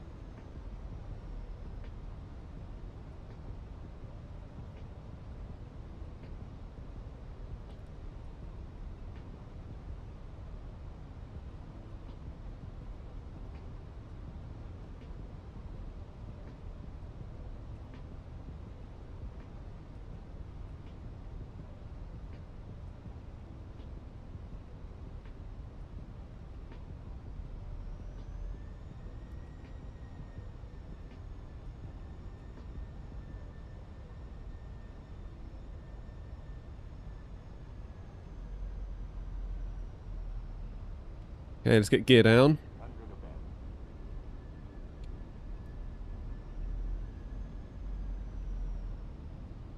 Speed 160.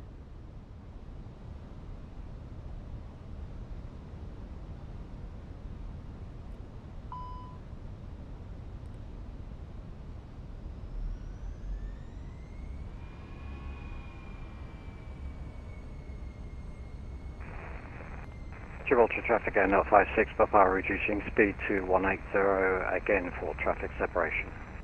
Sorry.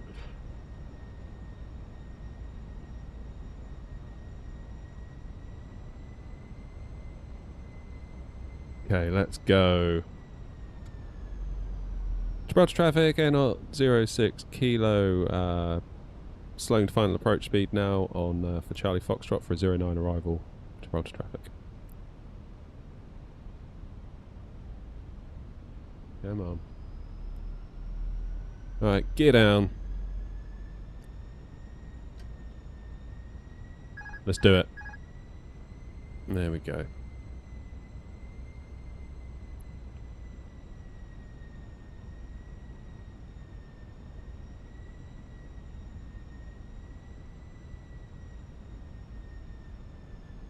Don't sink. I'm not. Don't sink. Don't sink. Don't sink. Speed. Don't sink. Don't sink. Don't sink.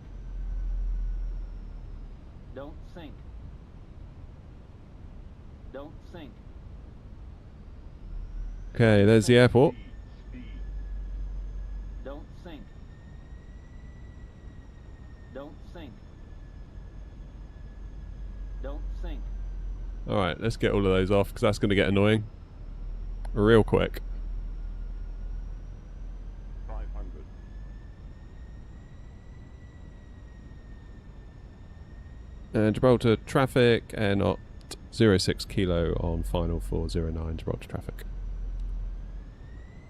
That's better. I need to be flaps 3. That's what the problem is.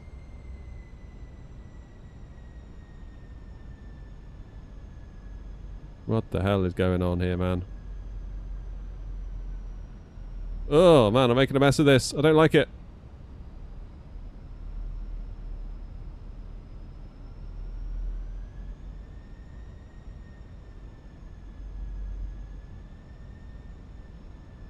Good God.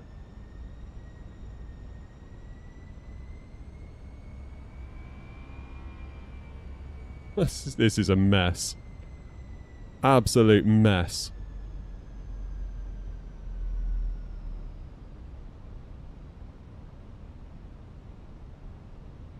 If I get down, this is going to be nothing short of a miracle.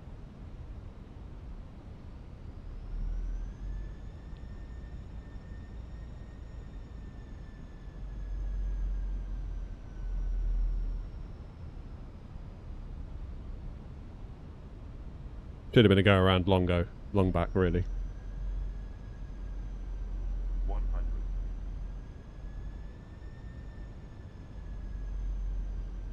50, 40. Retard, drive.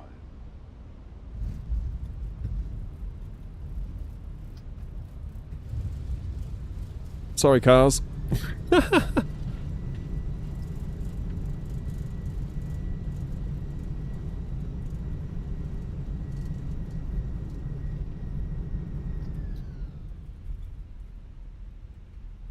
Right, let's quickly backtrack.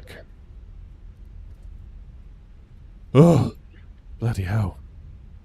That went very wrong very quickly. Gibraltar traffic, Air not 06 kilo, backtracking 09.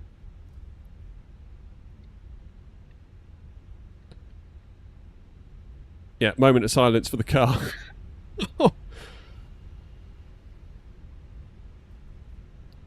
That was a very bad approach. I just got completely lost. Actually, where the hell am I going? Whoop. Rudders, the hell are you doing? That's better, thank you.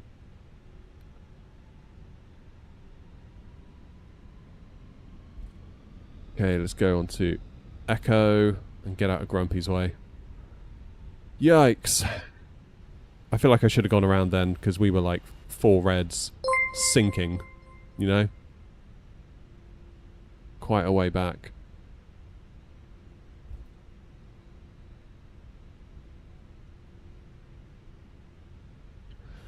Gibraltar traffic, Air not 06 kilo, vacated, runway 09.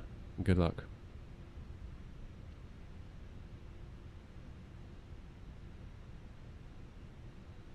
No way New Sky is going to give me a good score for this. In all honesty, I feel like I probably should do it again. I feel like I should do this flight again for the practice, because that was a mess. Nothing short of a mess, really. I was out of control.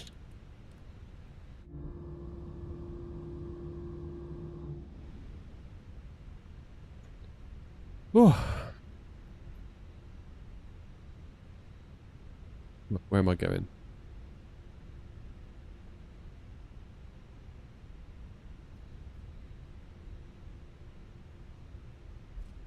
Okay, Grumpy's on the turn, I think. He won't be long.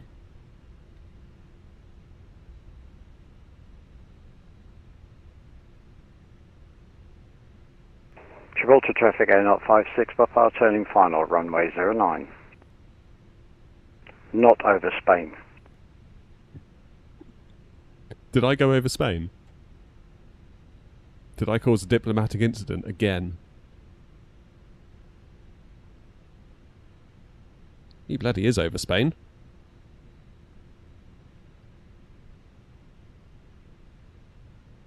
So if you go over the port, are you in Spain? Is that kind of like the rule?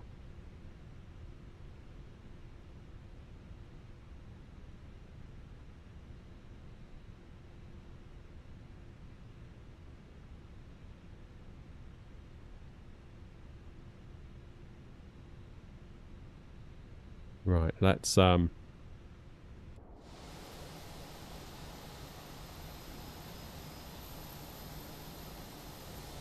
a little look out for Grumpy. See if he can do a nicer job than I did. I imagine he will.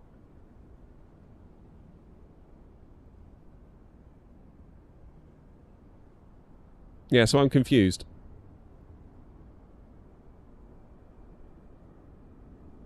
So was I over Spain then? Because looking at the charts, Grumpy would appear to be in Spain. I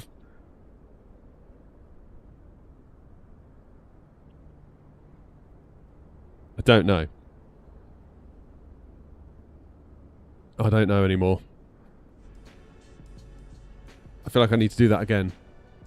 Get a bit of practice in on that one. I felt rushed towards the end. I felt like I was making rash decisions. I felt like I was not sure where I should be relative to the charts and all the rest of it. Then I started weaving, then I started sinking, then it was all... I was in flaps full rather than flaps 3. That probably didn't help either, so there's lots and lots and lots I could do. We should definitely do it again. Try and make a proper job of it.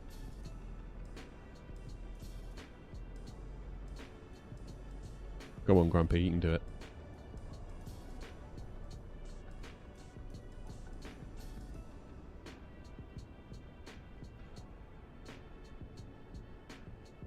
Looking tidy.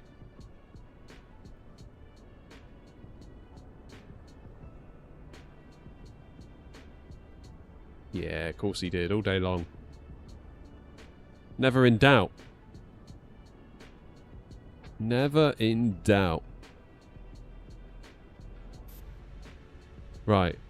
Now my APU started. Let's see what New Sky's going to make of this. I don't think we're going to pass. I really don't.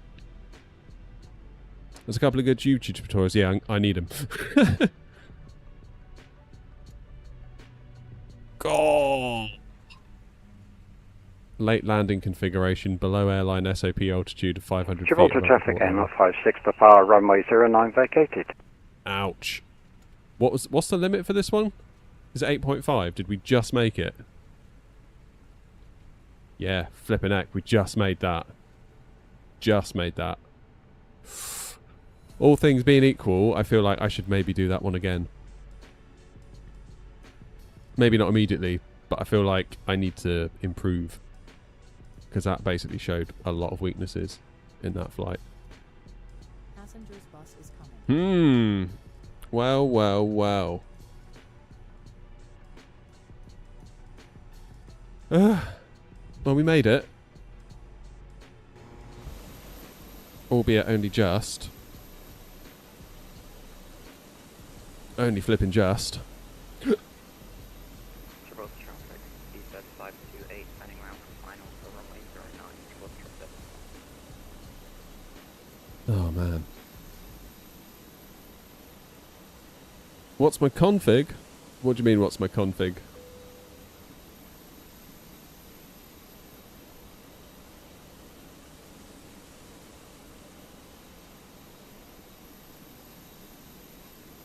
Well, that was a hot mess, wasn't it?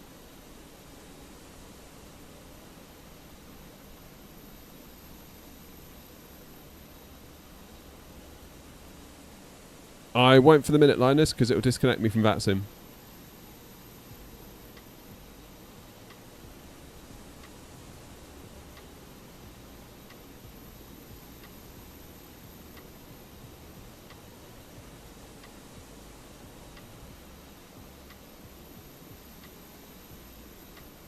Oh, they fixed that. Okay, fine. Just quickly do it. Yeah, you're right. Graphics. Character quality. Characters quantity off.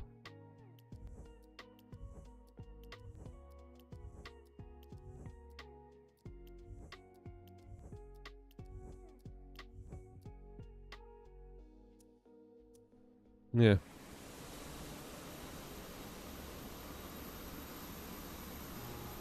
I sort of recovered it. It's just annoying that I had to recover it in the first place, Dougal. That's why I'm kicking myself.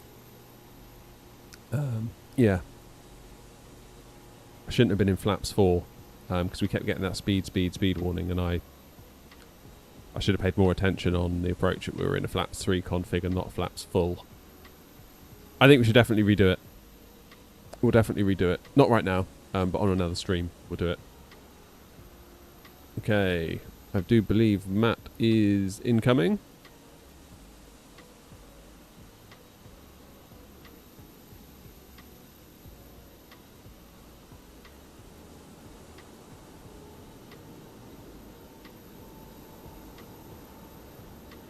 Go on, Matt.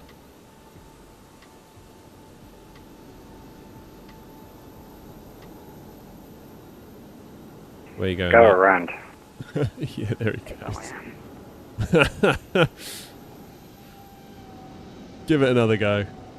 Careful of that rock there.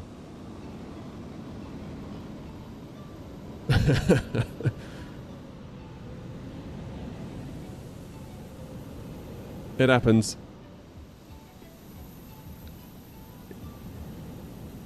Oh man, I've got graphic settings videos on YouTube. Changer, if you want to have a look.